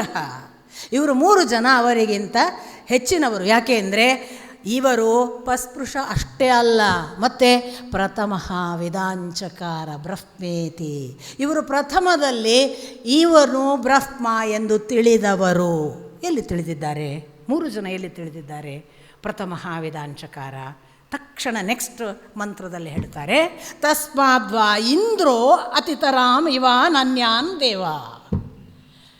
ಆದರೆ ಇನ್ನೂ ಒಂದು ಹೆಜ್ಜೆಗೆ ಹೋದರೆ ಇವರು 3 ಅಲ್ಲ, ಇವರು 3ರಲ್ಲಿ ಇಂದ್ರ ಇವರೆಲ್ಲರಿಗಿಂತ ಎತ್ತರದವನು. ಯಾಕೆ ಅಂದರೆ ಅವನು ಏನತ್ ನೇದಿಷ್ಟಂ ಪಸ್ಪೃಶಃ, ಅತ್ಯಂತ ಹತ್ತಿರದಿಂದ ನೋಡಿದ್ದಾನೆ, ಮುಟ್ಟಿದ್ದಾನೆ ಮಾತ್ರವಲ್ಲ, ಪ್ರಥಮಃ ವೇದಾಂಚಕಾರ ಬ್ರಹ್ಮೇತಿ, ಅವನು ಏನತ್ ಇದು ಉಂಟಲ್ಲ ಇದು ಬ್ರಹ್ಮ ಅಂತ ಮೊದಲು ತಿಳಿದವನು. ಆದ್ದರಿಂದ ದೇವತೆಗಳಲ್ಲಿ ಪ್ರಥಮ ಇಂದ್ರ, ಆ ಬಳಿಕ ವಾಯು, ಆ ಬಳಿಕ ಅಗ್ನಿ ಅಂತ ಪುನಃ ನೋಡಿ. ಇದು ಕ್ರೊನಲಾಜಿಕ್ ಆರ್ಡರನ್ನು ಇಲ್ಲಿ ಹೇಳೋದ್ರಿಂದಲೇ ಇದು ಉಪನಿಷತ್ ಹೇಳ್ತಾ ಇದೆ. ನಾನು ಈ ಕಕ್ಷೆಯನ್ನು ಹೇಳದಿದ್ದರೆ ಎಲ್ಲಿ ಕನೆಕ್ಟ್ ಮಾಡೋದು ನಾನು ನಿಮ್ಮನ್ನು? ಅದಕ್ಕೋಸ್ಕರ ನಾನು ಕಕ್ಷೆಯನ್ನು ನಿಮಗೆ ಮೊದಲೇ ಹೇಳಿದೆ. ಹೀಗೆ ಯಾಕೆ ಬಂತು ಈ ಪೋರ್ಟ್ಫೋಲಿಯೋ? ಇವರ ಅನುಭವದಿಂದ ಇವನಿಗಿದು ಪೋರ್ಟ್ಫೋಲಿಯೋ, ಇವನಿಗಿದು, ಇವನು ಅಲ್ಲಿ ಯಾಕೆ ಇಟ್ಟರು? ಇಂದ್ರನ ಮೇಲೆ ವಾಯು ಇಟ್ಟಿದ್ದಾರಲ್ಲ. ಮತ್ತೆ ಇಂದ್ರನ ಮೇಲೆ ವಾಯು ಯಾರು ಅಂತಂದರೆ, ನಿಮಗೆ ಪೋರ್ಟ್ಫೋಲಿಯೋದ ಪ್ರಕಾರ ಬ್ರಹ್ಮವಾಯು ಬರೋದು ಇಂದ್ರನಿಂದ 3-4 ಮನೆ ಮೇಲೆ ಅಲ್ವಾ? ಯಾಕಪ್ಪ? ಆದರೆ ಅಹಂಕಾರ ವಾಯು ಹೋದದ್ದು, ಸೋತವನು ಮೇಲಿನ ವಾಯು ಅಲ್ಲ. ಆದ್ದರಿಂದ ಅವನು ಬ್ರಹ್ಮನ ಜೊತೆಗೆ ಇರುವವನು. ಬ್ರಹ್ಮ ಇಂದ್ರನ ಮೇಲೆ, ಆದ್ದರಿಂದ ವಾಯು ಮೇಲೆ. ಈ ವಾಯು ನಾನು ಹೇಳಿದ್ನಲ್ಲ 49 ಮರುತರು, ಅದರಲ್ಲಿ ಒಬ್ಬ ಹೋದವನು. ಆದ್ದರಿಂದ ಅವ ಮುಖ್ಯವಾಯು ಅಲ್ಲ. ನೀವು ಯಾವುದನ್ನು ಬ್ರಹ್ಮನ ಜೊತೆಗೆ ಹುಟ್ಟಿದ ವಾಯು ಅಂತ ಭಾವಿಸ್ತಿರಲ್ಲ, ಅವನಲ್ಲ, ಅವನು ಮೇಲೆ ಅಂತ. ಸೊ ಈ ನಿರ್ದಿಷ್ಟ ಅನುಭವಕ್ಕೆ ಬಂದಾಗ ಇಂದ್ರ ಮೇಲೆ, ಆನಂತರ ವಾಯು, ಆಮೇಲೆ ಅಗ್ನಿ. ಇಷ್ಟು ಹೇಳಿ ಮುಕ್ತಾಯ ಮಾಡೋದಿಲ್ಲ. ಸ್ವಲ್ಪ ನಾನು ಇವತ್ತು ಸಮಯ ದಾಟ್ತೀನೋ ಏನೋ, ಕ್ಷಮ್ಯತಾಂ. ಮುಂದಿನ ಭಾಗಕ್ಕೆ ಬರ್ತಾರೆ. ಹಾಗಾದರೆ ಏನಿದು? ತಸ್ಯ ಏಷ ಆದೇಶ. ಈಗ ಒಂದು ಆದೇಶವನ್ನು ಅದು ಕೊಡ್ತಿದೆ. ಏನನ್ನು ಕೊಡ್ತಿದೆ? ಏನು ಆದೇಶ ಕೊಡ್ತಿದೆ? ಅದು ಒಂದು ಆದೇಶ, ನಮಗೆ ಎಲ್ಲರಿಗೂ ತಿಳಿಯುವಂತೆ ಒಂದು ಆದೇಶ ಕೊಡ್ತಿದೆ. ಏನು ಆದೇಶ ಅಂತಂದರೆ, ಈಗ ಇದೆಲ್ಲವನ್ನೂ ನೋಡಿದ ಮೇಲೆ ಹೀಗೊಂದು ತಿಳಿಯಿರಿ. ಏನು? ಯದೇತದ್ ವಿದ್ಯುತೋ ವ್ಯದ್ಯುತದ ಇತಿನ್ಯಮೀಮಿಷದ ತತ್ ಅಧಿದೈವತಂ. ಈಗ ದೇವತಾಲೋಕದ ಅನುಭವ ಏನನ್ನು ಹೇಳ್ತಿದೆ ಗೊತ್ತಾ? ತಸ್ಯ ಏಷ ಆದೇಶ. ಏನು ಆದೇಶ ಕೊಡ್ತಿದೆ ಅದು ಅಂದರೆ, ಅದು ಹೀಗೆ ಹೇಳ್ತಿದೆ, ನೀವು ಕಾಣಲಿಕ್ಕೆ ಹೊರಟಿರುವ ಆ ಭಗವಂತ ಯದೇತದ್ ವಿದ್ಯುತೋ ವ್ಯದ್ಯುತದ, ಛಕ್ಕಂತ ಹೊಳೆದು ಹೋಗಿಬಿಡ್ತಾನೆ, ಇಲ್ಲವಾಗ್ತಾನೆ. ಭಗವಂತ ಸಾಲಿಡ್ ಆಗಿ 1 ಗಂಟೆ ನೋಡೋಕ್ಕೆ ಸಿಗ್ತಾನೆ ಅಂತ ಭಾವಿಸಬೇಡಿ ಅಂತ ದೈವತ ಲೋಕದ ಅನುಭವ ಅಂತಾರೆ ಉಪನಿಷತ್ಕಾರರು. ನೀವೇನಾದರೂ ನೋಡಬೇಕು ಅಂತ ಹೊರಟಿದ್ದರೆ ಇದನ್ನು ನೆನಪಿಟ್ಟುಕೊಳ್ಳಿ, ಅವರ ಆದೇಶ ಇದೆ. ಅವನು ಪಟ್ ಅಂತ ಕಂಡ ಹಾಗೆ ಆಗ್ತಾನೆ. ಹೇಗೆ? ಚಕ್ಕ ಮಿಂಚು ಕಾಣಿಸ್ತದೆ, ಮಿಂಚು ಅಂತ ಇನ್ನೊಂದು ಮಗುಗೆ ತೋರಿಸುವಾಗ ನಂಗೆ ಕಾಣಲಿಲ್ಲ ಅನ್ನತ್ತದು ಅಲ್ಲೋ, ಅಷ್ಟು ಸ್ಪೀಡ್. ವ್ಯದ್ಯುತದ, ಅದು ಎಷ್ಟು ಮಿಂಚಿನ ಹಾಗೆ ಹೊಳೆದು ಹೋಗ್ತದೆ ಅಂದರೆ, ಇತಿನ್ಯಮೀಮಿಷದ, ಒಂದು ಕಣ್ಣು ಮುಚ್ಚಿ ತೆಗೆಯುವಾಗ ಇಲ್ಲವಾಗ್ತಾನೆ. ಆ ಅನುಭವ, it's a glimpse that you will see. It is not even for a fraction of second. but you will experience him in total. That fraction of second will give you the total experience of the ultimate energy ಅಂತ ರಜನೀಶ್. ಹಾಗಂತ don't crave it for second time, don't hang on it. ಇದನ್ನು ಹೇಳ್ತಾರೆ ಅವರು. ನಾರದರಿಗೆ ಒಂದು ಸರಿ ಹೀಗೆ check ಅಂತ ಕಣ್ಣಲ್ಲಿ ಕಂಡದ್ದನ್ನು ಭಾಗವತ ಹೇಳುತ್ತೆ. ಕಣ್ಣಲ್ಲಿ ಕಂಡಿತು ಅನ್ನುವಾಗ ಇಲ್ಲವಾಗ್ತದೆ. ಒಂದೇ ಸಮನೆ ನಗು ಬಿಟ್ಟು ಅಳ್ಳಿಕ್ಕೆ ಪ್ರಾರಂಭ ಮಾಡ್ತಾರೆ ಅವರು. ನೀನು ಕಾಣಿಸಿದ್ದಿ, ಎಲ್ಲಿ ಹೋದಿ, ನನಗೆ ಕಾಣಿಸು, ನನಗೆ ಕಾಣಿಸು. ಆಗ ಒಂದು ಅಶರೀರವಾಣಿ ಆಗ್ತದೆ. ನಾನು ಕಾಣಿಸಿದ್ದೇನೆ ಎಂದರೆ ನನಗೆ ನಿನ್ನ ಜೊತೆಗೆ ಒಂದು ಕೆಲಸವಿದೆ ಎಂದು ಅರ್ಥ. ನಾನು ಮುಂದೊಮ್ಮೆ ನಿನ್ನನ್ನು ಕಾಣಬಹುದು, ಕಾಣದಿರಬಹುದು. ನಾನು ನಿನ್ನನ್ನು ಆಯ್ಕೆ ಮಾಡಿದ್ದೇನೆ ಎಂದು ಅರ್ಥ. ನನ್ನನ್ನು ಮತ್ತೆ ಕಾಣುವ ದರ್ಶನಕ್ಕಾಗಿ ಹಂಬಲಿಸಬೇಡ ಅಂತ ನಾರದರಿಗೆ ಪಕ್ಕ ಒಂದು ಅಲಾರ್ಮ್. ತಕ್ಷಣ ತೊಡಗ್ತಾರೆ ತನ್ನ ಕೆಲಸಕ್ಕೆ. ಅದರ ಫಲವೇ ಬ್ರಹ್ಮನ ಮಗನಾಗಿ ಹುಟ್ಟಿದೆ ಅಂತ ನಾರದರು ಹೇಳ್ಕೊಳ್ತಾರೆ ತನ್ನ ಜೀವನವನ್ನು ಹೇಳುವಾಗ ಶ್ರೀಮದ್ ಭಾಗವತದಲ್ಲಿ. ಹೀಗೆ ಈಗ ನಮಗೆ ಗೊತ್ತಾಯ್ತು ನೋಡಿ, ಅವ ಪ್ರಾದುರ್ಬಭುವ, ಹುಟ್ಟಿದ ಯಕ್ಷನ ಹಾಗೆ ಕಾಣಿಸಿತು ಅನ್ನುವಾಗ, ಇವರು ಹೋಗಿ ನೋಡ್ತೇವೆ ಅನ್ನುವಾಗ ಅವನು ಇಲ್ಲವಾದ. ತಸ್ಮಾತ್ ತಿರೋದಧೆ, ಇಲ್ಲವಾದ. ಕ್ಷಣ ಮಾತ್ರದಲ್ಲಿ, ಅಗ್ನಿಗೆ ಕ್ಷಣ ಮಾತ್ರದಲ್ಲಿ ಕಾಣುವುದಿಲ್ಲ, ಅಥವಾ ವಾಯುವಿಗೆ ಕ್ಷಣ ಮಾತ್ರದಲ್ಲಿ ತಾನು ಹೊರಟು ಹೋಗುವ ಹಾಗೆ ಆಗುತ್ತೆ. ಏಕಕಾಲಕ್ಕೆ ಇಂದ್ರನಿಗೆ ತಸ್ಮಾತ್ ತಿರೋದಧೆ ಅಂತರ್ಧಾನನಾದ. ಹಾಗಾಗಿ ಒಂದು ಆದೇಶ ಅಂತ ಇಟ್ಟುಕೊಳ್ಳಿ. ಇದು ಅಧಿದೈವತಂ ಆದೇಶ, ಸಾಮಾನ್ಯರ ಆದೇಶ ಅಲ್ಲ, ಇದು ದೇವಲೋಕದ ಆದೇಶ. ಏನು? ಇವನು ಕಂಡರೆ ಒಂದು ಮಿಂಚಿನ ಹಾಗೆ ಅರೆ ಕ್ಷಣ ಛಕ್ಕಂತ ಹೊಳೆದು ಇಲ್ಲವಾಗ್ತಾನೆ. ಎಷ್ಟು ಕಣ್ಣು ಮುಚ್ಚಿ ತೆಗೆಯುವುದರೊಳಗೆ ಇಲ್ಲವಾಗ್ತಾನೆ. ಆ ಎಚ್ಚರ ಇರಲಿ ಅಂತ ದೇವತಾಲೋಕದ ಅನುಭವ ನಮಗೆ ಹೇಳಿತು ಅಂತ ಬ್ರಹ್ಮ ಶಿವನಿಗೆ ಹೇಳ್ತಿದ್ದಾನೆ, ಅಥವಾ ಗುರುವು ಶಿಷ್ಯನಿಗೆ ಹೇಳ್ತಿದ್ದಾನೆ, ಅಥವಾ ಅನುಸಂಧಾನ ಮಾಡಿದ ದ್ರಷ್ಟಾರ ಕಾಣ್ತಿದ್ದಾನೆ. ಅಥ ಅಧ್ಯಾತ್ಮಂ ಅಂತ ನೆಕ್ಸ್ಟ್ ಶ್ಲೋಕ. ಇಷ್ಟರವರೆಗೆ ದೈವತಂ, ಅಧಿದೈವತಮ್ಮನ್ನು ನೋಡಿತು, ದೇವಲೋಕದ್ದು. ಆತ್ಮಕ್ಕೆ ಸಂಬಂಧಪಟ್ಟು ಬಂದರೆ ಹಾಗಾದರೆ ಇದು ಹೇಗೆ? ಅಥವಾ ಅಧ್ಯಾತ್ಮಂ ಅದು ಹೇಗೆ? ಕಿಂ? ಆಗ ಹೇಳ್ತಾರೆ, ಯಥೇತದ್ ಗಚ್ಚತೀವ ಮನೋ ಅನೇನ.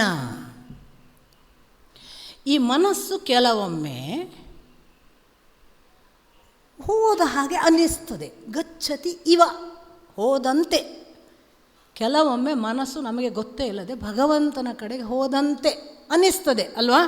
ಅನೇನ, ಅದರಿಂದ, ಅಂಥ ಮನಸ್ಸಿನಿಂದ ಚೈತದುಪಸ್ಮರಮ್ಯ ಅಭೀಕ್ಷ್ಣಂ ಸಂಕಲ್ಪ.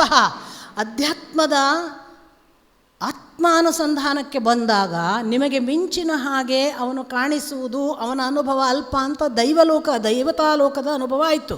ಇಲ್ಲಿ ಮನಸ್ಸು ಕೆಲವೊಮ್ಮೆ ಏನೋ ಒಂದು ಭಗವಂತನ ಕಡೆಗೆ ಹೋದ ಅನುಭವ ಕೊಟ್ಟರೆ ಚೈತದುಪಸ್ಮರಮ್ಯ, ತಕ್ಷಣ ಅದನ್ನು ಸ್ಮರಿಸಿ ಆ ಮನಸ್ಸಿನ ಒಟ್ಟಿಗೆ ಹೋಗಿ ಅದರ ಮುಖಾಂತರ ಅವನನ್ನು ಅಭೀಕ್ಷ್ಣಂ ಚೆನ್ನಾಗಿ ಉಪಸ್ಮರಮ್ಯ ಸ್ಮರಣೆ ಮಾಡಿ. ಕಳ್ಕೋಬೇಡಿ ಅವಕಾಶ ಅಂತಾರೆ ಅವರು. ಮನಸ್ಸು ಹೋದ ಹಾಗೆ ಮಾಡುತ್ತೆ. ಹೋದ ಹಾಗೆ ಅಂತ ಯಾಕೆ ಹೇಳೋದು ಅಂದರೆ ಪಕ್ಕ ಹೋಗಿರಲ್ಲ ಅಂತ ಒಂದು.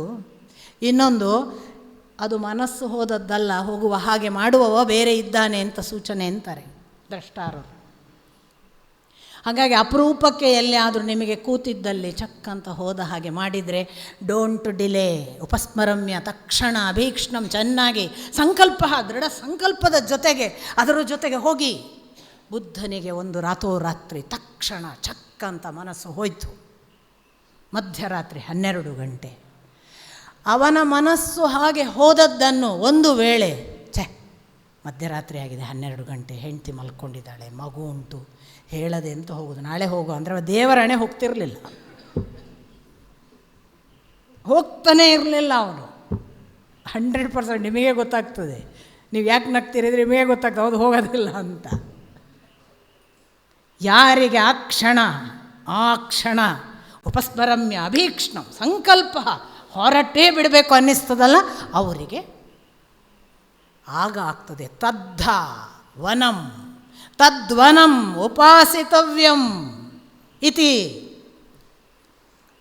ಅವನಿಗೆ ಗೊತ್ತಾಗಿ ಬಿಡ್ತದಂತೆ. ಯಾರು ಹಾಗೆ ತಕ್ಷಣ ಒಂದು ಸಣ್ಣ ಮನಸ್ಸು ಹೋದದ್ದನ್ನೇ ಇಟ್ಟುಕೊಂಡು ಅದರ ಮುಖಾಂತರ ಆ ಮನಸ್ಸಿನ ಮುಖಾಂತರ ತಿಳಿಯುವುದಕ್ಕೆ ಪ್ರಯತ್ನ ಪಟ್ಟು ಭಗವಂತನ ಕಡೆಗೆ ಅಭೀಕ್ಷ್ಣಂ ಚೆನ್ನಾಗಿ ದೃಢ ಸಂಕಲ್ಪ ಮಾಡಿ ಹೋಗ್ತೇನೆ, ಉಪಸ್ಮರಮ್ಯ ನಾನು ಸ್ಮರಿಸ್ತೇನೆ ಅಂತ ಹೋದರೆ ಅವನಿಗೇನಾಗ್ತದೆ?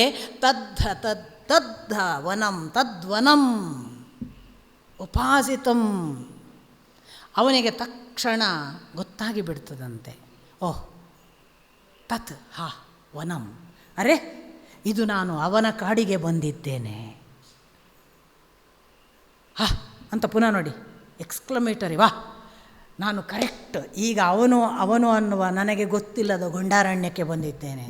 ತದ್ವನಂ, ಹೌದು ಇದೊಂದು ಕಾಡು, ಉಪಾಸಿತವ್ಯಂ, ನಾನು ಇದನ್ನೇ ಉಪಾಸಿಸ್ತೇನೆ. ಹೀಗೆ ಯಾರು ನಿರಂತರವಾಗಿ ಆ ಗೊಂಡಾರಣ್ಯ ಇವನು ಒಂದು ಕಾಡು, ಈ ಕಾಡಿನಲ್ಲಿ ನನ್ನನ್ನು ಅವನು ಹುಚ್ಚಾಪಟ್ಟೆ ಅಲೆದಾಡಿಸ್ತಾನೆ, ಆ ಕಾಡಿನೊಳಗೆ ಅವನು ಅವಿತು ಕೂತಿದ್ದಾನೆ, ಆದರೆ ಕಾಣದ ಹಾಗೆ ಕಾಡಿನ ಎಲ್ಲ ಸಂಗತಿಗಳನ್ನು ನನ್ನ ಅಟ್ರಾಕ್ಷನ್ಗೆ ಬಿಟ್ಟಿದ್ದಾನೆ ಅಂತ ತಿಳಿದುಕೊಂಡು ಯಾರು ಉಪಾಸಿತವ್ಯ ಅವನನ್ನು ನಿರಂತರವಾಗಿ ಉಪಾಸಿಸುತ್ತಾರೋ ಸಯ ಏತಾಂ ವೇದಾಭಿ, ಅವನಿಗೆ ಎಲ್ಲವೂ ತಿಳಿಯುತ್ತದೆ. ಅವನು ಮಾತ್ರ ಏತಾಂ ಎಲ್ಲವನ್ನು ವೇದಾಭಿ ತಿಳಿಯುತ್ತಾನೆ. ಹಾಗೆ ತಿಳಿದವನ ಗುರುತು ಹೇಗೆ? ಇನ್ನೊಂದು ಹೊಸ ಗುರುತು ಕೊಡ್ತಾರೆ. ಹಾಗೊಮ್ಮೆ ಅಂತರ್ಧ್ಯಾನದಲ್ಲಿ ತನ್ನಷ್ಟಕ್ಕೆ ತನ್ನ ಒಳಗೆ ಭಗವಂತನೆಂಬ ಗೊಂಡಾರಣ್ಯ ಪ್ರವೇಶಿಸಿ ಆ ಗೊಂಡಾರಣ್ಯದೊಳಗೆ ಸತ್ತರೂ ಬಿದ್ದು ಹೋಗ್ತೇನೆ, ಹೊರಗೆ ಬರಲ್ಲ ಅಂತ ಯಾರು ಮುಳುಗ್ತಾರೆ ಅವನು ತಿಳಿತಾನೆ ಅಂತ ನಮಗೆ ಯಾವಾಗ ಗೊತ್ತಾಗುತ್ತೆ ಅಂದರೆ, ಹಾಗೆ ಮುಳುಗಿ ತಿಳಿದವನನ್ನು ಸರ್ವಾಣಿ ಭೂತಾನಿ ಸಂವಾಂಛಂತಿ.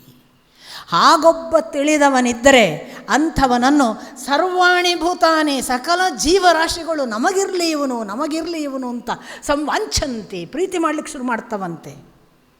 ಅದು ಅವನನ್ನು ಲೋಕದ ಸಕಲ ಜೀವರಾಶಿ ಪ್ರೀತಿ ಮಾಡಲಿಕ್ಕೆ ಶುರು ಮಾಡಿದರೆ ಅವನನ್ನು ತಿಳಿದಿದ್ದಾನೆ ಅಂತ ಅರ್ಥ.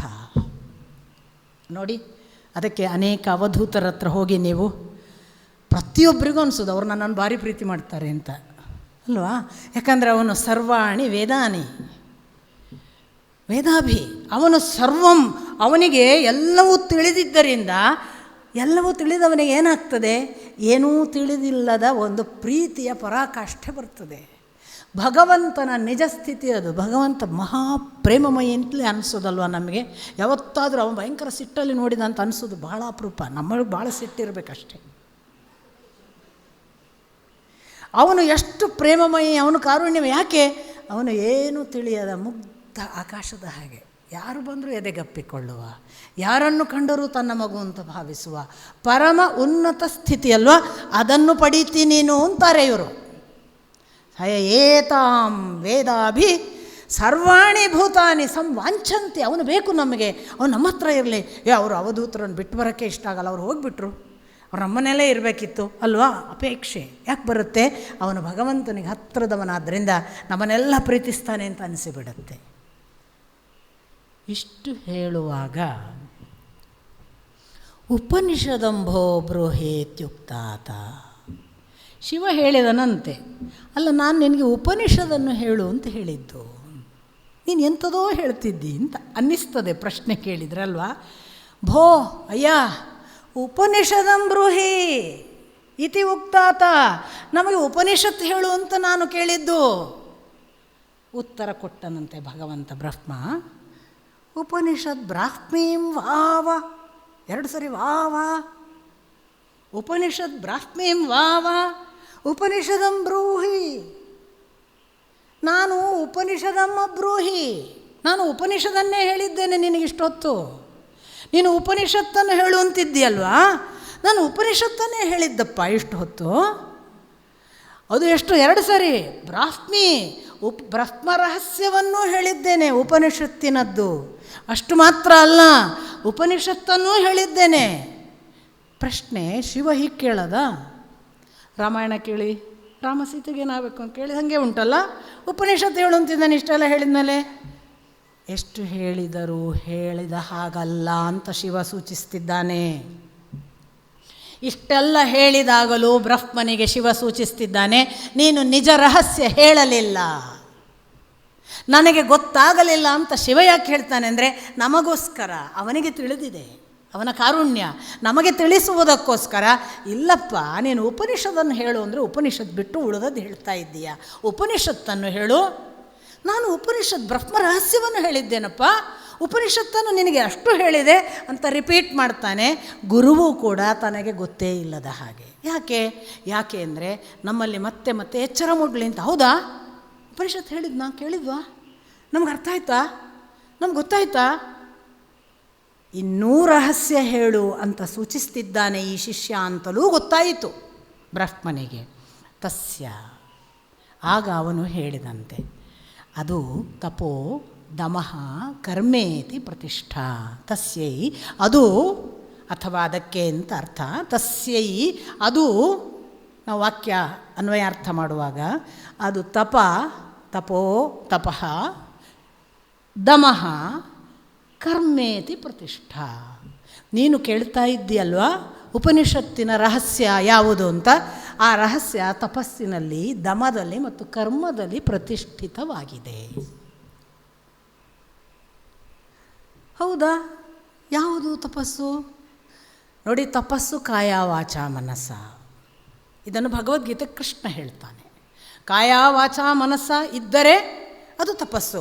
ಬಾಯಲ್ಲಿ ಹೇಳೋದು, ದೇಹದಲ್ಲಿ ಏನೋ ಮಾಡೋದು, ಮನಸ್ಸಿನಲ್ಲಂತೂ ಸಿಕ್ಕಾಪಟ್ಟೆ ಎಲ್ಲ ಹಾದರ, ಏನು ಉಪಯೋಗ ಆಗಲ್ಲ ಅಂತ. ಮೂರೂ ಏಕಕಾಲಕ್ಕೆ ಕೂಡಿದರೆ ಅವನು ನಿಜವಾಗಿ ಮನುಸ್ಮೃತಿ ಅದನ್ನೇ ಹೇಳ್ತದೆ. ಮೂರೂ ಮಾಡಿ, ಕಾಯದಿಂದ, ವಾಚಾದಿಂದ, ಮನಸ್ಸ. ಈಗ ಮನಸ್ಸ ಯೋಚನೆಯಿಂದ, ವಾಚ ವಾಕ್ಯನಿಂದ, ಕಾಯ ನಡೆಯಿಂದ.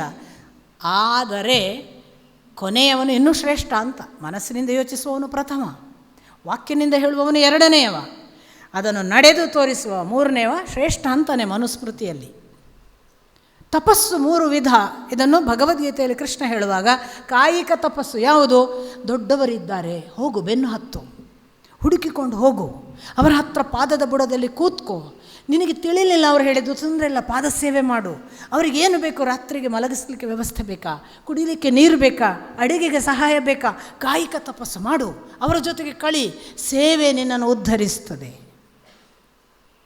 ವಾಚ ನಿಮಗೆ ಗೊತ್ತು, ವಾಕ್ಯನಿಂದ ನಿರಂತರವಾಗಿ ಅವನನ್ನೇ ಆಡುವುದು, ಅವನನ್ನೇ ನೆನೆಯುವುದು, ಅವನನ್ನೇ ಮಂತ್ರ ಪಠನ, ಇದರ ಮೂಲಕ.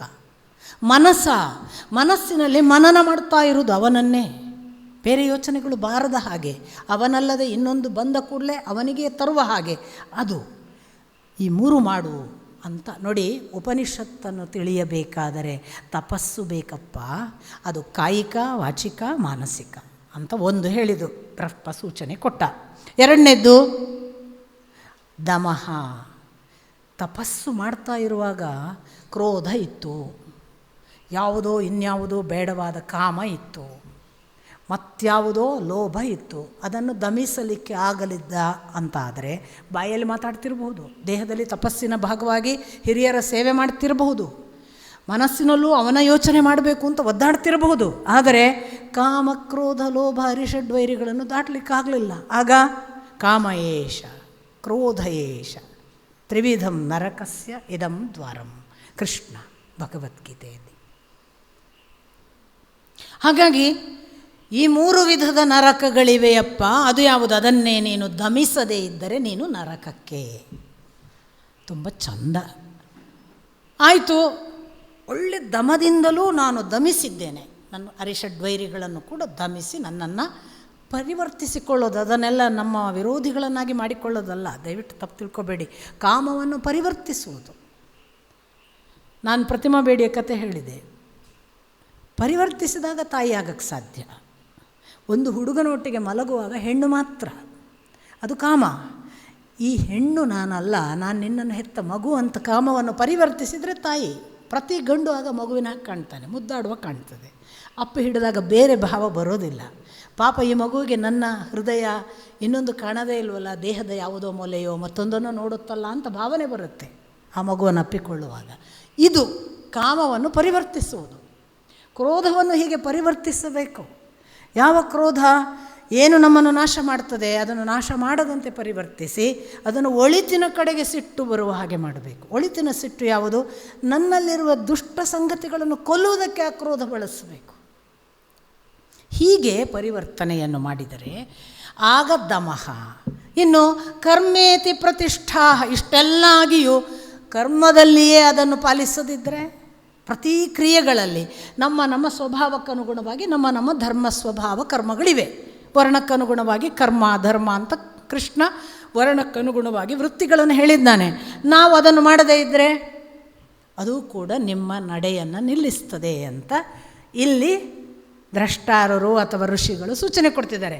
ಇದನ್ನೇ ನಾನು ಸ್ವಲ್ಪ ನಿಮಗೆ ಪನ್ನಾಗಲಿ. ತಪಸ್ಸು ತಪ ಉಲ್ಟಾ ಆದರೆ ಪತ ಬೀಳುವುದು, ದಮ ಉಲ್ಟಾ ಆದರೆ ಮದ. ಇದೆಲ್ಲ ಅಪ್ಪನದ್ದೇ ಪನ್ನುಗಳು. ದಮ ಉಲ್ಟಾ ಆದರೆ ಮದಕ್ಕೆ ಕಾರಣವಾಗ್ತದೆ. ಇನ್ನೊಂದು ಅಪ್ಪ ಹೇಳಲಿಲ್ಲ, ನನಗೆ ಹೊಳೆದದ್ದು. ಕರ್ಮ ಉಲ್ಟಾ ಆದರೆ ಮರ್ಕಟ ಅಲ್ವಾ? ಎಷ್ಟು ಬೇಗ ನಾವು ಹೀಗಿದ್ದವ್ರು ಹೀಗಾಗಿ ಬಿಡ್ಬೋದು. ಒಂದು ಅರೆಕ್ಷಣ ಬೀಳಕ್ಕೆ ಎಷ್ಟೊತ್ತು ಬೇಕು ಸ್ವಾಮಿ? ಏಳಕ್ಕೆ ಅನುಗ್ರಹ ಬೇಕು, ಬೀಳಕ್ಕೆ ಪ್ರಾರಬ್ಧ ಸಾಕು. ನಾನು ಯಾವಾಗಲೂ ಈ ಮಾತನ್ನು ಮೆಟ್ಲು ಹತ್ತುವಾಗ ಇಳಿಯುವಾಗ ಹೇಳ್ತೀನಿ. ಏರಕ್ಕೆ ಅನುಗ್ರಹ ಬೇಕು, ಬೀಳೋದಕ್ಕೆ ಇಳಿಯೋದಕ್ಕೆ ಪ್ರಾರಬ್ಧ ಸಾಕು. ಅದನ್ನು ಹೇಳ್ತಾ ಸೂಚನೆ ಕೊಡ್ತಾ ಇದ್ದಾರೆ ಅವರು. ತಪ ದಮಃ ಕರ್ಮ ಪ್ರತಿಷ್ಠಾ. ಹಾಗಾಗಿ ನಿನ್ನ ಬೆಳವಣಿಗೆ ಈ ಮೂರರಲ್ಲಿ ಪ್ರತಿಷ್ಠಾಪಿತವಾಗಿದೆ. ಈ ಮೂರನ್ನು ತಪ್ಪಿದರೆ ಹೋಯಿತು. ಈ ಮೂರು ನಿನ್ನ ತಪಸ್ಸಿಗೆ, ನಿನ್ನ ಅನುಸಂಧಾನಕ್ಕೆ, ನಿನ್ನ ನಡೆನುಡಿಗೆ ಸಂಬಂಧಪಟ್ಟದ್ದು. ಇಷ್ಟಿದ್ರೆ ಆಯಿತಾ? ಮುಂದೆ ಭಾರಿ ನಿಮಗೆ ಇಮಿಡಿಯೇಟ್ ಅನ್ನಿಸ್ತದೆ ನಮಗೇನಲ್ಲ ಅಂತ. ಬಟ್ ಕೇಳ್ಕೊಳ್ಳೋಣ. ಇನ್ನೂ ಒಂದನ್ನು ಹೇಳ್ತವರು. ವೇದಾಹ ಷಡಂಗಾನಿ, ವೇದಗಳನ್ನು ತಿಳಿದಿರಬೇಕು. ಷಡಂಗಾನಿ, ಷಡಂಗಗಳು ಇವೆ, ವೇದ ಮಾತ್ರ ಅಲ್ಲ, ಅವುಗಳನ್ನು ತಿಳಿದಿರಬೇಕು. ಸತ್ಯಂ ಆಯತನಂ. ಯಾಕೆ ಅಂದರೆ ಈ ವೇದಗಳಲ್ಲಿ, ಈ ಷಡಂಗಗಳಲ್ಲಿ ಸತ್ಯವು ಆಶ್ರಯ ಪಡೆದಿದೆ, ಅದರೊಳಗಿದೆ, ಅದು ಅದರೊಳಗೆ ಅಡಗಿದೆ. ನೀವು ಇದನ್ನು ತಿಳಿಯದಿದ್ದರೆ ಸತ್ಯ ಅನಾವರಣ ಆಗುವುದಿಲ್ಲ. ಹಿರಣ್ಮಯೇನ ಪಾತ್ರೇಣ ಸತ್ಯಸ್ಯಾಪಿ ಹಿತಂ ಮುಖಂ ತತ್ತ್ವಂ ಪೂಷನ್ನ ಪಾವೃಣು ಸತ್ಯ ಧರ್ಮಾಯ ದೃಷ್ಟಯೇ. ತುಂಬ ಚಿನ್ನದ ಮುಚ್ಚಳದ ಒಳಗೆ ನೀನು ಸತ್ಯವನ್ನು ಮುಚ್ಚಿಟ್ಟಿದ್ದೀಯಾ. ಒಂದು ಸಾರಿ ಮನಸ್ಸು ಮಾಡಿ, ಹೇ ಪೂಷನ್ ಸೂರ್ಯನೇ, ಅದನ್ನು ಸರಿಸು, ನನಗೊಮ್ಮೆ ಸತ್ಯ ಧರ್ಮಗಳು ಕಾಣುವಂತೆ ಮಾಡು. ಇದೇ ಹಿರಣ್ಯಮಯೇನ ಪಾತ್ರೇಣ. ಹಿರಣ್ಮಯ ಪಾತ್ರ ಅಂದರೆ ಅದೇ ಈ ವೇದ, ಈ ಜ್ಞಾನ ಭಂಡಾರ ಒಂದು ಚಿನ್ನದ ಪಾತ್ರೆಯಲ್ಲಿ ಮುಚ್ಚಿಟ್ಟಿದೆ. ನಮಗೆ ಸಿಗಬೇಕಾದ್ರೆ, ಅದರೊಳಗೆ ಇಳಿಬೇಕಾದ್ರೆ ಬೆಳಕು ಅನುಗ್ರಹ ಮಾಡಬೇಕು. ಅನುಗ್ರಹ ಮಾಡಿ ತೆರೆದುಕೊಂಡರೆ ನಾವು ವೇದಗಳನ್ನು ತಿಳಿಬಹುದು. ವೇದ ಯಾವುದು? ಚತುರ್ವಿಧ ವೇದಗಳು ನಿಮಗೆ ಗೊತ್ತು ಅಲ್ವಾ? ಋಗ್ ಯಜು ಸಾಮ ಮತ್ತು ಅಥರ್ವ, 4. ಇದಲ್ಲದೆ ಅಪೌರುಷ ವೇದ ಅಂತ ಇದಕ್ಕೆ ಹೆಸರು. ಆಥರ್ ಗೊತ್ತಿಲ್ಲ ಇದಕ್ಕೆ, ಅದರಿಂದ ಅಪೌರುಷೇಯ, ಪುರುಷ ರಚಿಸಿದ್ದಲ್ಲ ಭಗವಂತ ಅಂತ ಮಾತು. ಇನ್ನು ಪೌರುಷ ವೇದ ಅಂತ 4: ರಾಮಾಯಣ, ಮಹಾಭಾರತ, ಪಂಚರಾತ್ರ ಮತ್ತು ಅಷ್ಟಾದಶ ಪುರಾಣಗಳು. ಮೂಲ ರಾಮಾಯಣ ಅಂತ ಮತ್ತು ಅದನ್ನು ನೀವು ಆ್ಯಡ್ ಮಾಡ್ಕೋಬೇಕು, ಎಲ್ಲ ಮೂಲ ಅಂತ. ಪಂಚರಾತ್ರ ಅಂದರೆ ಆಗಮಶಾಸ್ತ್ರ, ಶಿಲ್ಪಶಾಸ್ತ್ರ, ಮೂರ್ತಿಶಾಸ್ತ್ರ, ದೇವಾಲಯ ಶಾಸ್ತ್ರ, ಅದರ ಬಗ್ಗೆ ಇರುವಂತಹ ವಿವರಣೆ. ಇದು ಪಂಚರಾತ್ರ. ಮೂಲ ರಾಮಾಯಣ ನಿಮಗೆ ಗೊತ್ತು, ವಾಲ್ಮೀಕಿಗಳು ರಚಿಸಿದ್ದು. ಮಹಾಭಾರತ ನಿಮಗೆ ಗೊತ್ತು, ವೇದವ್ಯಾಸರದ್ದು. ಅಷ್ಟಾದಶ ಪುರಾಣಗಳು, 18 ಪುರಾಣಗಳು, ಅದು ವೇದವ್ಯಾಸರದ್ದು. ಇದು 4 ಪೌರುಷ ವೇದ ಅಂತ ಹೇಳೋದು. 8 ಆಯಿತು. ಇದಕ್ಕೆ 6 ಷಡಂಗಾನಿ ಎಂದಿದ್ದಾರೆ. ನಿಮಗೆ ಗೊತ್ತು, ವೇದಾಂಗಗಳನ್ನು ಕಲಿಯುವಾಗ 6 ಅಂಗಗಳಾಗಿ ಮೊದಲು ಪಾಠ ಆಗುತ್ತೆ. ಶಿಕ್ಷಾ ಅಲ್ವಾ? ಶಿಕ್ಷಾ, ವ್ಯಾಕರಣ, ನಿರುಕ್ತ, ಛಂದಸ್ಸು, ಕಲ್ಪ, ಜ್ಯೋತಿಷ. ಶಿಕ್ಷಾ ಅಂದರೆ ಅಕ್ಷರ ಉಚ್ಚಾರ ಹೇಗೆ, ಅದು ನಾಭಿಯಿಂದ ಹೇಗೆ ಉಚ್ಚಾರ ಮಾಡಬೇಕು ಅನ್ನೋದನ್ನೇ ಕಲಿಸ್ತಿದ್ದಂತಹ ವಿದ್ಯೆ ವೇದಕಾಲದಲ್ಲಿ. ಈಗ ಉಂಟಾ ಇಲ್ವ ಕೇಳಿದ್ರೆ ಗೊತ್ತಿಲ್ಲ. ನೋಡಿ, ಫ ಅಂತ ಅನೇಕರು ಹೇಳಲ್ಲ, ಫ ಅಂತಾರೆ. ಫ ಅಲ್ಲ, ಫ ಇಂಗ್ಲೀಷ್ನ ಶಬ್ದ. ಫಲ ಅಂತಲೇ ಹೇಳಬೇಕು, ಫಲ ಅಂತಾರೆ. ಕೃತಜ್ಞ ಮತ್ತು ಕೃತಜ್ಞ 2 ವ್ಯತ್ಯಾಸ ಇರುವ ಶಬ್ದ. ಅನೇಕರಿಗೆ ಜ್ಞಾನ ಅಂದು ಬಿಡ್ತಾರೆ, ಜ್ಞಾನ ಅನ್ನಕ್ಕೆ ಬರಲ್ಲ. ಯಜ್ಞ ನಾರಾಯಣ, ಯಜ್ಞ ನಾರಾಯಣ ಅಲ್ಲವೇ ಅಲ್ಲ, ತಪ್ಪಾಗಿ ಹೋಯಿತು. ನೋಡಿ ಶಬ್ದ ಹೇಗೆ ತಪ್ಪು ಅಂದರೆ, ಕೃತಜ್ಞ ಅನ್ನೋದಕ್ಕೆ ಅರ್ಥವೇ ಬೇರೆ, ಕೃತಜ್ಞ ಅನ್ನೋದಕ್ಕೆ ಅರ್ಥವೇ ಬೇರೆ. ಉಚ್ಚಾರ ಗೊತ್ತಿಲ್ಲದೆ ತಪ್ಪು ಉಚ್ಚಾರ ಮಾಡಿದರೆ ವೇದ ಒಲಿಯೋದಿಲ್ಲ. ಯಾಕೆ ಅಂದರೆ ನಿಮ್ಮ ಹೆಸರನ್ನು ವೀಣಾ ಅಂತ ಕರೆಯದೆ ಇನ್ನೇನೋ ಕರೆದು ವಿಕೃತ ಮಾಡಿದರೆ ನೀವು ತಿರುಗಿ ನೋಡ್ತೀರಾ? ನೋಡಲ್ಲ. ಅಷ್ಟೇ ಸಿಂಪಲ್ ಅಂತಾರೆ ಅವರು. ಭಗವಂತನನ್ನು ಅವನಿಗೆ ಇಷ್ಟವಾಗುವ ಅವನ ಯಥಾರ್ಥ ಅಕ್ಷರದಲ್ಲಿ ಕರೆಯಿರಿ, ಅವನು ನೋಡ್ತಾನೆ. ಅವನಿಗೆ ಅರ್ಥವಾಗುವುದು ನಾವು ಆಮೇಲೆ ಇನ್ನೂ ಬಹಳ ವಿವರಣೆಯ ಸೌಲಭ್ಯಗಳಿವೆ, ಅದು ಬೇರೆ ಮಾತು. ಕೆಲವರಿಗೆ ವಿಷ್ಣುವೇ ಅಂತ ಹೇಳಲಿಕ್ಕೆ ಬರೋದಿಲ್ಲ ಅಂತ ಇಟ್ಕೊಳ್ಳೋಣ, ವಿಷ್ಣುವೇ ಅಂತ ಹೇಳ್ತಾರೆ ಅಂತ ಇಟ್ಕೊಳ್ಳೋಣ. ನಾನು ವ್ಯಾಕರಣ ಛಂದಸ್ಸಿಗೆ ಒಲಿಯುವವನಲ್ಲ, ಹೃದಯದ ಭಕ್ತಿಯಿಂದ ಅವನು ಕರೆದರೆ ನಾನು ಬರುತ್ತೇನೆ. ಈ ಮಾತು ಇದೆ. ಭಗವಂತನ ಕಾರುಣ್ಯವನ್ನು ಕ್ವೆಶ್ಚನ್ ಮಾಡಬೇಡಿ. ಬಟ್ ಎಕ್ಯುರಸಿ, ಪರ್ಫೆಕ್ಷನ್ ಅವನು ಇಷ್ಟಪಡ್ತಾನೆ. ಅದರಿಂದ ಶಿಕ್ಷಾ ವ್ಯಾಕರಣ ನಿಮಗೆ ಗೊತ್ತು, ವಾಕ್ಯರಚನೆ ಹೇಗೆ, ಧಾತು ಪ್ರತ್ಯಯಗಳು ಹೇಗಿರಬೇಕು, ಅದಕ್ಕನುಗುಣವಾಗಿ ವಾಕ್ಯರಚನೆ ಆದರೆ ಅವನಿಗೆ ಪ್ರೀತಿ. ಉಲ್ಟಾ ವಾಕ್ಯ ಅರ್ಥನೇ ಆಗಲ್ಲ ಕಣಯ್ಯ, ಏನು ಬರೆದಿದ್ದೀನಿ ನೀನು ಅಂತ ಬೈಯೋ ಹಂಗಿದ್ರೆ ಅವನು ಅಷ್ಟೇ ಹಿಂದೆ ಸರಿತಾನೆ. ಛಂದಸ್ಸು, ಪ್ರತಿಯೊಂದು ಛಂದಸ್ಸಿದೆ, 7 ಛಂದಸ್ಸು, ಅದಕ್ಕೆ ಯಾವ ಮೀಟರ್ನಲ್ಲಿ ಹೇಳಬೇಕು, ಏನು ಗುರು ಏನು ಲಘು, ಈ ಮಾತ್ರೆಗಳಿಗೆ ಅನುಗುಣವಾಗಿ ಉಚ್ಚಾರಕ್ಕೆ ಲಯ, ಇದನ್ನು ನೋಡಿ ಕಲಿಯುವಂಥದ್ದು ಛಂದಸ್ಸು. ಇದಿಷ್ಟೇ ಅಲ್ಲದೆ ನಿರುಕ್ತ ಅಂತ ಇನ್ನೊಂದು. ನಿರುಕ್ತ ಯಾವುದು? ಶಬ್ದದ ಎಟಿಮಾಲಜಿಯನ್ನು ಹೇಳುವುದು. ನಿಷ್ಪನ್ನ ಹೇಗಾಯಿತು ಈ ಶಬ್ದ ಅಂತ ಅಲ್ವಾ? ಒಂದು ಶಬ್ದ ಇದ್ದರೆ ಅದು ಹೇಗೆ ಹುಟ್ಟಿತು? ಕ್ಷರ, ಕ್ಷ ರ ಅ, ಈಚೆ ಕಡೆ ಆ ಸೇರಿದ ಕೂಡಲೇ ನಾಶವಿಲ್ಲದ್ದು ಅಂತ ಯಾಕಾಯಿತು? ಅಕಾರ ಅಂದರೆ ಏನು, ಕ್ಷಕಾರ ಅಂದರೆ ಏನು, ರಕಾರ ಅಂದರೆ ಏನು, ಹೀಗೆ ವಿವರಿಸಿ ಹೇಳೋದಿದೆಯಲ್ಲ, ಅದು ನಿರುಕ್ತ. ನಿಷ್ಪತ್ತಿಯನ್ನು ಹೇಳುವಂತಹ ನಿರುಕ್ತ. ಇದಲ್ಲದೆ ಛಂದಸ್ಸು ನಿಮಗೆ ಈಗಾಗಲೇ ಹೇಳಿದೆ, ವ್ಯಾಕರಣ ಹೇಳಿದೆ. ಈಗ ಉಳಿದದ್ದು ಜ್ಯೋತಿಷ ಮತ್ತು ಕಲ್ಪ. ಜ್ಯೋತಿಷ ಕಾಲಗಣನೆಗಳನ್ನು ಯಾಕೆ ತಿಳಿಯುತ್ತಿದ್ರು ಅಂದರೆ ಕರ್ಮವನ್ನು ಅದಕ್ಕನುಗುಣವಾಗಿ ಮಾಡೋಕ್ಕೆ. ಸೊ ಕರ್ಮವನ್ನು ತಿಳಿಯುವ ಕಾಲದ ಒಂದು ಗಣನೆ. ಕಲ್ಪ ಅನ್ನೋದು ಕಾಲವನ್ನು ತಿಳಿಯುವಂತಹ ಒಂದು ವಿಶೇಷ ಸೌಕರ್ಯ, ಯುಗಗಳು ಹೇಗೆ ಅಂತ ಅದಕ್ಕನುಗುಣವಾಗಿ ನಮ್ಮ ನಡೆಯನ್ನು ನಿರ್ಣಯ ಮಾಡುವುದಕ್ಕೆ ಕಲ್ಪ. ಇದಿಷ್ಟನ್ನು ಕಲಿತುಕೊಳ್ಳಬೇಕು ಅಂತದೆ ಈ ಉಪನಿಷತ್ತು. ಷಡಂಗಾನೆ, ಈ 6 ಅಂಗಗಳ ಜೊತೆಗೆ ಅಪ್ಪ ಹೇಳ್ತಾರೆ ಇಷ್ಟೇ ಅಲ್ಲ, ಅವರು ಷಡಂಗಾನಿ ಸರ್ವಾಣಿ ಅಂತಾರೆ. ಏನು ಸರ್ವಾಣಿ ಅಂದರೆ ಮುಂದೆ ಅಪ್ಪನ ವಿವರಣೆ. ನಮಗೀಗ ನೋಡಿ, ಈಗಾಗಲೇ ನಾವು ನೋಡಿತು 8 ವೇದಗಳು, 6 ಷಡಂಗಗಳು, 14 ಆಯಿತು. 15ನೇದ್ದು ಅವರು ಹೇಳ್ತಾರೆ ಸ್ಮೃತಿ ಗ್ರಂಥಗಳು ಮತ್ತು ಧರ್ಮಶಾಸ್ತ್ರಗಳು, ಅದು 15ನೇದ್ದು. ಸ್ಮೃತಿ ಗ್ರಂಥ ಮತ್ತು ಧರ್ಮಶಾಸ್ತ್ರಗಳು ಕಾಲ ಕಾಲಕ್ಕೆ ಸಾಮಾಜಿಕ ಕಾನ್ಸ್ಟಿಟ್ಯೂಷನ್ ಅದಲ್ಲದೆ 15ರ ನಂತರ ಇನ್ನು 3 ಹೇಳ್ತಾರೆ. ಕರ್ಮಮೀಮಾಂಸಾ, ದೇವಮೀಮಾಂಸಾ ಮತ್ತು ಬ್ರಹ್ಮಮೀಮಾಂಸಾ ಅಂತ 3 ಮೀಮಾಂಸಾ ಗ್ರಂಥಗಳು. ಕರ್ಮಮೀಮಾಂಸವನ್ನು ಜೈಮಿನಿಯ ಕರ್ಮಸೂತ್ರ ಅನ್ನುವ ಪುಸ್ತಕದಲ್ಲಿ ಇದ್ದದ್ದನ್ನು ತಿಳಿದಿರಬೇಕು. ಆಮೇಲೆ ದೇವಮೀಮಾಂಸ ಯಾವುದು ಅಂದರೆ ಈಗಾಗಲೇ ನಾನು ಹೇಳಿದೆ ಅಲ್ಲ, ದೇವರ ತಾರತಮ್ಯವನ್ನು ಹೇಳುವಂತಹ ಗ್ರಂಥ ಉಪಲಬ್ಧವಿಲ್ಲ. ಒಂದು ಕಡಿಮೆ ಆಯಿತು ಓದಲಿಕ್ಕೆ, ಪರವಾಗಿಲ್ಲ, ಉಪಲಬ್ಧವಿಲ್ಲ. 3ನೇದ್ದು ಬ್ರಹ್ಮಮೀಮಾಂಸಾ. ಅದನ್ನು ಯಾರು? ಅದು ವೇದವ್ಯಾಸರು ಬ್ರಹ್ಮಸೂತ್ರ ಅಂತ ಬರೆದ್ರಲ್ಲ, ಅದು ಬ್ರಹ್ಮಮೀಮಾಂಸ. ಈ 3 ಸೇರಿದಾಗ 18. ಅದಕ್ಕೇ ಜಗತ್ತು 18ರಲ್ಲಿ ನಿಂತಿದೆ ಅಂತ ಮುಂದಿನ ವಿವರಣೆಗಳು. 15 ನಮಗೆ ಬೇಲಿ, ಪಂಚಭೂತಗಳು, ಅದಲ್ಲದೆ ಮನಸ್ಸು, ಅದಲ್ಲದೆ ನಮ್ಮ ಇಂದ್ರಿಯ, ಅದಲ್ಲದೆ ನಮಗೆ ನಮ್ಮ ಸುತ್ತ ಇರುವಂತಹ ಶ್ರದ್ಧೆ, ಮೋಹ, ಇವುಗಳನ್ನೆಲ್ಲ ಲೆಕ್ಕ ಹಾಕಿ 15 ಬೇಲಿ. 16ನೇಯವನು ಜೀವವನ್ನು ನಡೆಸುವುದು ಅಥವಾ ದೇಹದ ಮುಖಾಂತರ ನಾವು ಮ್ಯಾನಿಫೆಸ್ಟ್ ಮಾಡುವ ಪ್ರಕೃತಿ. 17ನೇಯದ್ದು ಇದರ ಒಡೆಯ 18ನೇಯವ. ಆದ್ದರಿಂದ 18 ಇದೆಲ್ಲ ತಿಳಿಬೇಕು ಅಂತ ಈ 18 ಹೇಳ್ತಾರೆ. ಈ 18 ತಿಳಿದರೆ ಏನು ತಿಳಿಯುತ್ತದೆ? ಸತ್ಯಂ ಆಯತನಂ, ಇದರಲ್ಲಿ ಸತ್ಯ ಅಡಗಿದೆ ಅಂತ ಗೊತ್ತಾಗುತ್ತೆ. ಆ ಸತ್ಯ ಅದರಲ್ಲಿ ಅಡಗಿದ್ದನ್ನು ನೀವು ತಿಳಿದರೆ ಯೋವಾ ಏತಾಂ ವೇದ ಆಯತನವಾನ್ ಭವತಿ ಬರುತ್ತಲ್ಲ ಉಪನಿಷತ್ತಿನ ಅಥವಾ ವೇದ ಮಂತ್ರಗಳು. ಅದನ್ನೇ ಕೊನೆಯ ಮಂತ್ರವಾಗಿ ಇವರು ಹೇಳ್ತಾರೆ, ಯೋವಾ ಏತಾಂ ಏವಂ ವೇದ. ಯಾರು ಇವಿಷ್ಟನ್ನೂ ಸಂಪೂರ್ಣವಾಗಿ ತಿಳಿತಾನೋ, ವೇದ ತಿಳಿತಾನೋ, ಅವನು ಅಪಹತ್ಯ. ಯಾವುದನ್ನು?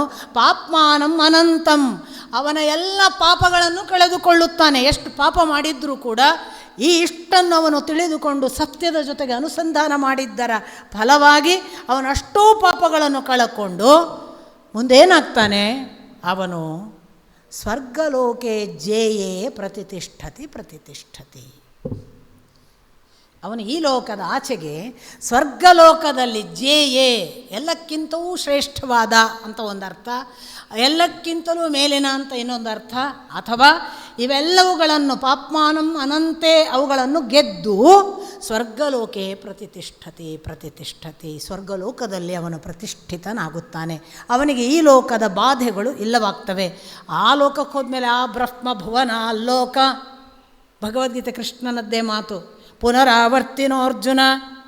ಆ ಬ್ರಹ್ಮನಿಂದ ಹಿಡಿದು ಸ್ವರ್ಗಲೋಕದವರೆಗಿನ ಎಲ್ಲರೂ ಕೂಡ ಮತ್ತೆ ಹುಟ್ಟುತ್ತಾರೋ, ನೆನಪಿಟ್ಕೊಳ್ಬೇಕು, ಇದು ಕಂಪ್ಲೀಟ್ ಅಲ್ಲ. ಸ್ವರ್ಗಲೋಕಕ್ಕೆ ಹೋದರೆ ಆಯಿತು ಅಂತ ತಿಳಿಬೇಡಿ. ಸ್ವರ್ಗಲೋಕದವರೆಗೆ ಹೋದ ಬ್ರಹ್ಮನಿಂದ ತೊಡಗಿ ಎಲ್ಲರೂ ಕೂಡ ಮತ್ತೆ ಹುಟ್ಟಲಿಕ್ಕುಂಟು. ಮತ್ತು ಯಾರು ಹುಟ್ಟೋದಿಲ್ಲ, ಯಾರು ನನ್ನನ್ನೇ ಸೇರ್ತಾರಲ್ಲ ಅವರು ಮಾಮೇವ ಯೇಷ್ಯಸಿ ನ ಪುನರಾವೃತ್ತಿ, ಅವರಿಗೆ ಪುನರಾವೃತ್ತಿ ಇಲ್ಲ. ಇದು ಕೃಷ್ಣನ ಮಾತು. ಹಾಗಾಗಿ ಇದೆಲ್ಲ ತಿಳಿದರೆ ಸತ್ಯದ ಮುಖಾಂತರ ಪಾಪಗಳನ್ನು ಕಳೆದುಕೊಂಡು ಸ್ವರ್ಗಲೋಕದವರೆಗೆ ಹೋಗಬಹುದು. ನನ್ನನ್ನೇ ಸೇರುವುದಾದರೆ ಮನ್ಮನೋಭವ ಮದ್ಭಕ್ತೋ ಮದ್ಯಾಜಿ ಮಾಂ ನಮಸ್ಕುರು ಮಾಮೇವ ಯೇಷ್ಯಸಿ. ಏನು ಕಾನ್ಫಿಡೆನ್ಸ್ ಕೊಡ್ತಾನೆ ಕೃಷ್ಣ.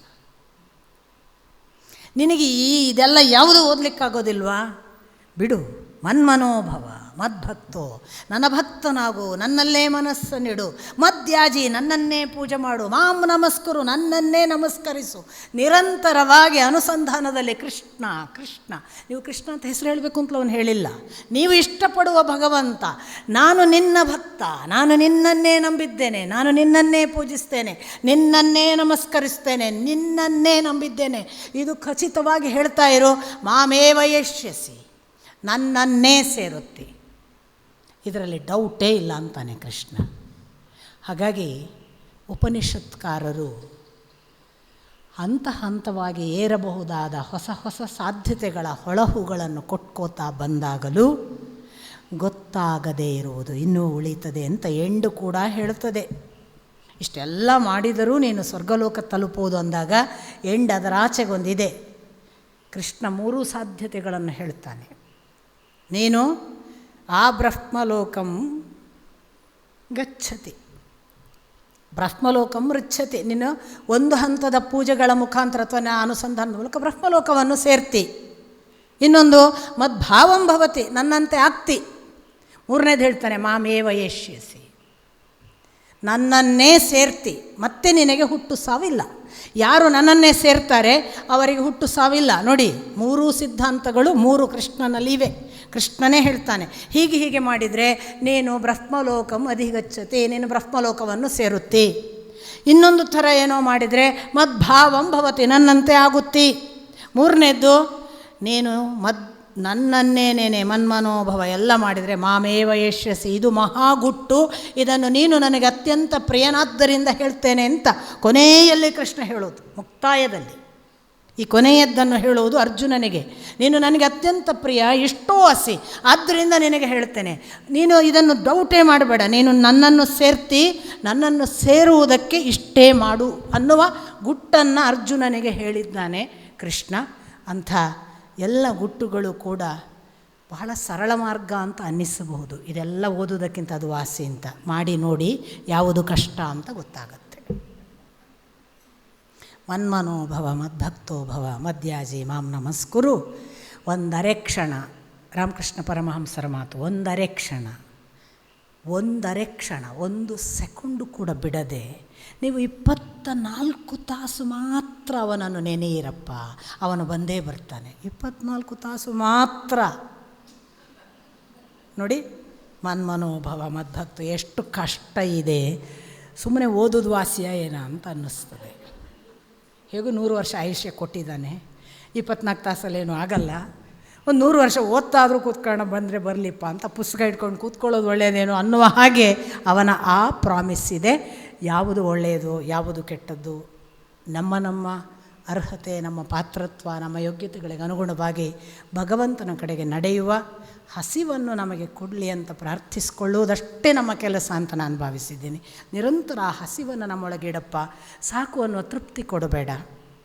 ನಿರಂತರವಾಗಿ ಸಾಕು ಅನ್ನೋ ತೃಪ್ತಿಯೇ ಕೊಡದೆ ನಿನ್ನೆ ಮಾಡಿದ ಸಾಲಲ್ಲಿ ಇವತ್ತು ಹೆಚ್ಚು ಮಾಡಬೇಕು, ಈ ಭಾವವನ್ನು ಉದ್ದೇಪಿಸಲಿ ಅಂಥದಕ್ಕೆ ಈ ನನ್ನ ಮಾತುಗಳು ಉಪನಿಷತ್ ಮುಖಾಂತರ ಕಾರಣವಾದರೆ ನಾನು ನನ್ನ ಮಾತುಗಳು ಸಾರ್ಥಕ ಅಂತ ಭಾವಿಸಿ, ಇಷ್ಟು ಮಾತುಗಳಿಗೆ ಹಿಂದೆ ನನ್ನ ಅಜ್ಜ ಪಡುಮನ್ನೂರು ನಾರಾಯಣಾಚಾರ್ಯರಿದ್ದಾರೆ, ನನ್ನ ನಿರಂತರವಾಗಿ ನನ್ನನ್ನು ನಡೆಸ್ತಾ ಇರುವ ನನ್ನ ಗುರುಗಳಾದ ಸತ್ಯಕಾಮರಿದ್ದಾರೆ, ನನಗೆ ಗೊತ್ತೇ ಇಲ್ಲದೆ ಎಲ್ಲವನ್ನೂ ನನ್ನ ಮುಖಾಂತರ ದಾಟಿಸ್ತಾ ಇರುವ ನನ್ನ ಅಪ್ಪ ಬನ್ನಂಜೆ ಗೋವಿಂದಾಚಾರ್ಯರಿದ್ದಾರೆ, ಬೆನ್ನ ಹಿಂದೆ ಮುಂದೆ ಅಕ್ಕಪಕ್ಕ ನಿಂತು ಕಾಯುವ ಸದಾ ನನ್ನ ಜೀವ ಸಂಗಾತಿಯ ಹಾಗೆ ಇದ್ದಂತಹ ಪರಮ ಗುರುಗಳಾದ ರಾಘವೇಂದ್ರ ಸ್ವಾಮೀಜಿ ಇದ್ದಾರೆ.